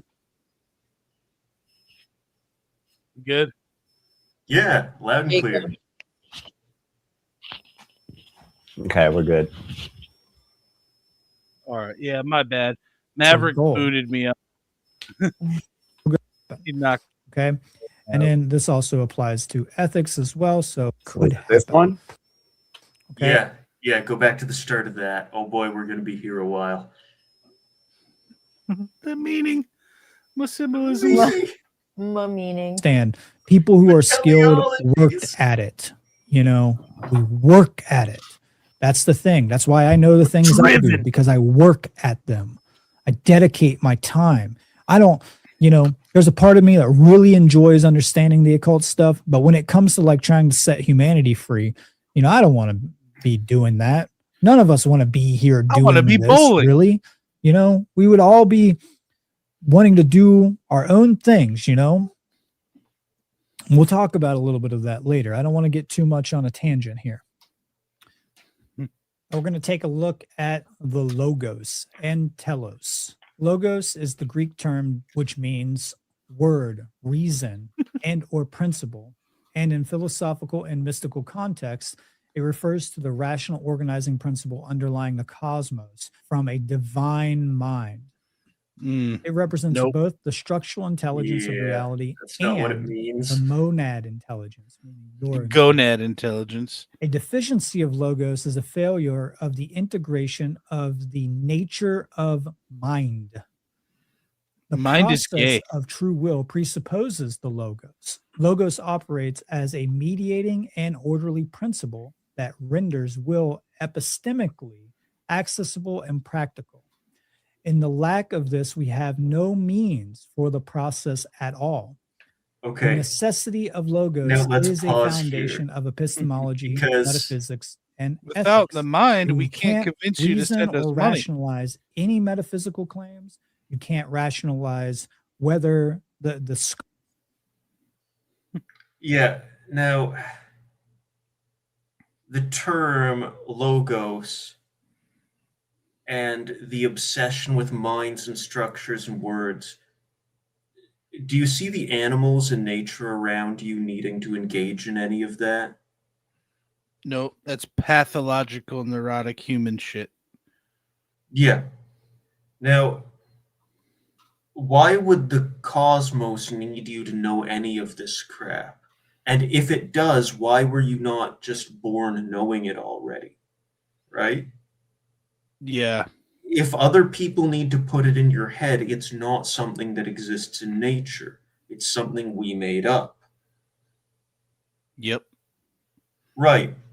The problem is, if you don't have any of the knowledge of what these symbols and words mean according to the occultists, they can't actually use those projected symbols and meanings to control your behavior.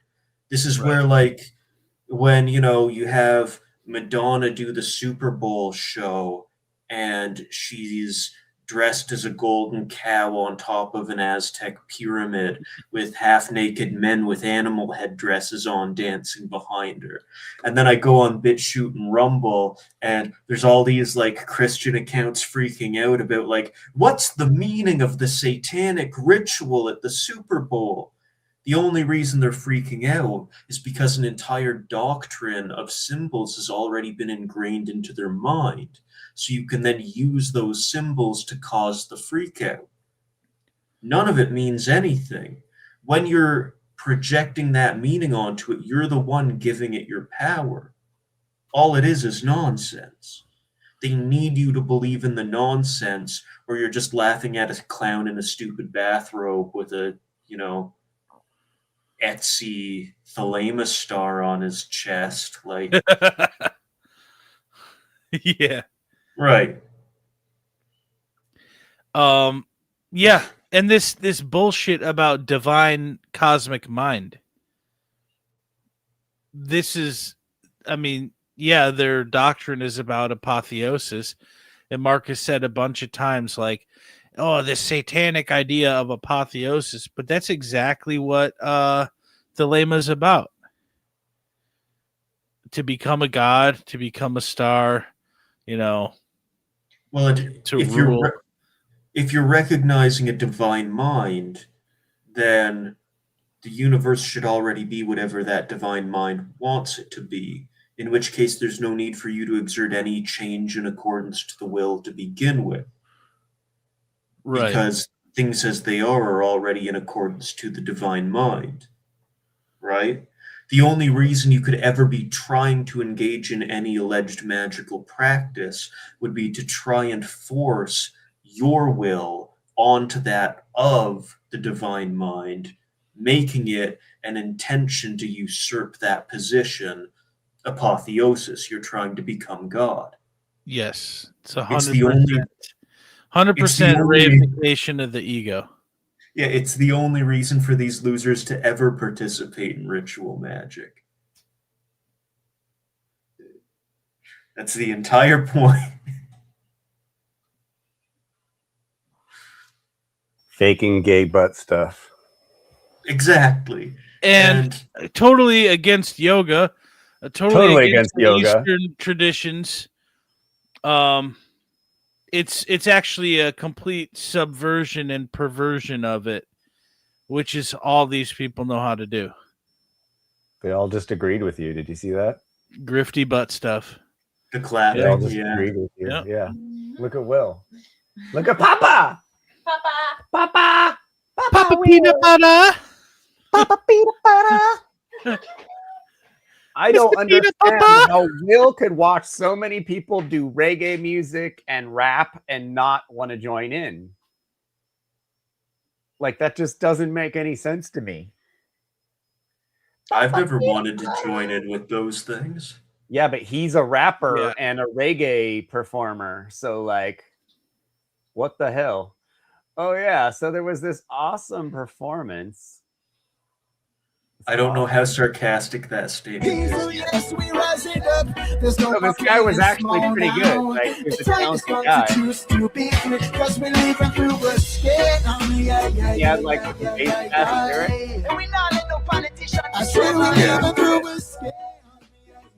It was some good shit, and like we were gonna go to the store, but we were like, actually, this is pretty good. Let's like listen to this, and then like we didn't end up going to the store, and then like everybody's like pumped in the chat. Everyone's like, holy shit, this is really good.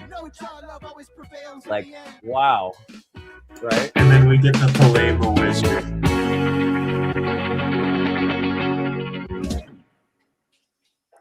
Yeah. She's also the founder And then of it goes the into Libertarian Academy. Jerry's. Right which is a into natural-law-based Jerry's, right? homeschooling co-op for middle. I thought and Jerry like, wasn't on One look at Great this Wording party Network in fucking anymore. Jamaica, right? Everybody was liberal arts and stoked off the sciences, music. probably quadrivium as well. Fucking fuck yeah, But, dude. That guy's gotta that start with dude the- should have headlined first. sound. Anyways, get your grammar right, kids. So That's one hell She of a also gear hosts a change. periodic podcast at yeah. Goddess And then hold on. truthfreedom.com. You can hear it hurting him to say One her Great Word website. Network creators and faculty, amongst others. Like, that when So, he Darren's doesn't want to like, say "Hey, that don't make fun I of love Darren." to see people do, and you see Brain what yoga, the last in funnel fact. conference What do you inspired, have, brain which yoga? is the sound path. You know, Jerry was, really Oh my god, get to it, Darren. impressed and motivated to do something. So that's, like to Hi, my name is Jerry I mean- Cabasudo, and Oh, today I'll be no. talking about taking responsibility for this. love, applying natural law to love and So relationships. everybody was just partying. Thank you to the organizers of the Freedom Under Natural Law Conference for inviting me today, especially Leslie Powers, Will Keller, Derek Barlocelli, and Chris Jansen. Thank you so much. Skip this ad. So, a second failed marriage, Yeah. 8+ months of arguing. I'll for be back in a childcare. minute. Oh I gotta no, go is this drop- all about her? This was my reality. Basically, last year. Jesus. A year where I was immersed. I gotta in go my drop a traumatized warrior off victim. at the mikveh. How I'll could be they right do back. that to my children and I? Thankful warrior. If my children and I suffer, then they should suffer. And martyr. I will fight the system and bleed by example. So everybody is partying, having a great time, and then Jerry rolls in with this fucking just like, okay, like whatever, regardless of what she says. it's Dropped like, a warrior in the punch bowl. You guys should have Yeah. not put Jerry right after the musical jest. It was more the organizers and Jerry because they should have maybe had the uplifting presence should have had a set after Jerry's maybe.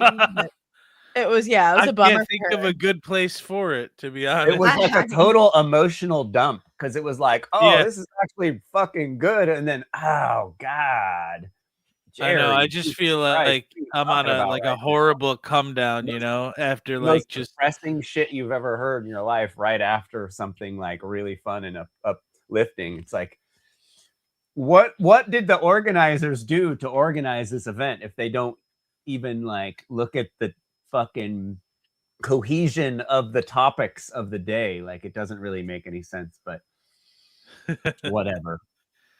Just the doomiest, This endless angry, Cartman triangle sad led me back to where I began presentation I've with ever myself. seen. By hitting rock bottom, I was forced to look at myself in the mirror. They need and to be truly handing ask out like where I went happy wrong pills. and how I can improve in my thoughts, emotions, and actions. Through developing an integral approach between natural law, transcendental meditation teachings, modern psychology, Oh, and boy. ancient Western and Eastern philosophy. So yeah, And the number of fucking prescriptions for fucking happy pills just went up. Yep.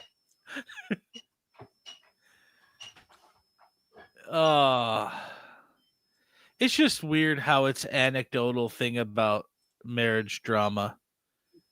Like, tell us you're a single mom again. Honestly, how many different ways can you tell us you're a single mom that's going through some shit right now? Should have been called What It's Like to Be the Unholy Feminine, literally. And she's like waiting for all these men in her community to like join forces around her, and it's just not happening. Guys gotta man up and get fully healed. Fully healed. Fully fucking healed. That psycho's still posting sketchy ass shit on YouTube. Yeah. He was posting some lyrics to some song, and it's all blah blah blah blah blah blah blah St. John. Blah blah blah blah blah blah blah St. John. Like it's like yikes. He had like some AI rap song about himself that he posted. I was like, what did you do? Why do you and Jerry break up? What is she saying? She's saying you broke natural law. What happened? What happened, Papa? Big Papa John. Big Papa John. Dilemma. So day one got copyright struck. So they had to restart it, and now there's no day one. All the presenters from day one don't have their content up. I knew that was gonna happen, dude. Like, And I dude, knew there would be some audio fuck up. levels- The audio levels have been laughable. Like, from like, oh, we can't even hear this guy, to like totally blown out. And like, these are all like Will Keller's taken Mark's media course 27 times. Bro, what would be crazy is if we could all hear fucking Chris Nelson and we ask him to turn his mic down a little bit. That would be crazy. Dude, if you ever wonder if you're dreaming, it's when you can hear Chris Nelson loud and clear. Well, that's your cue to lucid dream. Oh yeah. Oh boy, what else do we got? You saw Bob Tuskin. Did Sarah do anything? I didn't see Sarah do anything. Actually, that might be today. Maybe we missed it. Maybe we missed it, or maybe she didn't have anything to do because Leslie's was good, except she kept saying that only human, or not, she didn't say only humans, but she kept, instead of using like sentient beings, she kept using humans. And so all this natural law stuff only has to do with humans, not all sentient beings, which is funny. Yeah. But yeah, so day one's missing. But it's also weird. I really meant to react to part one of day one. We only got the second half, and in the first half there was two things I wanted to react to. Unfortunately, we're going to have to do that next time because these guys don't know what they're doing. Oh yeah, this one was good. Hold on, this is funny. So let's fucking go. Let's go. Will's speech in Mexico. Concept over there is great. Who's familiar with Mark Passio? Papa! Yeah, Mark spoke at our event a couple of years ago. Well, our next speaker is somebody who I think is going to rock your world and blow your minds. And for those who are new to natural law, we give you everything you need to know. And to those who are familiar with it, I think he's going to help you understand why it's important. You know, we're pursuing freedom. We're pursuing parallel societies. But if those parallel societies don't have the right foundation, maybe they're not going to last. So I want you guys to give a warm welcome, nice big applause to first-time speaker Will Keller.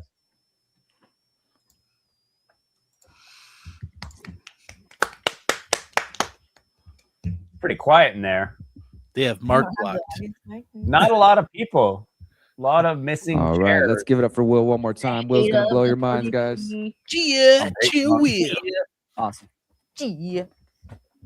All right, greetings. Yes, first time at the TPR event, and I'm thrilled. Oh, Baba. A lot of great conversations, and I'm excited to deliver this talk because what I can offer you, I saw a lot of hands went up that have heard of natural law, and I think this is a topic that needs to be talked about more from different pretty whack, bro. perspectives. It's and pretty I'm gonna whack, offer bro. Some really It's good pretty whack, clarity bro. today. So we'll go to. So the title of my presentation is Natural Law. Ready for the blueprint for a word salad? free society. Why freedom must be designed on moral ground. And this whole event is about solutions and building and constructing. And the process of building something is objective, right? It starts in the mind. You have an idea. Then you create a blueprint. You have your foundation, your structure, the aesthetics. These are all aspects of the natural world that are objective. That's not true. So Are I'm you gonna seeing the side bring profile? out a question. How can we build a free society if we do not understand what freedom is? I This think might I just sound noticed. interesting. What did you notice? The side profile on Will while he was talking. Oh, I'm gonna have to look at that again. But like, Do you? even Will's statement about that actions start in the mind, that's not necessarily true. It's frequently true, but they don't have to, right? Like, Yeah, we were going over reflexive- that in Kant. Yeah. Reflexive actions exist as well, right? You can have an action stimulated by a sensory input that bypasses thought. Yeah. Absolutely. It's so weird So- seeing his profile and seeing him stand up and not in front of a camera. And like, he's weird. He's different looking than I see in my Yeah. head. And he's kind of a filter. little guy. He's got a. wearing- I think that's he a uses medium a filter shirt, to bro. soften it a little bit. That's a medium shirt he's wearing. It's not a large. Yeah. Yeah, whatever. But you know, I just noticed something. What's wrong with that? Natural law, the blueprint law. for a free society. Why freedom must be designed on moral ground. And this whole event is about solutions and building and constructing. And the process of building something is objective, right? It starts in the mind. You have an idea. Then you create a blueprint. You have your foundation, your structure, the aesthetics. These are all aspects I'm of the getting some natural merchant world that are vibes from that objective. schnoz. Uh-oh. Look at that big old hooked schnoz. He was promised freedom. Oh, He that's was promised it 6,000 years ago.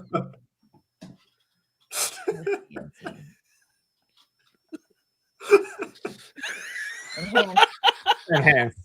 So I'm gonna Enhance. bring out a question. How can we build So a look how free low this society t-shirt is. if we do not understand what freedom Hey, that's is? a fake Will This Keller. might It doesn't sound- match. Booties on. He's I got didn't boots see Papa on. got booties on. And those Yeah. boots look leather. Oh, It's leather. Yeah, right. He doesn't give a That shit. nigga, Don't care. dude, fucking.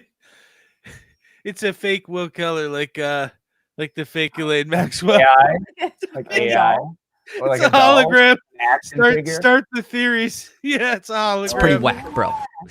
It's pretty. It's just It's one fucking of those whack. Chinese presentation bots. It's I a have been hydrogen gram. It's a. Yeah. He's He's hydrogen Ostaracell. Yeah. He runs off hydrogen and thelema. Interesting to a lot of people here, but I think this is important. My motto is simplify the profound. If we can't explain and describe what freedom is or how we achieve freedom, then we're going to have a lot of issues, a lot of mentally perceived confusion amongst a lot of circles and groups of people. So That's the a lot missing of words to blueprint, say if you say blueprint, something that doesn't make the most sense, it won't important make sense. knowledge for human freedom was never taught and is being ignored. This is something that, as we're in our childhood, parenting, public schooling in general, right? Even in culture itself, this information is completely missing.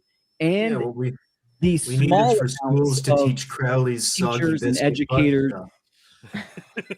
This guy's a good point. Yeah. Which guy? Who doesn't know what freedom is? Yeah, like come on. Yeah, dude. Well, actually, You you really gotta need to get be able some to explain this to tarot people. cards. Well, there are a lot of people that like conflate freedom with democracy, which Sure. you know, I just when you don't- just look, yeah. look at the etymology of the word, it's obviously not true. But They don't need Crowley though. yeah, no, Crowley's soggy biscuit butt stuff won't help you get there. No. Oh boy. You're not gonna bugger your way to It is freedom. being vastly ignored by the population, right? So without it, societies happening, Will? confuse control for order and obedience for harmony. Classic government social engineer tactic to invert reality. Like Total Alec cuck talked about energy. in his presentation. It's all about perception management. Why? Because your perception and your worldview, the information that you hold in your mind and in your heart, dictates the choices and actions that you take. So perception management for behavior control. So the information that you hold, this is what I call the missing blueprint. We have the idea, we want freedom. We want to achieve freedom. We want to build communities, right? What's that blueprint? And this The is what we're block going to button. dive into today. So first, I want to lay the foundation, right? Foundation is the relational. first That's a things. problem. And of course, this is nature, right? Nature itself is the greatest mentor. Some of the greatest minds in history, Nikola Tesla, Victor Schauberger, Wilhelm Reich, Royal Rife, all of these people observed nature Matt Rife. and then mimicked it, right? To create incredible systems. And you could see the image on there. That's Bill Mollison. We had fantastic permaculture topics yesterday, and this is the interaction and the relationship that we have not only with each other but within life. Whoa. Right? So reality is relational. Nothing in nature exists in isolation. Everything All right, here's operates Hiranya through Garba, the cosmic egg. relationship and interaction. Understanding these relationships is the first step towards understanding order, responsibility, and freedom.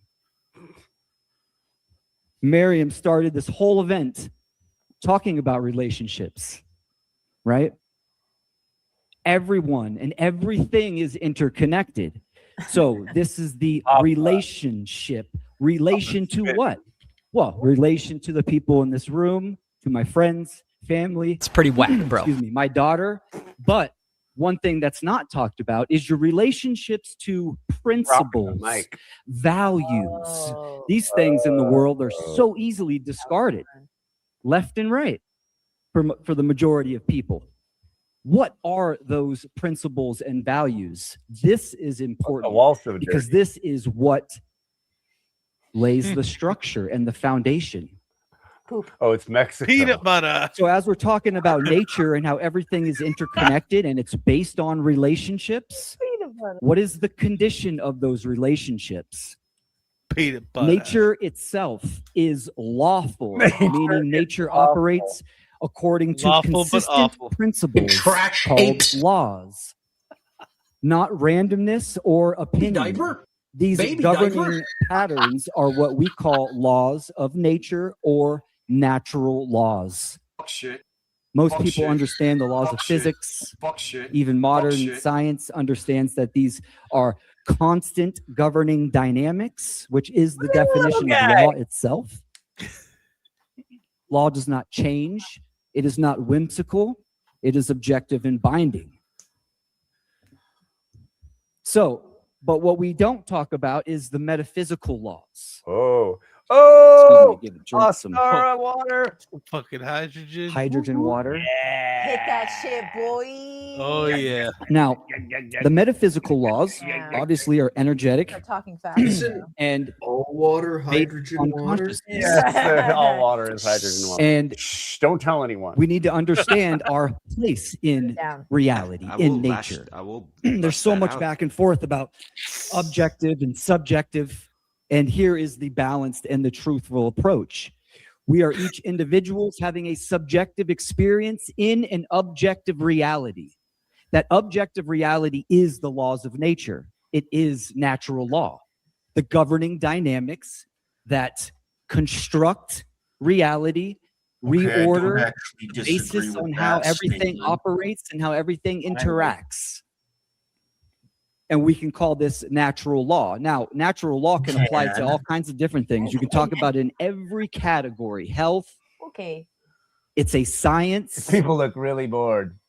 But what we don't talk about is how Yeah, that woman did not look we interact No. with each other through child. relationships and the purpose of that.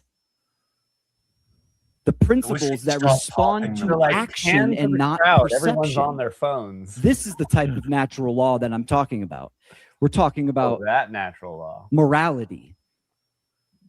Morality has a lot of baggage. When you say that word, most people immediately think of religion or relative morality. But I'm here to say that morality is not an opinion. Mr. Peanut It's Butter based in Peter science, Pan. it's based in nature. Can you it's pause based in here? inherent I natural need law. to go through something because remember when he said earlier that nature exists as a series of relationships and nothing exists in isolation? Yeah. If that earlier statement is true, then by definition, morality itself must be relational. Yeah. Yeah. That's what he's saying. I mean, That's the only thing it ever can be, right? Yeah. Well, morality is also technically an opinion. There is such a thing as cause and effect, which is not an opinion. And morality is your stance on that. Yeah, you go around murdering people and stealing their shit, and people don't want to be anywhere near you. I mean, there's a cause and effect there. You can predict what the outcome of that behavior is, but Right. the universe itself is not going to step in and stop you either. Right. Right? If it was truly a law built into nature like gravity, that should happen, right? Like you can not believe in gravity and jump off a bridge and you're going to find out gravity believes in you.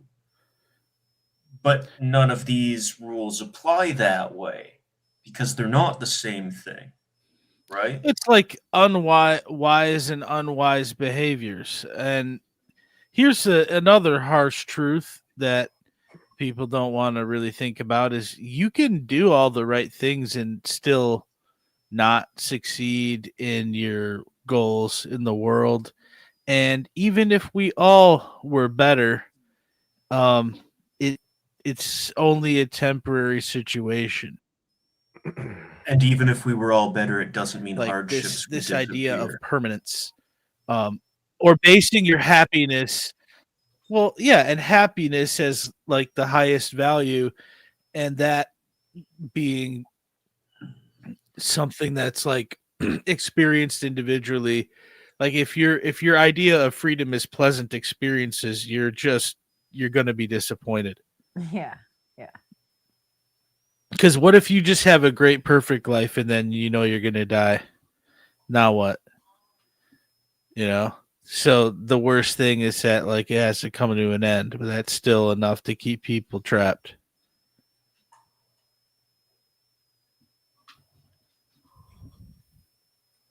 Based.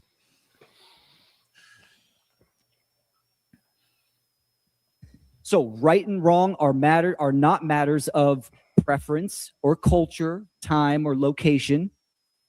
They can be objectively evaluated and by whether actions cause harm or support well-being. Very easy. The definition of morality from Latin moralis is the difference between right and wrong. Now, I understand a lot of people here might know this, right? That shirt What is is the so long. definition of a right? It seems simple, but if we don't know our definitions almost and we covered can't up his whole express this butt. to other people, if you don't know, butt, then huh? you can be taken advantage Hell. of. And this is the whole premise of what government does to the populace, because they don't know these simple definitions.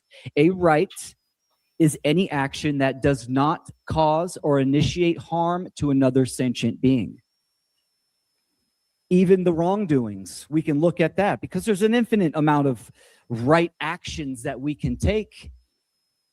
But if we look at it in the negative, what are the wrongdoings? We can sum those down to just a few, right? Murder, assault, rape, theft, coercion, and deception. Those are all a external taking of something from someone else. I'm not talking about vices. Okay, yeah, he's Vices just are repeating internal. Mark here. They're part of Yeah. that subjective experience. Most of this is Mark, obviously. But as we relate to us and individuals, we are going to interact. What's that condition of that interaction? Is it initiating harm or is it supporting well-being? And the root of slavery. We all here understand that humanity is at a very tough position. Through their ignorance, they are supporting and condoning their own oppression, right? The question is why?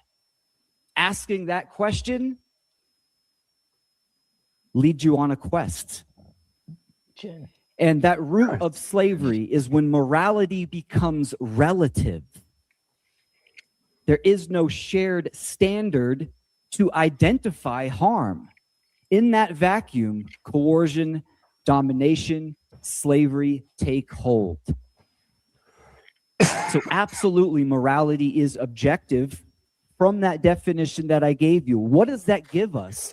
It gives us a structure, an objective standard by which we can gauge the condition of our relationships. Condition. Right? It's Human very important. consciousness. And it's objective, it's across the board. Factors of that. Doesn't matter, different time period, location, culture. Human beings can write something down on paper. It doesn't matter. Morality itself is objective because of the initiation and the harm created or the support of well-being. Now, natural moral law is the objective framework that governs human interaction through cause and effect.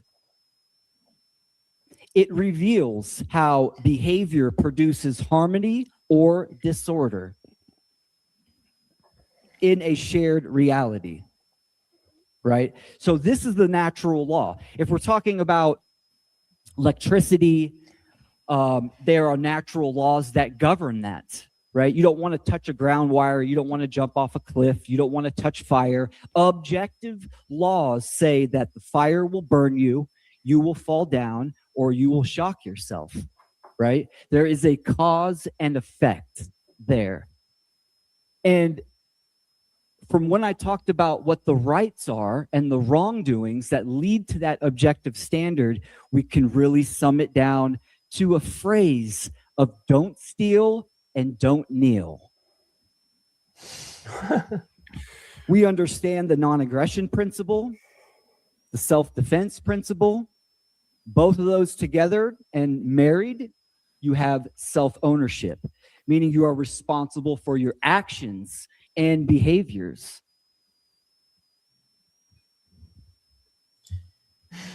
Now, this is is important to why- point out in relation to the presupposition of cause and effect, that cause and effect is a mental framework projected onto reality in order to render it navigable. But at the same time, you can have situations where you perceive an effect in seeming correlation with a cause without it actually being related. They're not the same thing, right? I think I brought this up with like the cargo cults, right? They see an airstrip and then they see planes landing, dropping things off. So these people think if they build an airstrip, cargo planes will come drop things off, because there's other information there they didn't have access to. So they perceived something tangential as the cause when it wasn't. And that's the problem. If you're understanding the limits of your perception, you need to constantly be aware that what you're thinking is the cause and effect could not be the case. And so claiming that you can precisely navigate morality while also accepting that you have a limited perception is essentially an oxymoron. All you ever are doing at best is a guess. Yeah. Does that make sense?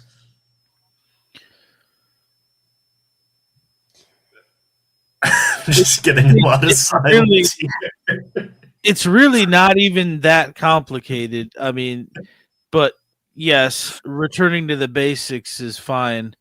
But that's why I think the whole natural law thing, they got a little bit too much emphasis on knowledge. It's unnecessarily clunky.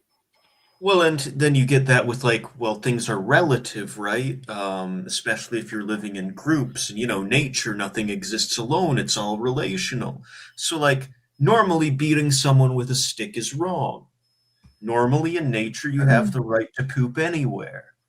But if we're all living in a tribe next to the river and you're pooping upstream in the river, and we've told you, hey, don't do that. People drink from the river. They're going to get sick. You poop downstream from the river.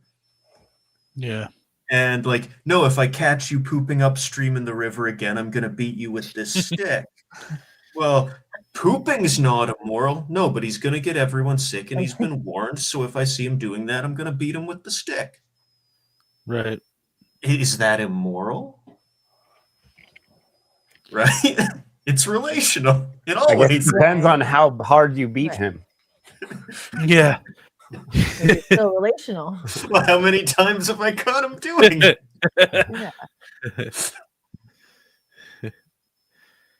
Oh, Yeah. Mr. Peanut Butter. Oak tree through willpower and care and activation. I just thought of something. So I changed real quick. Isn't it also, I mean, equating like the measure and like what dictates morality on merely cause and effect? Isn't that kind of like the Christian view of morality? Like, do good things so you don't go to hell. Do good things that don't. So like that's a slippery slope, because then okay, Yes, the it becomes hypothetical outcome-based. situation. Yeah.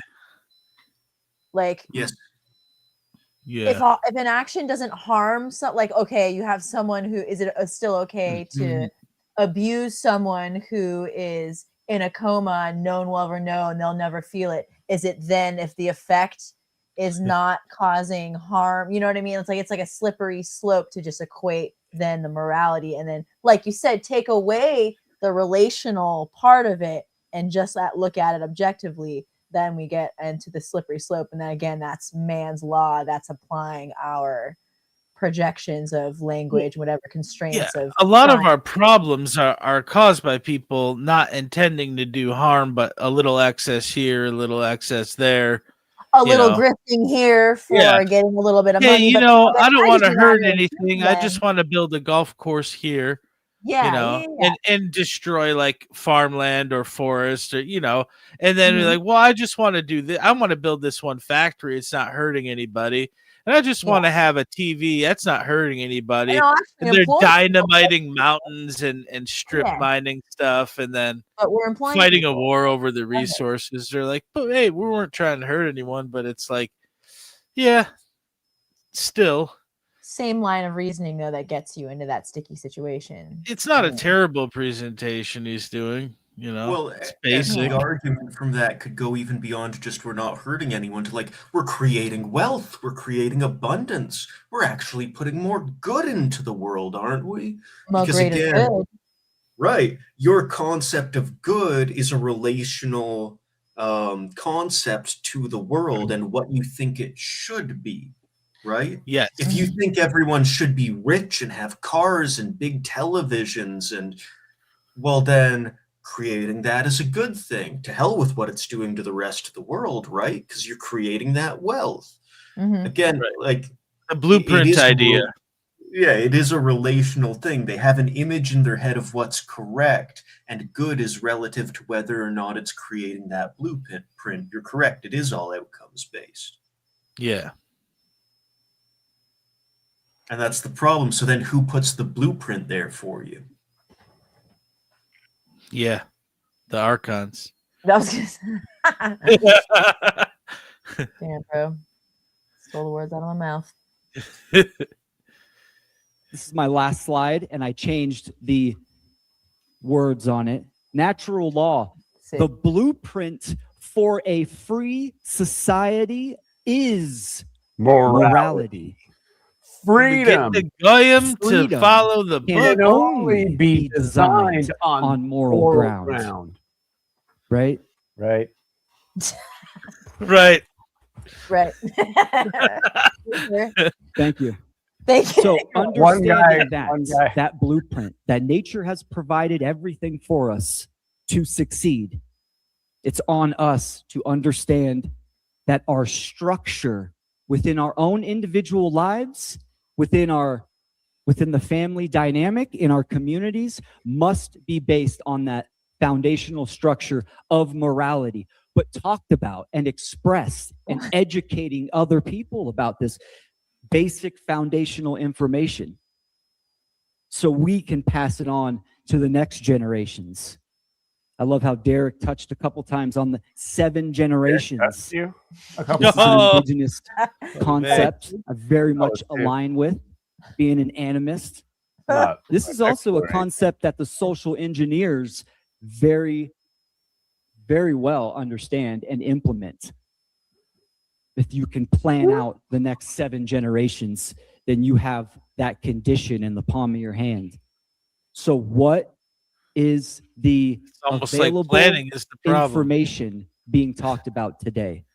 It needs to be the blueprint of objective morality and natural law.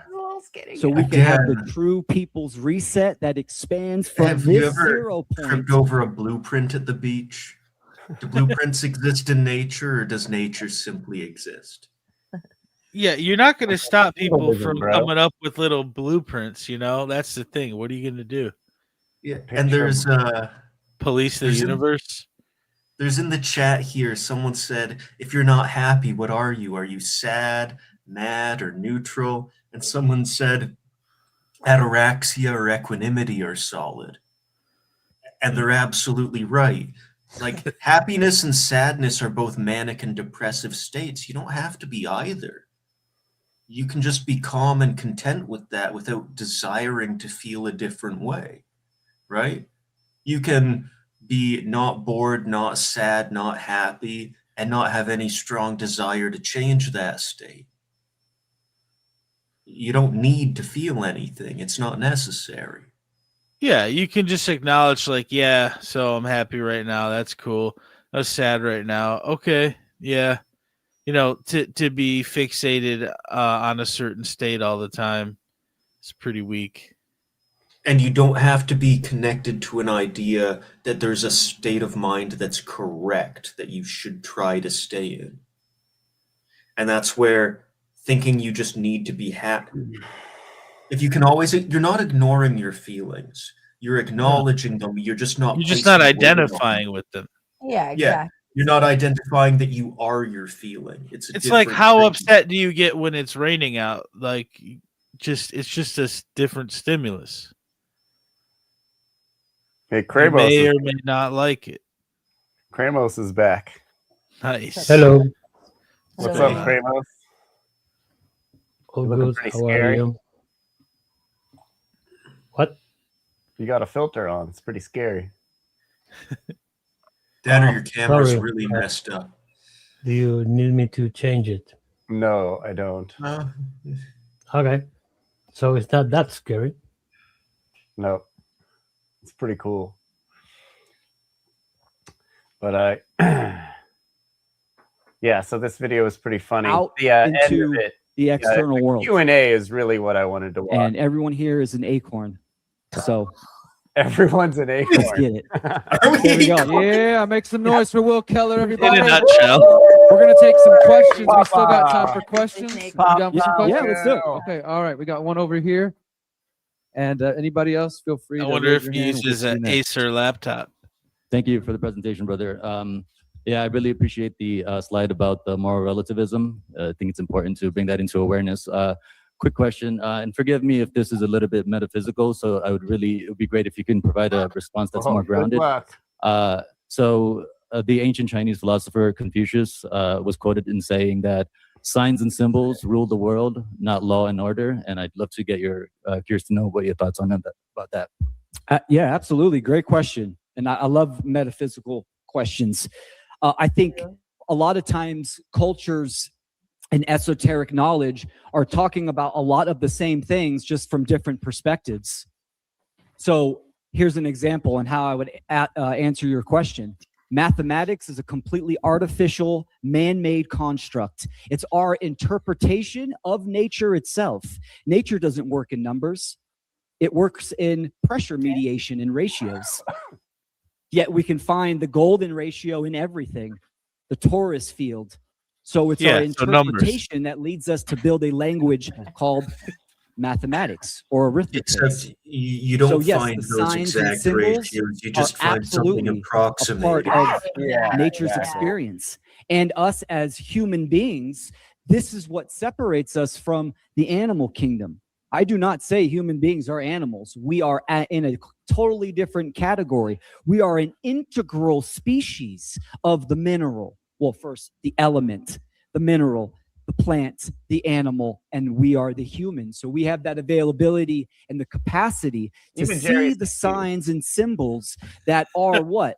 They are pieces of information that we can use for our worldview and our perception. Because ultimately, that's what it's about. It's aligning your perception, your worldview with objective laws in nature to function. So I would say they're one and the same. Yep. Thank you for that, Will. We got one more right here. All right, thank you very much for that. That was great.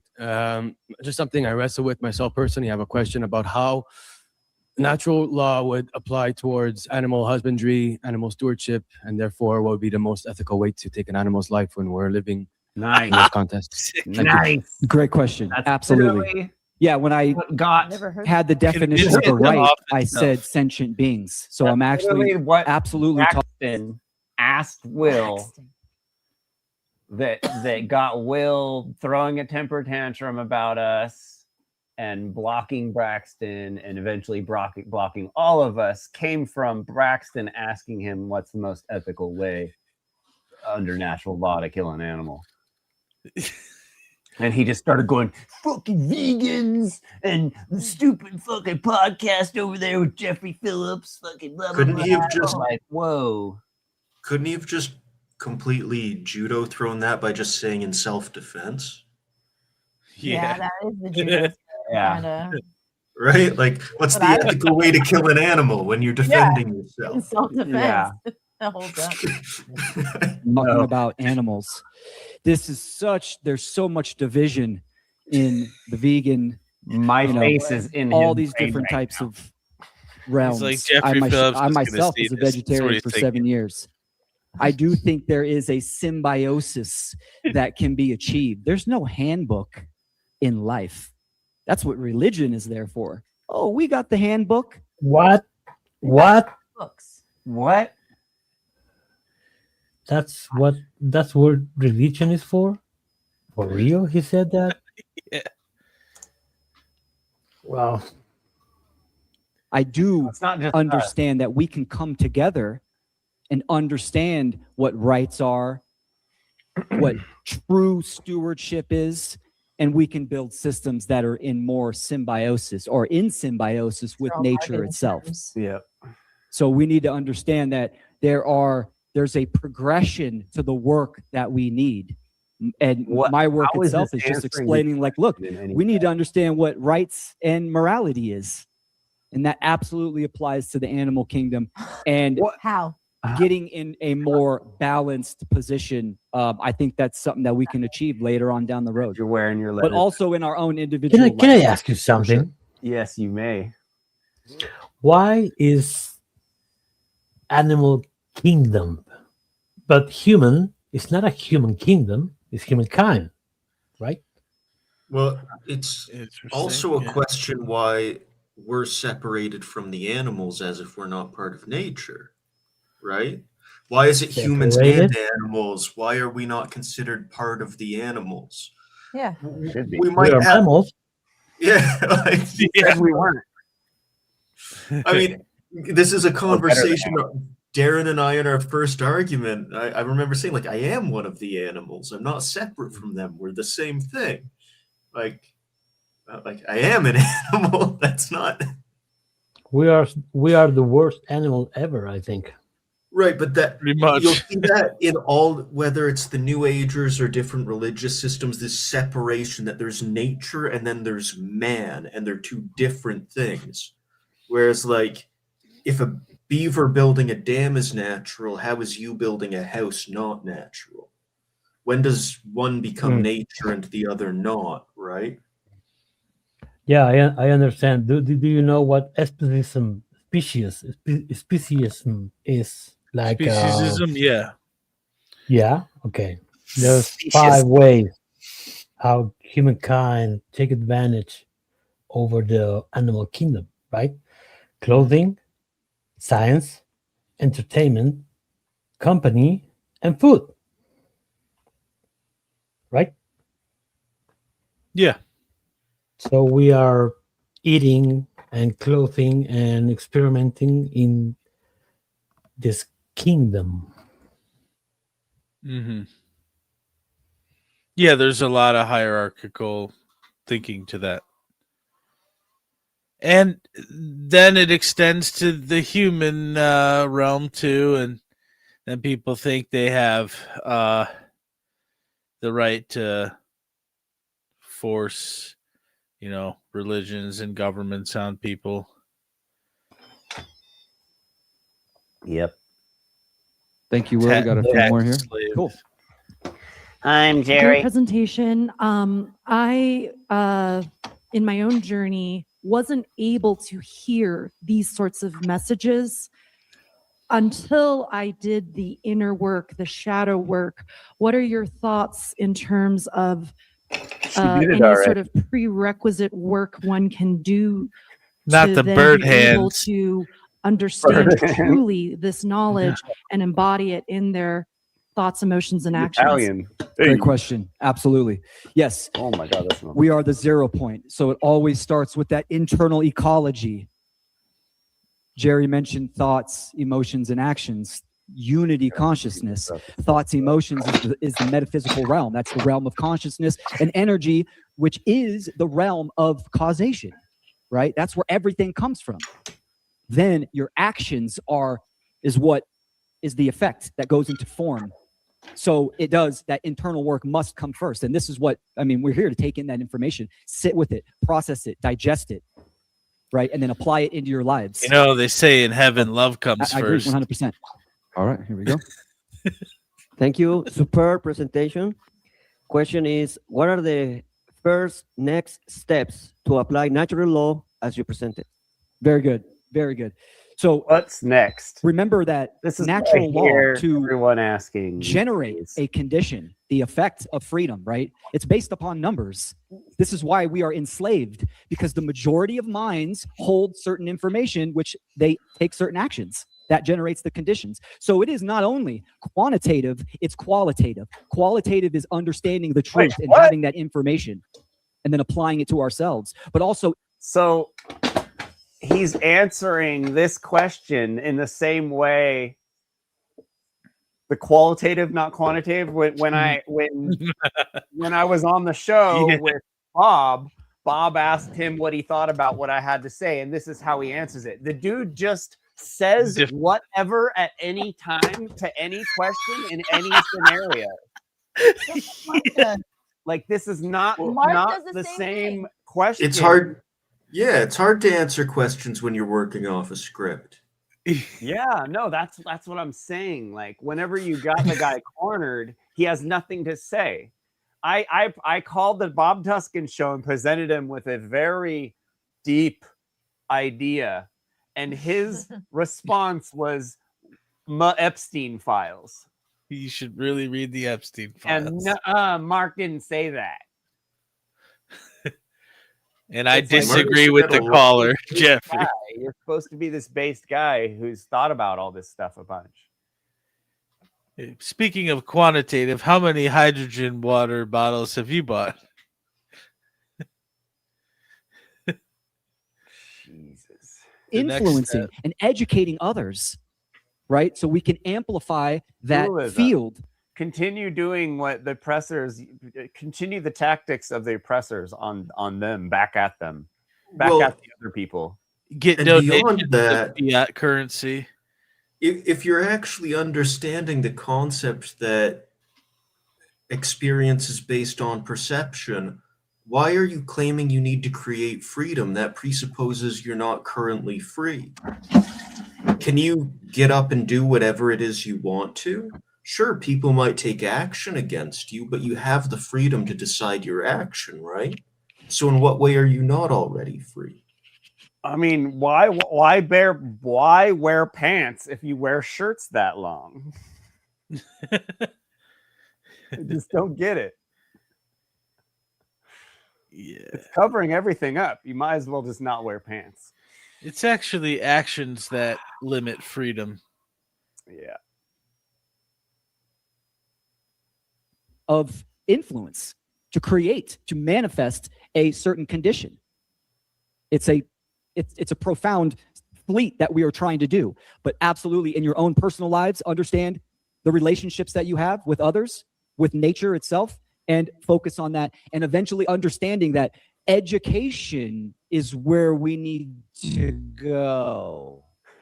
Now, isn't the logical conclusion of this then, if he's saying people aren't free because of what's in their head, that means that people aren't free because the state of non-freedom is what they currently deserve? In which case, there's nothing wrong with the world and nothing needs to be fixed. It's operating exactly as it should. Right? Yeah, things have consequences, and the way to be free is to just not do so much. You know, just because you want to do something doesn't Where mean is he it's gonna from? have a good California. Northern Okay, California. and he's an engineer or No. what? No. What He's does a he have marketing profession? engineer. He's a marketing guru. Ah, okay. And Like, this he's video marketing is recent. Spiritual bullshit and snake oil devices and stuff. Huh. This video is recent. Yes. Yeah, he was in Okay. Mexico. He spoke at a conference in Mexico, and we were just watching it for the first time. Okay. Is this from Anarchapulco? No, it was Derek Bros had some People's Reset event. Oh, I think okay.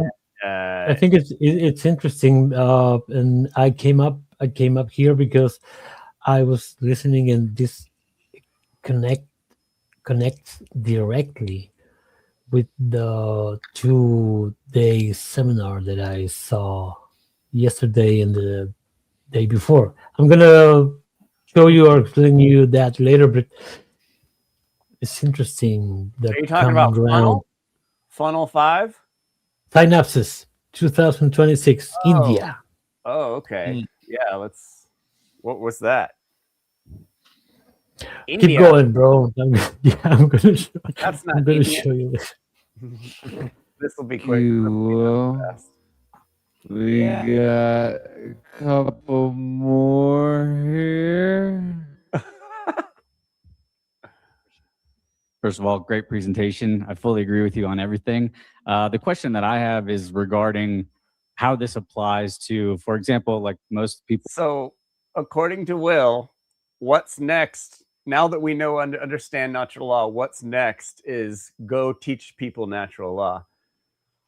Yeah, it's basically not a Ponzi shadow scheme. work, not work on your own shit, but just go spread, just go fake it so other people can fake it, so other people can fake it, so other people can fake it, so other people can fake it. And then we'll get a bunch of fakers together. And then we'll be the dumbest fucking place. And that's a great market. If you think about it, fakers is a great market. Yeah. But like, they're so united under natural law. You've seen how they get along in private with each other, right? Yeah.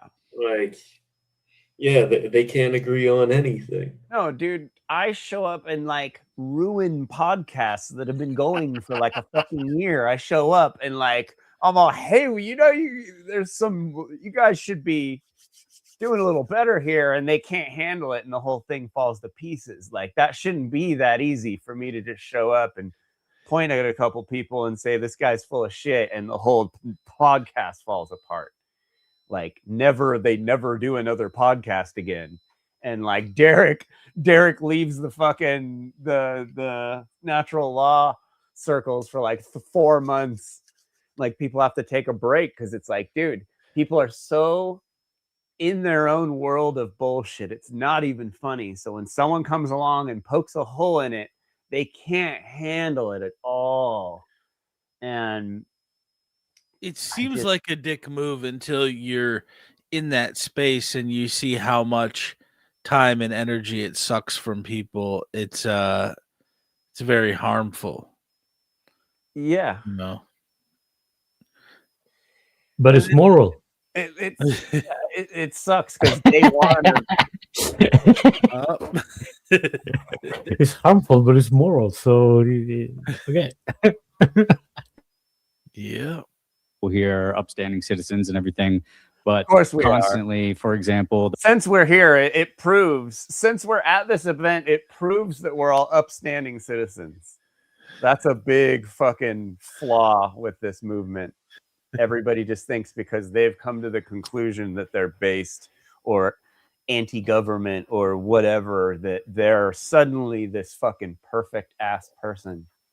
And the dude just proved it right there. the right to travel in a private automobile, the state will consistently here we come go. after you for Stop it. speeding or parking or doing whatever, just because, they're trying to serve and protect, aka they're trying to extort you for money, for a victimless crime where, nobody's property has been damaged, nobody has physically been damaged or anything like that. How do you apply this to that when the state, like, for example, in the United States, the Supreme Court has upheld the right to travel in an automobile privately, but at the state level, it's just they have so many laws that they can throw at you and throw you in jail for whatever they want, basically. Yeah, great question. One thing I didn't even really mention about natural law. What was the question exactly? What do you do about the pigs, essentially? Like what, in anarchy land, in like natural law land, or like no, right now, how do you deal with them? Yeah, that was his point. Like, yeah. Because how does Will Keller deal with them? And a point he did actually make there that was valid was like, even when the state or the Supreme Court admits, like, yeah, people have this right, it doesn't change that you're getting pulled over, you're getting tickets, you're getting summons, and even if you can fight those and win, the time and energy it's going to take out of your life ends up being the punishment, right? How many people would actually have the time to do that? Not many. It's a great point, because it reminds me like the pandemic. In the pandemic, if I was not wearing a mask, it was not the police who it was your neighbor. It was my neighbor. It was my family, bro. Mm-hmm. Yeah, but this shit is designed to everybody else judge you and put you in the moral ground, right? Will has to now answer this question without giving legal advice. Yeah, exactly. It's like, how do you even answer this question if you're Will? Natural law itself, right? This is non-man-made. Really, jail for whatever they want, basically. Yeah, great question. One thing I didn't even really mention about natural law itself, right? This is non-man-made. Definitions are important because that gives you clarity of meaning.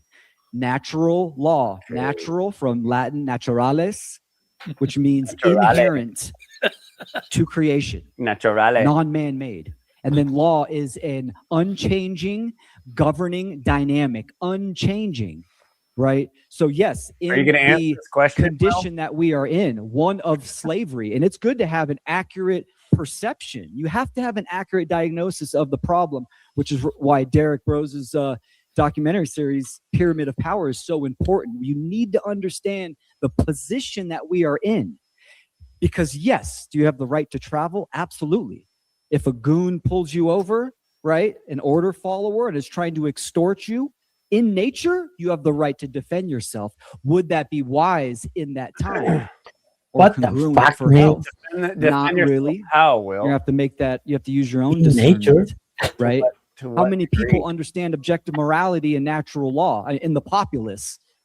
Not that many. So, standing up and trying to have kinetic self-defense, that right remains. But would it be wise? I think in this day and age, why we still have profound tools, microphone, computer, the internet, we're able to Yeah, one of communicate with them's other speaking people all right across now. the world. Look at this event right here. It's fantastic.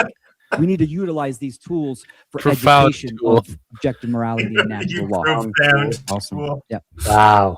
So Wow. what was that? How was that an answer? Why are they clapping? Thank Why you are they again. I clapping? felt like There wasn't your even an presentation answer was there. Move like peanut butter. Oh, he was so happy they started clapping. nourishing. Like, oh, I just gave such a bullshit answer. I And just they're- did a mentalism. really. This was this setting year. right. That Yeah, I conference. That conference was this year. It was like a week ago. Oh fuck! in If I just Mexico. talk for long enough, people will forget what the question That was. wasn't even long though. That was like 5 sentences. It was long enough for most people. It was Give long a enough. for backflip. everyone freaking TikTok brains on their phones in the room right here. Yeah. Whoa, there's like a. Oh, that's not. I often think about at this point in our history where we are with looking at natural law and tech and how these two things have worked together, because clearly the tech is part of the evolution that we're putting on the reality. And I mean, some things come up like the weirdness of maybe I'm getting on There's a Facebook lot for to better or worse, unpack. and I call it like psychic Facebook. I like find someone on there, or they message Question. me and I was just thinking of them, and it's like 10 years ago that I last talked to them. But my Nice. concern is, where do we need to be getting back to the base reality? Like I went to a talk the other day, and it was very interesting. We were talking about 5G, and this person said that they had kind of evolved themselves to be kind of immune to it. But then I also know from scientists that I talk to that 5G is very harmful on insect life. Like they just can't handle it. So while we're doing these, adaptations with the tech, is that really reflecting the laws of nature? It's definitely influencing it. Where's the line? I Primo, guess, if you're is what I'm speaking, struggling you're with. muted Yeah, right now. great question. Great question. Yeah, tools. I'm not anti-tool, right? Technoslogi, which are tools for. I'm Yeah. not anti-tool. If He's he's a a jack- anti-tool, he wouldn't pocket right make any now. money. Look at that room; it's a room full of tools. Oh my god. I'm not anti-tool. If I was Poor guy. anti-tool, I wouldn't have a grift anymore. Yeah. Yeah, because I need tools, and in order to get tools, I need to do math. But math isn't real, right? Yeah, math's not real. Well, in this Because- case, we're using tool as like a derogatory term for a moron, right? As in, Man. he needs tools, he needs idiots. Yeah. Useful We need tool. the dumbest of the dumb. Yeah, absolute. That's how all the barrel grifters get by. Yeah, you're pulling wood He- chips off the bottom of that barrel. He belongs to a group or a corporation or something like that. No, He belongs to Mark Passio's One Great Grift network. Okay. It's like this guru guy made a website and is putting his buddies on it, but his buddies are Bro, flunkies. it's all connected. The thing that I'm gonna show you after this, cool. It's all fucking connected, bro. It's like they're all getting the same script It all from depends the on the same wheel. handlers. Yeah, they probably are. They're probably all saying the same shit. It's the moral, bro. It's the moral with the tech. The tech is moral. And even though your spirituality and your religion could be an activity that they can measure in order to evaluate you as a human, nature law obedient. Yeah. Of those tools. So the social engineers are using the knowledge of natural law and morality and how to manifest a certain condition. They're using that knowledge, that tool, as a weapon, right? We can obviously use that for good. So yes, I'm very much, AI is a great example. Could we use AI in a certain form and fashion that has integrity and ethics? Yes, I think so. And then there are certain technologies that really should not exist that are extremely harmful. And it's very reflective of the collective consciousness that humanity is in on their level of understanding of morality. Awesome. Thank you so What much. was Will. I the think we got time answer? for one He didn't more. answer. I just lady want to skipped say I didn't think answer. it's really important not to get too comfortable with our presumptions about some of these higher level ideas. I think we keep on having to lift the ceiling. There is always a ceiling in our thinking, and some of the elements that you have outlined to have a moral society, I have seen them applied with in one particular community I lived in for a while, an intentional community. Is this a question? I don't Everyone know. in that community, bigger than this group No, here, it doesn't end up being a question. He'll felt answer that it they were anyway. applying those things, but That's only Will can. in the end, it devolves into. I don't know just how to say this, but we are prone to making presumptions, even about nature and our relationship with nature. And there's a very interesting book that really kind of, anyway, the name of it Now is it's the Thinking in education Destiny, music. Like Harold Percival. And anyway, I've just put that out as a Yeah, I can comment on that. That's a fantastic question. Of course you right? could comment Because on it. There wasn't a question.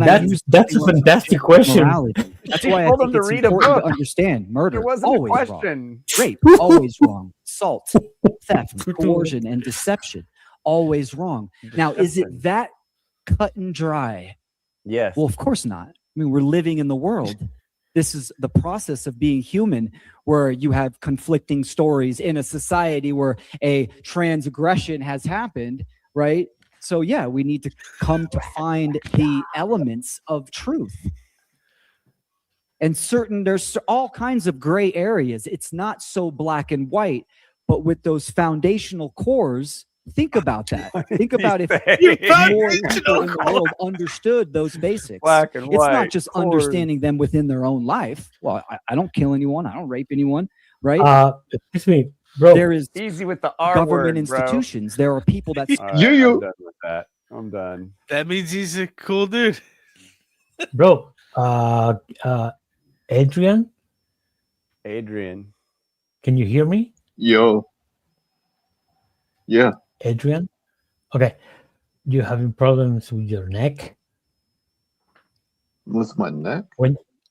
With your neck, when you do this or this, it's different than when you do this, and then you turn.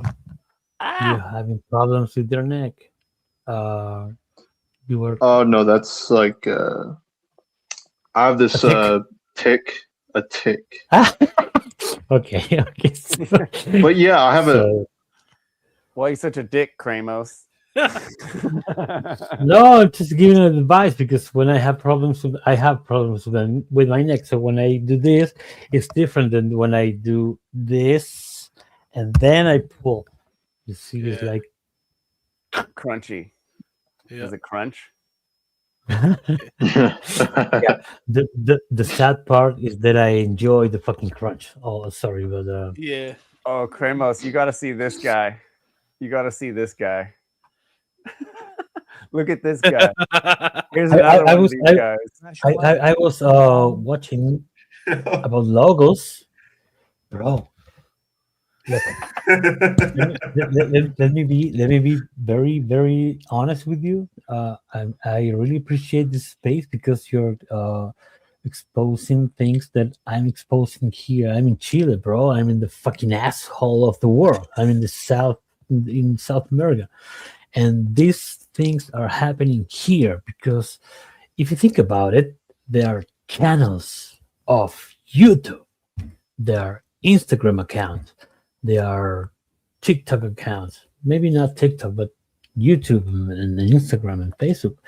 These are temples, kind of evil temple, because maybe none of that exists. That guy doesn't exist, but they are not proposing any solutions. They are complaining with moral analysis, with alchemist analysis about the wrong. Yeah.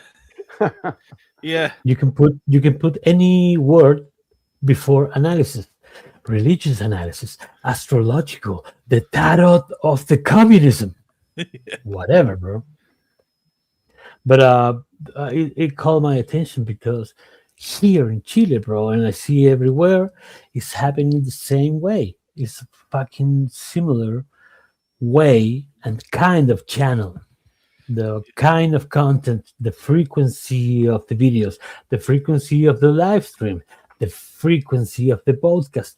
There are codes adding, and you have these dumb fucking people swallowing all this shit. Yep. It's amazing. It's catching on like wildfire. I mean, Curtis and I have done it on our dumpster dives, and it's like occultism, AI slop, weird theories. It's amazing because you have this old woman talking about her fucking book, and that's a very good question. I mean, what? Yeah, like I think what she was trying to point out, though, and didn't necessarily have the words, is understanding the separation of the phenomenon from the noumenon, right? Yeah. Like, you can be trying to look at the world and to understand it, but you have to keep that humble part of yourself constantly acknowledging that your perception is limited, and therefore your perceived cause and effect relationships could be incorrect. You could have incomplete information, and you need to be willing to constantly reevaluate that. That is the weakness of the whole blueprint idea. I mean, it's just your best guess. Is your alleged blueprint correct? Bro, here in downtown of Viña del Mar, I'm in central Chile, in the coast, 1 hour from Santiago, from the capital. In Viña del Mar, we have a church, and they have a church of holy water, the miracle water, and they sell the bottles. They sell the bottles of the water because it's miracle. You need to pay a fee, a monthly fee, and you need to have this diagnosis, and it's fucking water. So I think this kind of spaces, like your channel, bro, are spaces. They are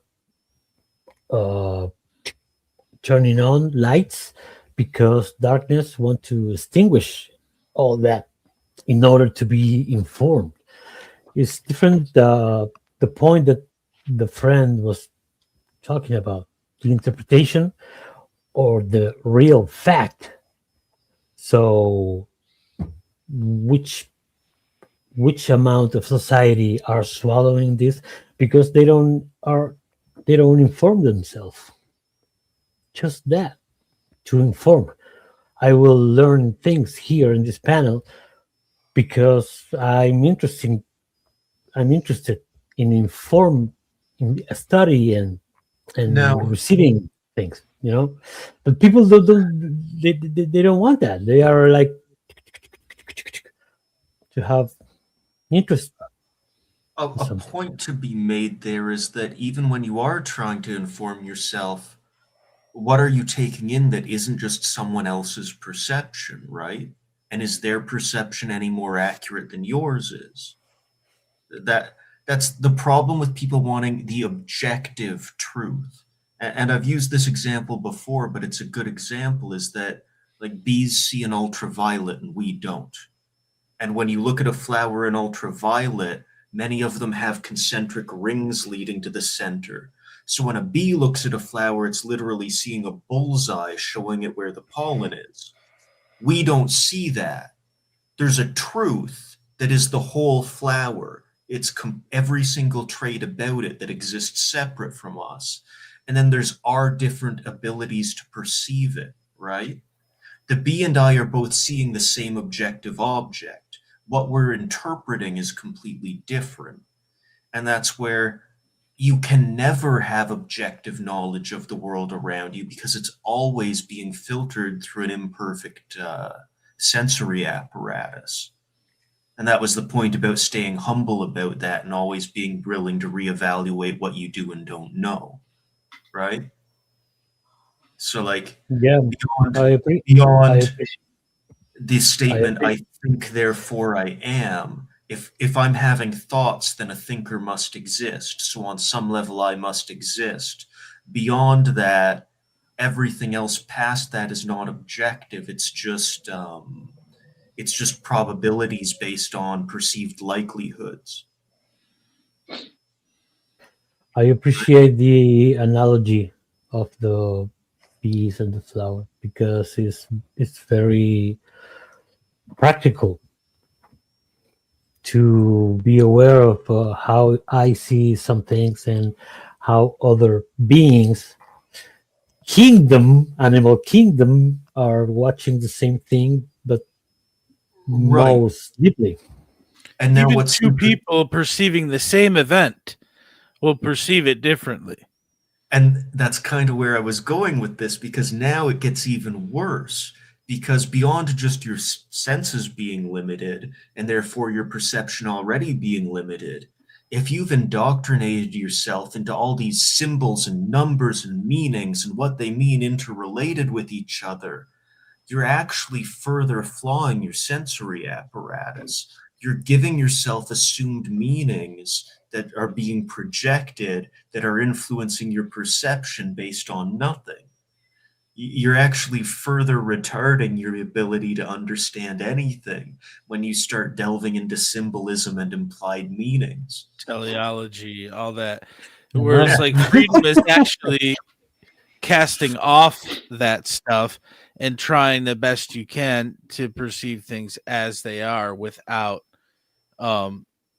superimposing meanings onto stuff.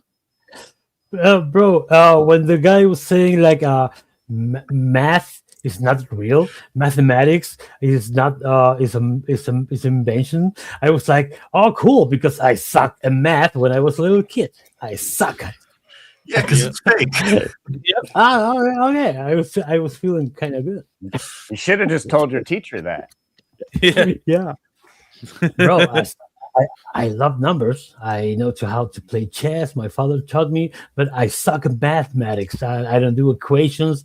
There's no way I learn. I didn't learn that, but I know the value of mathematics.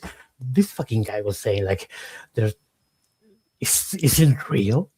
Mathematics is every fucking thing, even the movement that I'm making right now. It's like insane to say something like that, but after that, he says, no, but the important things are numbers. So, yeah. That's why we're watching him. It's exactly why we're watching him. People asking guidance of this statement. It's insane. Yeah. No, bro. No, Those no. people paid to go see him talk. I think $400. Oh, come on. I hope not. It was probably $500, and it was in Mexico, so you had to go get your government documents in order and pay the government to have permission to leave the country, and yeah, get some alcohol. Yeah, do some ayahuasca. Well, to the host in the private chat, I'm going to leave a link of the short video of the synapses seminar yesterday. Did you say something in the comments in the chat earlier about that seminar? Yeah. Someone mentioned it earlier in the chat. Bro, I'm gonna give you a short clip that I took out of the 2 hours, 2 days seminar. Got it. But this, I'm gonna read it because I'm gonna make it shorter. At Synapses 2026, the fusion of neurotheology, and AI faith explores whether spirituality is a biological hardwiring that machines can replicate, or if it remains the final frontier of human uniqueness. Wow. Yeah, that's nuts. This is a piece of it, but I can send you the link of the AI. I was live streaming this, and I was with the AI. I've heard a little bit about this stuff recently. It was just that's the second day. No, that's a clip of the first day, I think, when he's talking about war and how spiritual AI can give me the best outcome to kill my fucking enemy. Whoa. Prior to leveraging this technology that is at its infancy, keeps us from advancing and leveraging artificial intelligence and data-driven decision making. I remember when I came in the military, and I won't talk about kinetic actions. I'll talk about just finished intelligence assessments.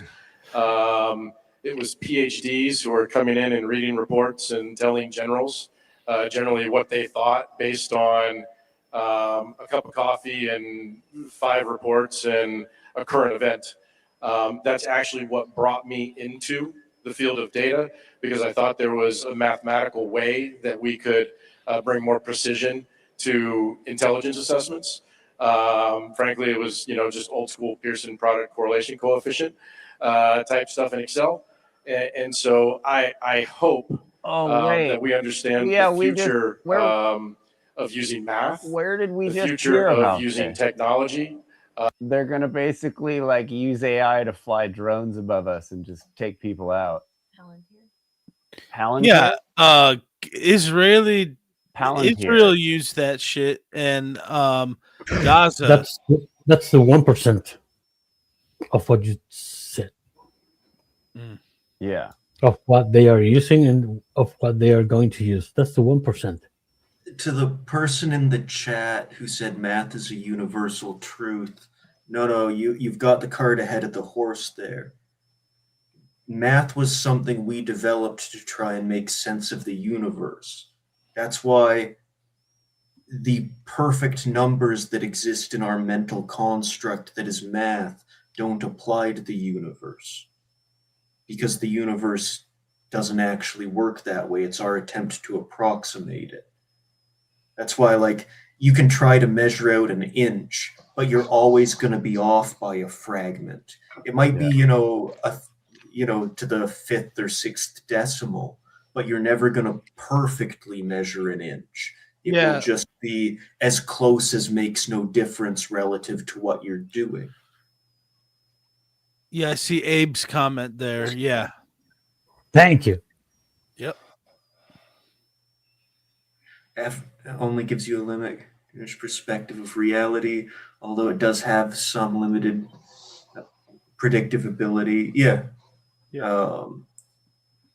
But yeah, no, mathematics was a tool we put together to try and rationalize the universe, not something that existed in it before us.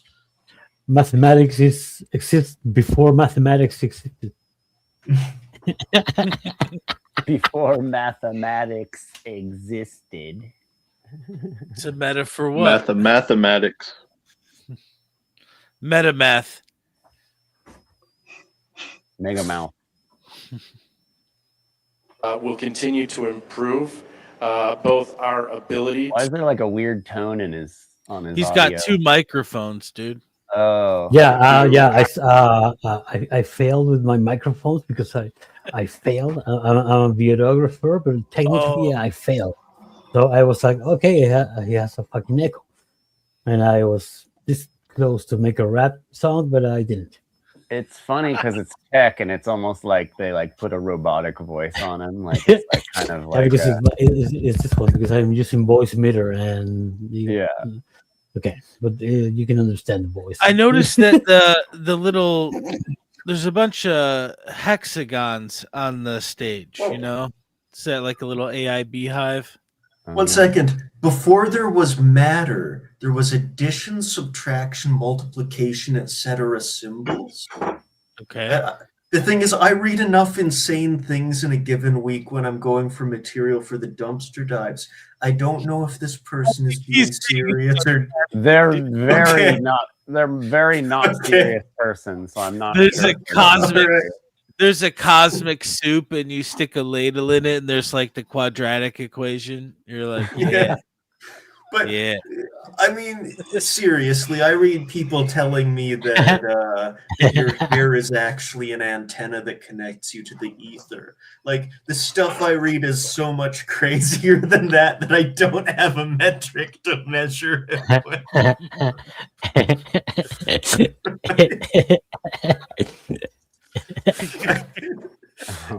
So I just found myself staring at that like, I don't know if this person is serious or not. Yeah. If you like alphabet soup, you'll love mathematics soup. Is that a wishbone on his microphone? Is there some symbolism around wishbones? Act with precision and efficiency, and also recognizing that we have peer competitors who are rapidly trying to take these technologies that they're using in their own societies in profound ways that would trouble all of us just in their daily lives. And there's a global competition. And that if we don't accelerate our ability to use this technology and improve this technology, because we are on a campaign of learning in the application of it, that they will outpace us, and frankly, we won't have the deterrent for future large-scale wars. David, if you were to ask Sonia one last question at the speed of the AI that you're, with that level of lightning speed, what's the question you'd ask her, because we are out of time?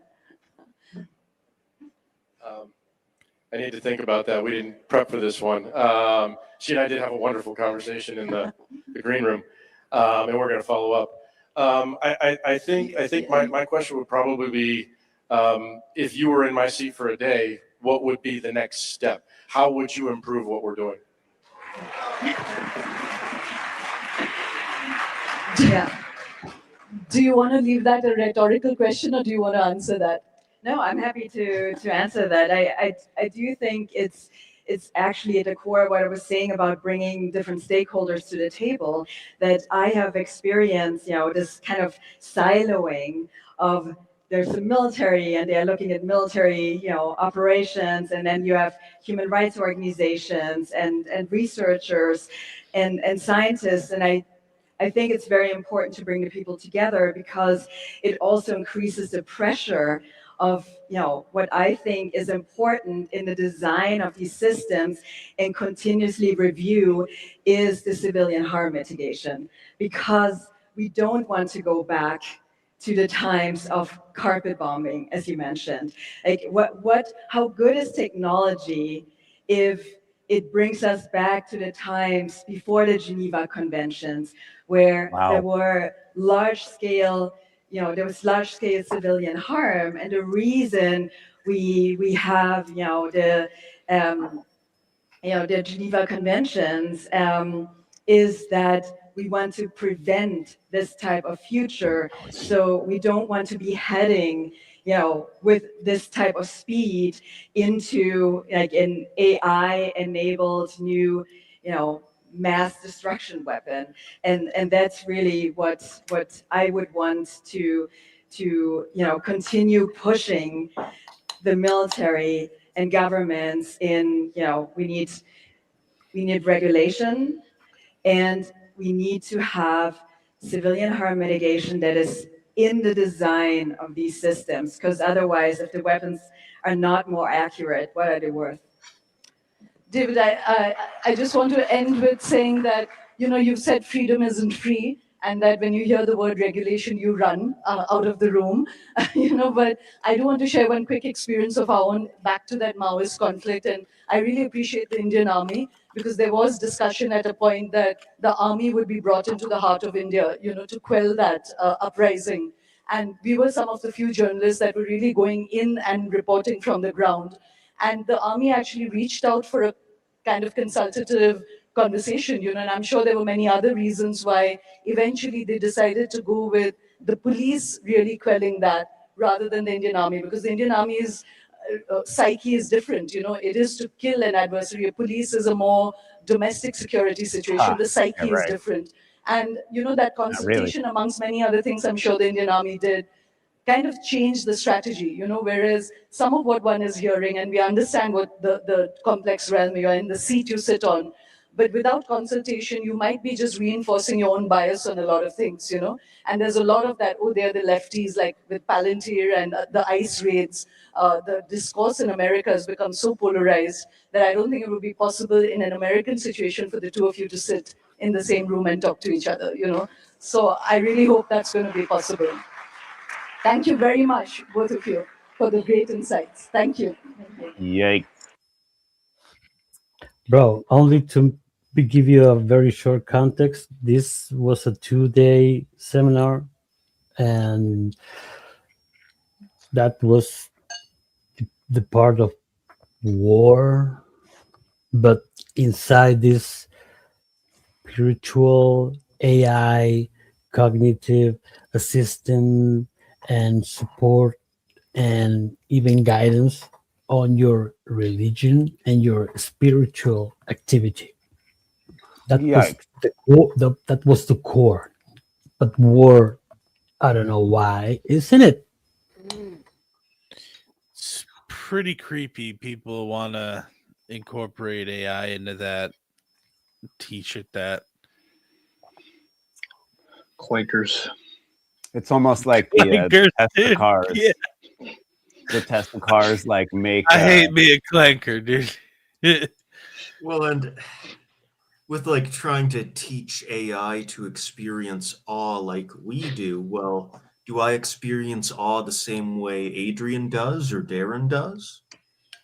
Do we have one universal way we experience awe or have religious experiences? Nature law is what that guy was selling, right? Yeah. It's the same fucking thing. They are teaching us again how to practice faith or religion, but we need to learn it again with the AI. Yeah. They build this festival, evil feast that you need to do it, because otherwise what? Nobody talks about otherwise. They only talk about what you will learn eventually, because it's inevitable. They're assuming we have to do that. It's ridiculous, and it's eschatological. They're like, it just has to be this way. Ridiculous. Yeah. Or we can just stop caring about that dumb shit. Have people answer the phones again. Bro, I said it before. I practice my own religion. I don't want to convince anybody. I practice this in my own fucking negligent, irresponsible, stats, happy, everything faith that I practice is my own. I can write the book and I will share it with you because I want to share it, not because I want to convince you or impose any idea of your religious practice. It's a duty for human being, I think, to practice religion, but as an individual phenomenon, not as a collective, institutionalized gatherness. Yeah, everyone's self-realization journey is individual for sure. Yeah, this one-size-fits-all spirituality is the problem. Hey, they making politics out of it, so we're gonna make a very gigantic war industry around it because you don't believe the same religion that And, you and that's practice. the problem. They're treating it as just something that has to happen.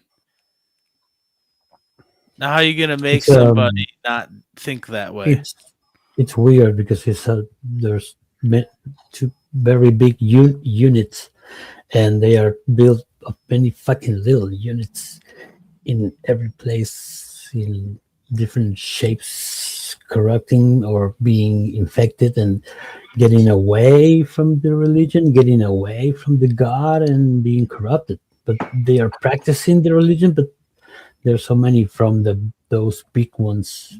And if you have to pay to the bank, that's it.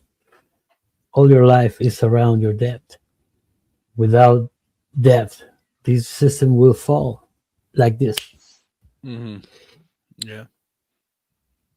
Because people need to pay money and ask for a loan. Yeah, it's like the universal religion. Yeah, Well, me it's money. scarcity too. Money. If we don't all believe that we're living in a scarce system, the whole system collapses. You think there's only so much of everything, only so much land, almost so much resources. Bro, I'm from Chile. I've never saw tornadoes in my life when I was a little kid, but now it's the fucking popular news in the summer and in the winter. So I want to build my basement, like the basement with the beans and the patch. And like man cave. Yeah. Now I can do it because the cellar, the bunker. Yeah. To make the series. To make the TV series like I'm the Chilean U.S. basement tornado protector. Yeah, like preppers, doomsday preppers.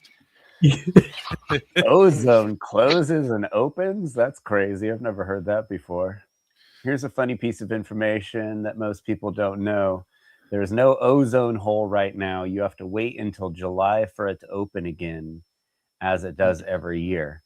So they just use that shit. So the Earth. They pointed up when the hole was open, and they're like, "There's a hole in the ozone. We all have to regulate all these fucking industries and shit." And then it's the same like when they say since we started tracking the annual temperature, it's been consistently going up. You're like, okay, but when did you start tracking?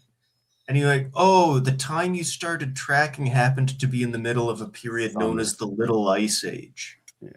Mm-hmm. So like you were going through decades of unnatural cold when you started tracking and keeping records of the average temperature each month for each year. Things are heating up.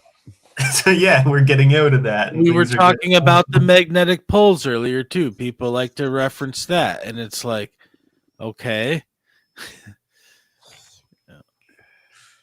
Yeah, the magnetic pole is constantly moving. We even have information on maps about how much it's moving per year, so you can calculate magnetic declination for your compass. Like, there's a pole shift. The pole is constantly shifting. That's not new. Yeah. Acid rain was pro global warming propaganda. It is psy-op. I mean, there was a lot more diesels being used, like in LA, like California is where the acid rain hysteria came from. Yeah, I think emissions in the air are bad. Definitely what goes into the air. Yeah, we shouldn't shit where we eat, obviously. But they made it seem they basically made it seem like you're just like cars. The paint was peeling off of cars, and like it's just every night you got to run inside because the rain's gonna come and melt you. Yeah. Can you see the link that I'm sending? In contrail maps. Yeah, but not the word. The link. Can you see the link? There's no link. Let me put the link. Okay. Look, maybe this one. will Contrails are weird, and that one. No, that doesn't work. Oh shit! They have it in the private chat. Can you see that one? Contrails.org in the private chat. Yeah. That work? Okay. So you go you go to that one, and in the corner, in the up corner before notebook and after facts, there's contrail maps. Yeah. So you have the planet. This is the Bill Gates contrails.org. Oh wow. Oh shit. Website for cooling contrails and warming contrails. So there you will see the date and the video plays and the date. So the orange lines are, you can zoom in like Google Earth up on top of your house and see the orange lines or the pink blue lines, and those are the geoengineering, weather protection, climate change, climate crisis, Bill Gates project. But it's contrails, and they put it in your face like. Hey, Kramos, is there a saying in? You said you're from Chile. What is it? Cada cabeza es un mundo. Come again. Did I say that right? It is the world. Come again. It's many heads, one mind. Muchas cabezas. Es un mundo or something like that. Muchas cabezas un mundo. Well, in Chile we have many. Yeah, that's one of the many that we have in this country. I lived in Nicaragua for a while, and I like that one, and it's more relevant now that I'm thinking about it than it was even when I heard it. Muchas cabezas, sí. And we have another saying that it says, muchas manos matan la guagua. Too many hands kill the baby. When you have a project and too many people are, no, this is my opinion. No, this is my opinion. Too no, many this captains is of the ship is what we say here. Too many hands kill the baby. Muchas manos matan la guagua. Or too many cooks in the kitchen. Yeah. Yeah, that's funny. I visited Chile when I was a teenager. I flew down there and sailed a sailboat back from Valparaiso to San Francisco when I was like 16. Bro, well, Santo Chile. I live next to Valparaiso, in the city next to it. I flew into Santiago. You flew? I flew to Santiago and then sailed a sailboat from Valparaiso to San Francisco. And it was Kevin Costner's sailboat that he bought to do a movie called Rapa Nui about Easter. Oh, really? Yeah. Nice. There's a movie about Robinson Crusoe also. There we have Chile, the continent, and the island of the how do you say Isla de Pascua? Isla de Pascua, and you have Robinson Crusoe Island. Yeah. With the most difficult airport to land. Ooh. Oh wow. Yeah, there's that Pitcairn Island that's down there that is all the descendants from the Bounty, the mutiny on the Bounty. there's an island that is all. So the guys that I don't know if you ever seen the movie Mutiny on the Bounty, but the sailors send Captain Bligh in a small boat. They send him away, and they take this boat back to this island where they had all, there are all these ladies, and they sink the Bounty.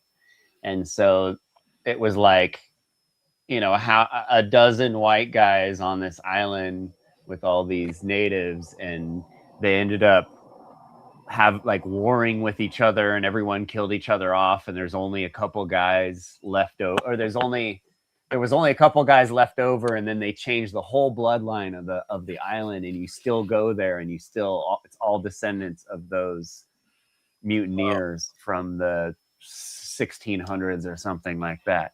It's a pretty cool, pretty weird story.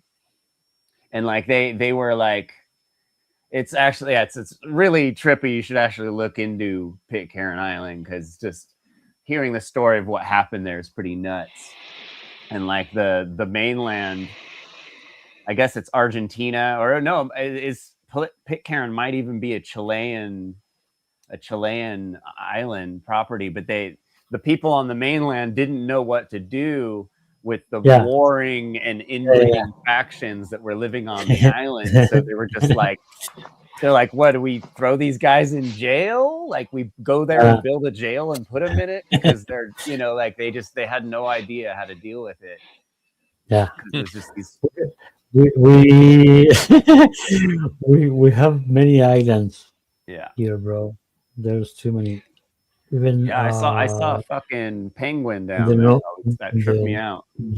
In the north, because Chile is very close to Antarctica, so you get a lot of weird stuff.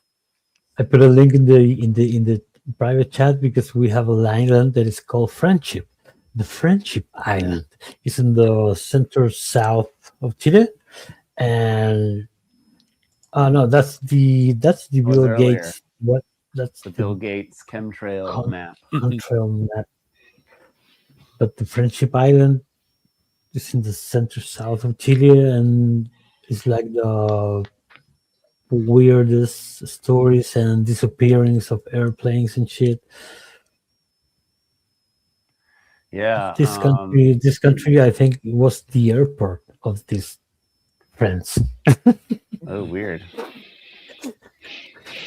In every way.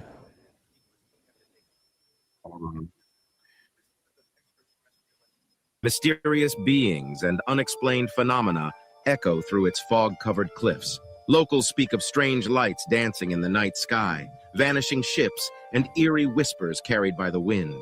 Some claim the island is a portal to another dimension, a realm where time twists and reality blurs. Rumors swirl of a lost civilization living in the island's depths, guardians of ancient knowledge and power. But those who dare to venture close speak of a deep unease, a feeling of being watched by unseen eyes. Friendship Island, a puzzle wrapped in conspiracy, waiting for the brave to unlock its mysteries. Off the coast of Chile, there lies a place shrouded in secrecy and enigma. Friendship Island. Whispers of extra... Yeah. Yeah, Chile is crazy. It's a very skinny, long country, and it's very close to Antarctica. And yeah, like when I was down there, you don't realize how close you are to Antarctica, so it's kind of trippy. What's the deal with the Bermuda Triangle? That's where they don't want people out there because that's where they're testing all kinds of stuff. Fletcher Christian, yeah, Fletcher Christian's the guy who most of the descendants of Pitcairn Island are Fletcher Christians. There was a couple good movies about Mutiny on the Bounty. Mm-hmm. But yeah, so the triangle, the Bermuda Triangles,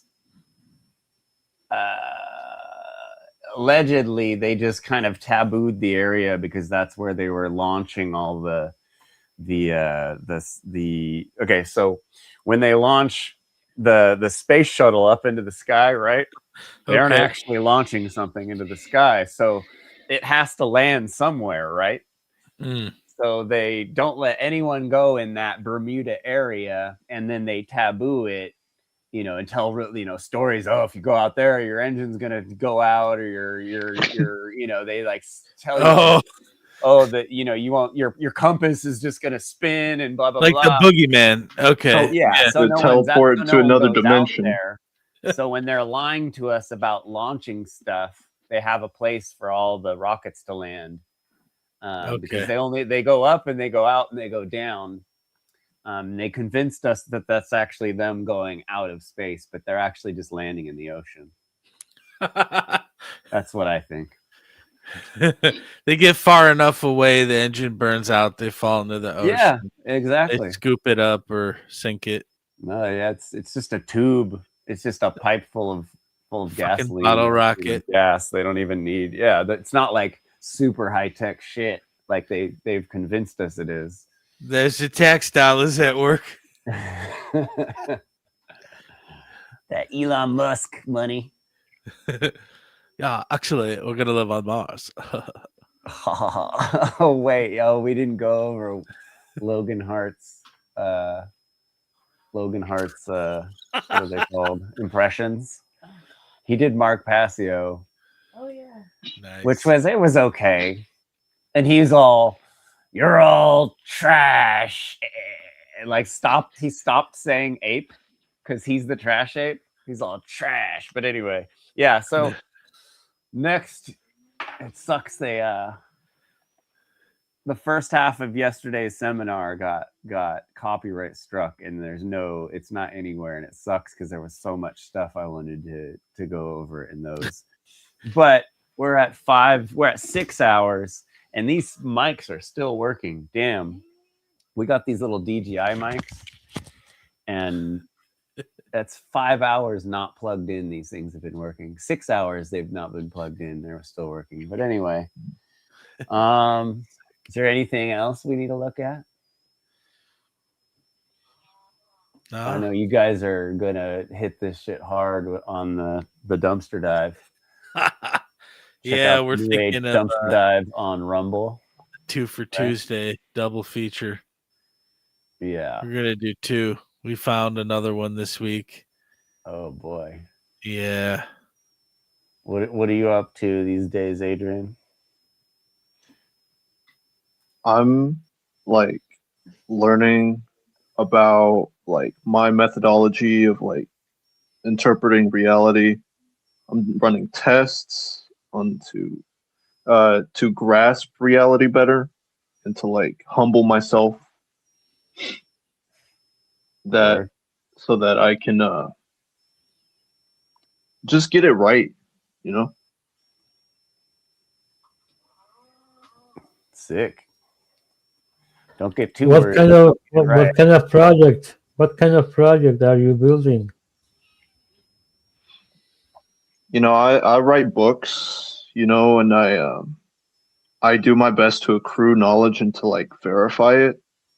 And it turns out to be like art sometimes, because like I'll use like whatever to put it together and it just looks beautiful.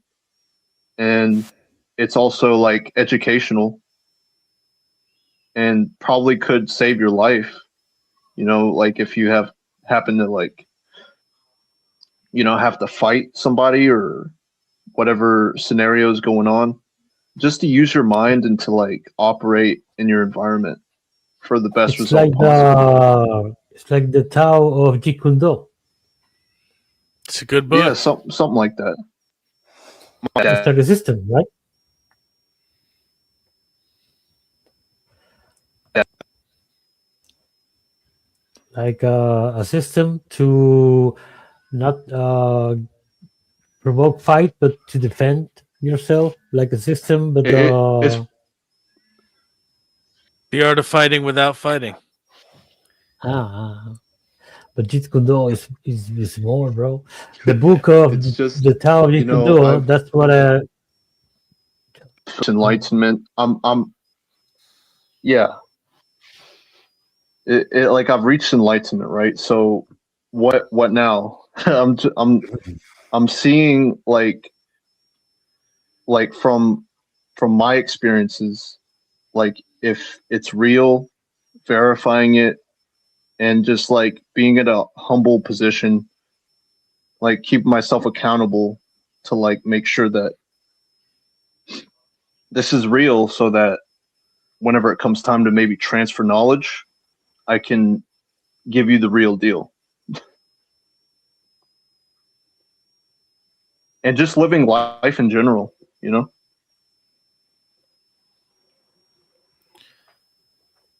Yeah. Dope. Have you noticed in this space an animosity towards anyone asking for actual proof of the claims that are being made? Yeah.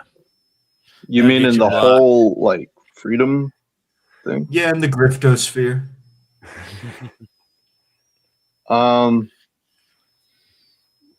Like I don't really stay in contact with a lot of people outside of this group, to be honest with you. But what I've noticed is just everybody has an ego. Everybody wants like something out of life. And you know, I could really only speak from my own personal like experiences on that. Now you've got me questioning I don't know if that answers actually it. want anything out of life. I'm not sure I I do. don't know if that answers your question. One way to avoid disappointments. Yeah. Yeah, I mean, kind of. Definitely, it's something Darren and I have started joking about, where whenever we're reacting to the different, whether it's the New Agers, the natural law groups, One Great Grift Network guys, but you'll have like 2 hours of assertions. And at no point will they actually like cite a primary source they're getting it from, other than maybe they'll reference Right. the Kabbalion or something, right? But like, yeah, it's just a pile of conjecture with no actual evidence.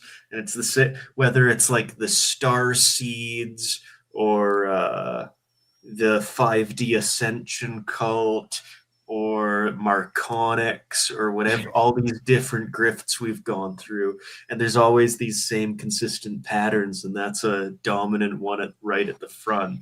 Like, you know, if you're feeling this way or this way, it's because you're ascending to a new level of energy. Like, is it that, or can you just be happy?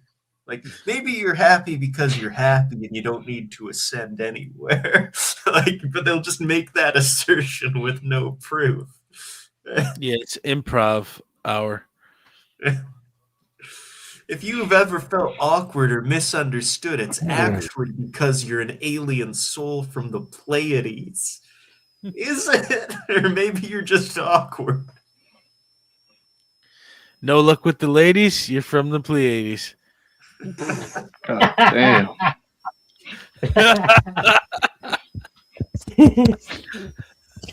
That's a good one. That's a very good one. Well, I take my 2 dogs to go to a walk like 12 a.m. or 11 a.m. because I don't want to encounter to any fucking neighbor, you know, because when I encounter the other neighbors with their dogs, there's the typical human being afraid. So they see me with a dog and they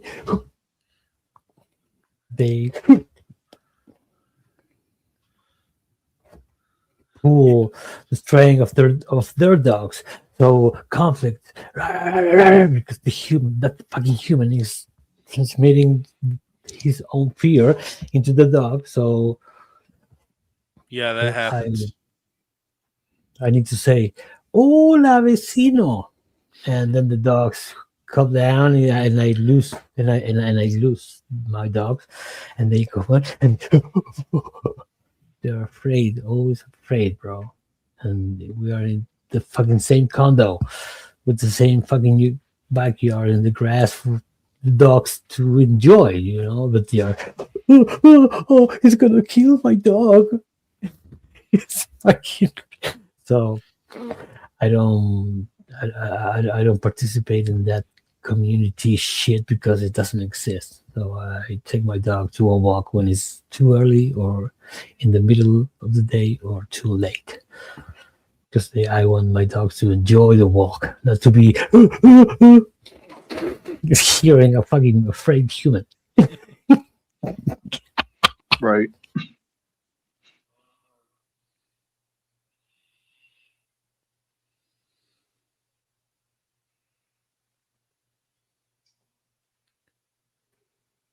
Neo. You write books about you write comic books, drawing, or just books of novels or journalism?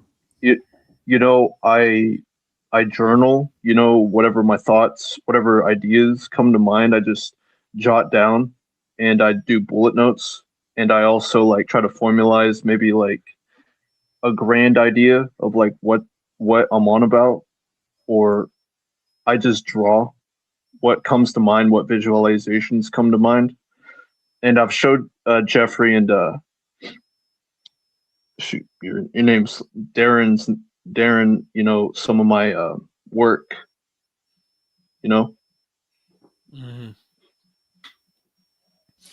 Do you design characters? You know, there is this one little like icon, I guess, can be associated with me as a character. But besides that, I've stopped drawing. I've gotten really heavy into the cult stuff, so I probably could start drawing characters. Interesting question popped up. Any update on the Mitrice Richardson case? So, kind of a long story, but there was a girl. What is a that? Black girl. Yeah, I don't know what it is. A black girl that disappeared in LA after getting arrested. And then so she got arrested and they released her, and then she was never seen again until they found her body up in some hills in Malibu. And then the sheriff who arrested her, the sheriff's department is very corrupt. And they basically like, me and Allie did a video on it. But it's a really gnarly police corruption case where it looks like the cops killed this girl.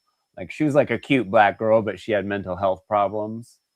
And so she got arrested. She went into a restaurant in Malibu and just like sat down with some people and like started talking to them and ordered food. And then she didn't have money. And the owner, the manager of the restaurant, Richardson is the cop. The cop is Richardson. No, Mitrice is the girl who got killed. Mitrice, okay. Yeah, so they arrested her, took her to the police place, and then released her in the middle of the night, like at like 4 a.m., like just on her own, no car, nothing, just let her to go. And the last time she was ever on film was her walking out, and then you can see a police car leave the police station right after her. And so it was like and she had like a real like strong mom and like family and stuff. So they made like a lot of noise about it. And the cops just like kind of didn't really do anything. And then someone found her body up on this mountain, but it had been like partially mummified, like it had been in the sand for a long time. And the police station was right on the beach in Malibu. So it seemed like maybe they had buried her in the sand and then moved her. And then that's near Hollywood, right? Yeah. And then they didn't let the coroner see the body before they moved it. Like, they did all this sketchy stuff like out of procedure, and the public got really mad about it. And it was never solved, but then I know recently something did come up. Something having to do with the sheriff of that sheriff department, like getting some murder charges or something. So it was like, oh, okay, so something probably was up with this cop. As far as I remember, I'd have to look it up, but I think it's a pretty gnarly case, because it like happened right in our old neighborhood, basically. And I think we did a podcast about it on mushrooms or something. No, that was something else. But strange question from the chat. I think when that happens, it's like a real impact to the immediate neighborhood of that person. Yeah, we have a lot of cases of that here, like girls disappearing and killed because I think that's in this country at least, and I think in most countries, the part of the demon that could inhabitate a male, it's very particular in that frequency of activities, unquote. Yeah. But the female also participates in this, in my opinion, very demoniac activities. I think is an infection. It's like an infection. People who are very hurt from their childhood, they are abandoned or betrayed. People who are very hurt, very, very deep wounded, don't know about light or love. Darkness infects those people and make violence or other kind of provocations, humiliations, or fight to feed darkness. Yeah, So trauma can You ever seen Twin definitely. Peaks? The TV show Twin Peaks. Have you ever seen it? David Lynch. Twin Peaks, Yeah, the TV show. yeah, from the I 90s. know the name, but I haven't seen it. Oh, yeah, it's Send pretty it good. to me, please. I'm gonna leave my email in the private chat. So David Lynch, who produced that, is a big transcendental meditation kind of occult guy. And so a lot of his movies have a lot of real deep, gnarly stuff. But Twin Peaks is all about evil and the evil that can come out in men and how evil bounces around and shit. And it's pretty based. You'll have to check Rest that in out. peace, David Lynch. He was kind of an interesting dude. When did he pass away? This last year. Hmm. Have you seen Twin Peaks? I have not. Oh, dude. Twin Peaks is the shit. It's like what I grew up watching. X-Files and Twin Peaks probably definitely carved out my brain in some way when I was growing up. But Twin Peaks is holy shit. Have you seen, oh, what else? Blue Velvet, Wild at Heart, Mulholland Drive. It's a good one. Oh, any of My those friend, movies. I'm going Highway. to bed. You getting out of here, 4 Kramos? a.m. All right, Yeah. we're gonna shut this down anyway. Good seeing you, No. man. All right. See you Dude, next thank time. you very much. I'm gonna in the private chat. I'm gonna leave you the link of the trailer of Jodorowsky. You know Jodorowsky, Alejandro Jodorowsky. Yeah. It's a 70 movie. The El Topo. Very good. Cool. Appreciate everyone. Take care. Be safe. You See ya. too. See you. You too. Nice meeting you. Which happens to be something very personal of me. And Does he ever open his eyes? one of my, I would say at this point, expertise with all the research and person. Now we're gonna get into some caveats about the lame. Sounds like he's drunk. Imagine going into a bar and some wizard. You better off be drunk. You should be drunk talking this garbage. At a bar trying to get drunk, and this wizard sits down beside you and puts his arm around your shoulders and starts trying to tell you emotionally triggering for some. The lame, first of all, is not a religion of belief or system of worship.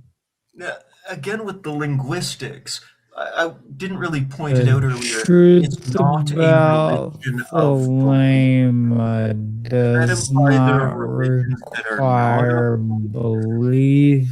That it is still a religion, not a religion of belief. Like, it's not actually a direct denial of its status as a religion. Yeah. Spirits, or especially to Alistair Crowley. It's 2:20 here. I'm going to bed. Have a good night, guys. Crowley. Some people pronounce it differently. This will not be about Crowley himself or Crowley himself. Aleister Crowley is not the authority, prophet, or pope of the Lama. Even says this himself in some of his texts. Crowley articulated some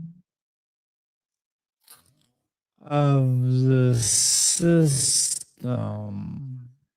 but the Lama explicitly rejects appeal to authority and has diverse sources and people who were and are part of its evolution and creation.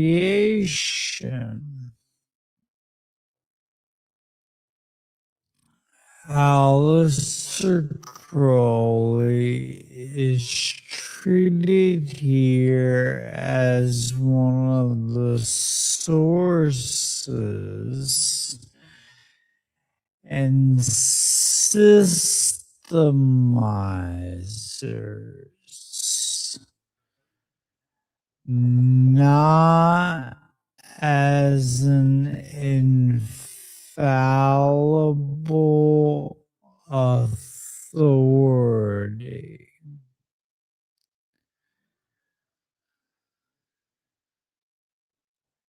And so,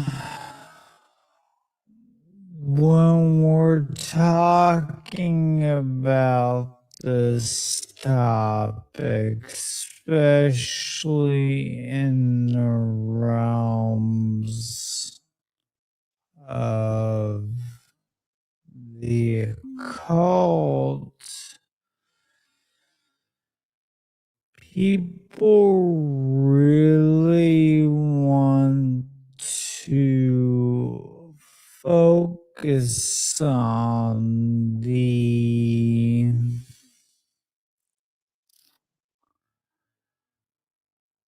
hamartias, the personal flaws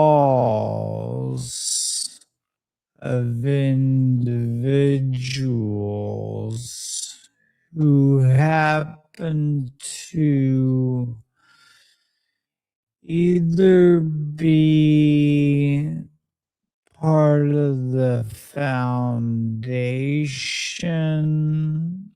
of that occult system, or is just affiliated with that occult practice or teachings. And this, to me, can be valuable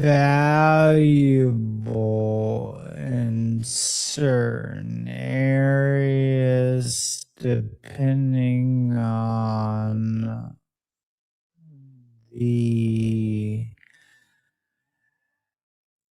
goal that you're actually having. My goal is to study the esoteric mystery traditions and to find truth and things that are models and methods to help align one's spirit and raise one's spirit into a higher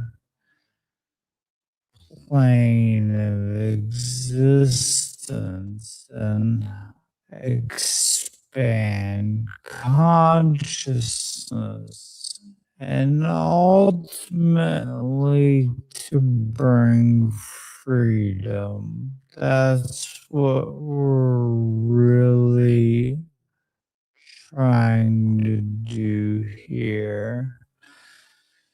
To bring liberation for all beings. And so there are Thelemites, and then there are people who worship Crowley.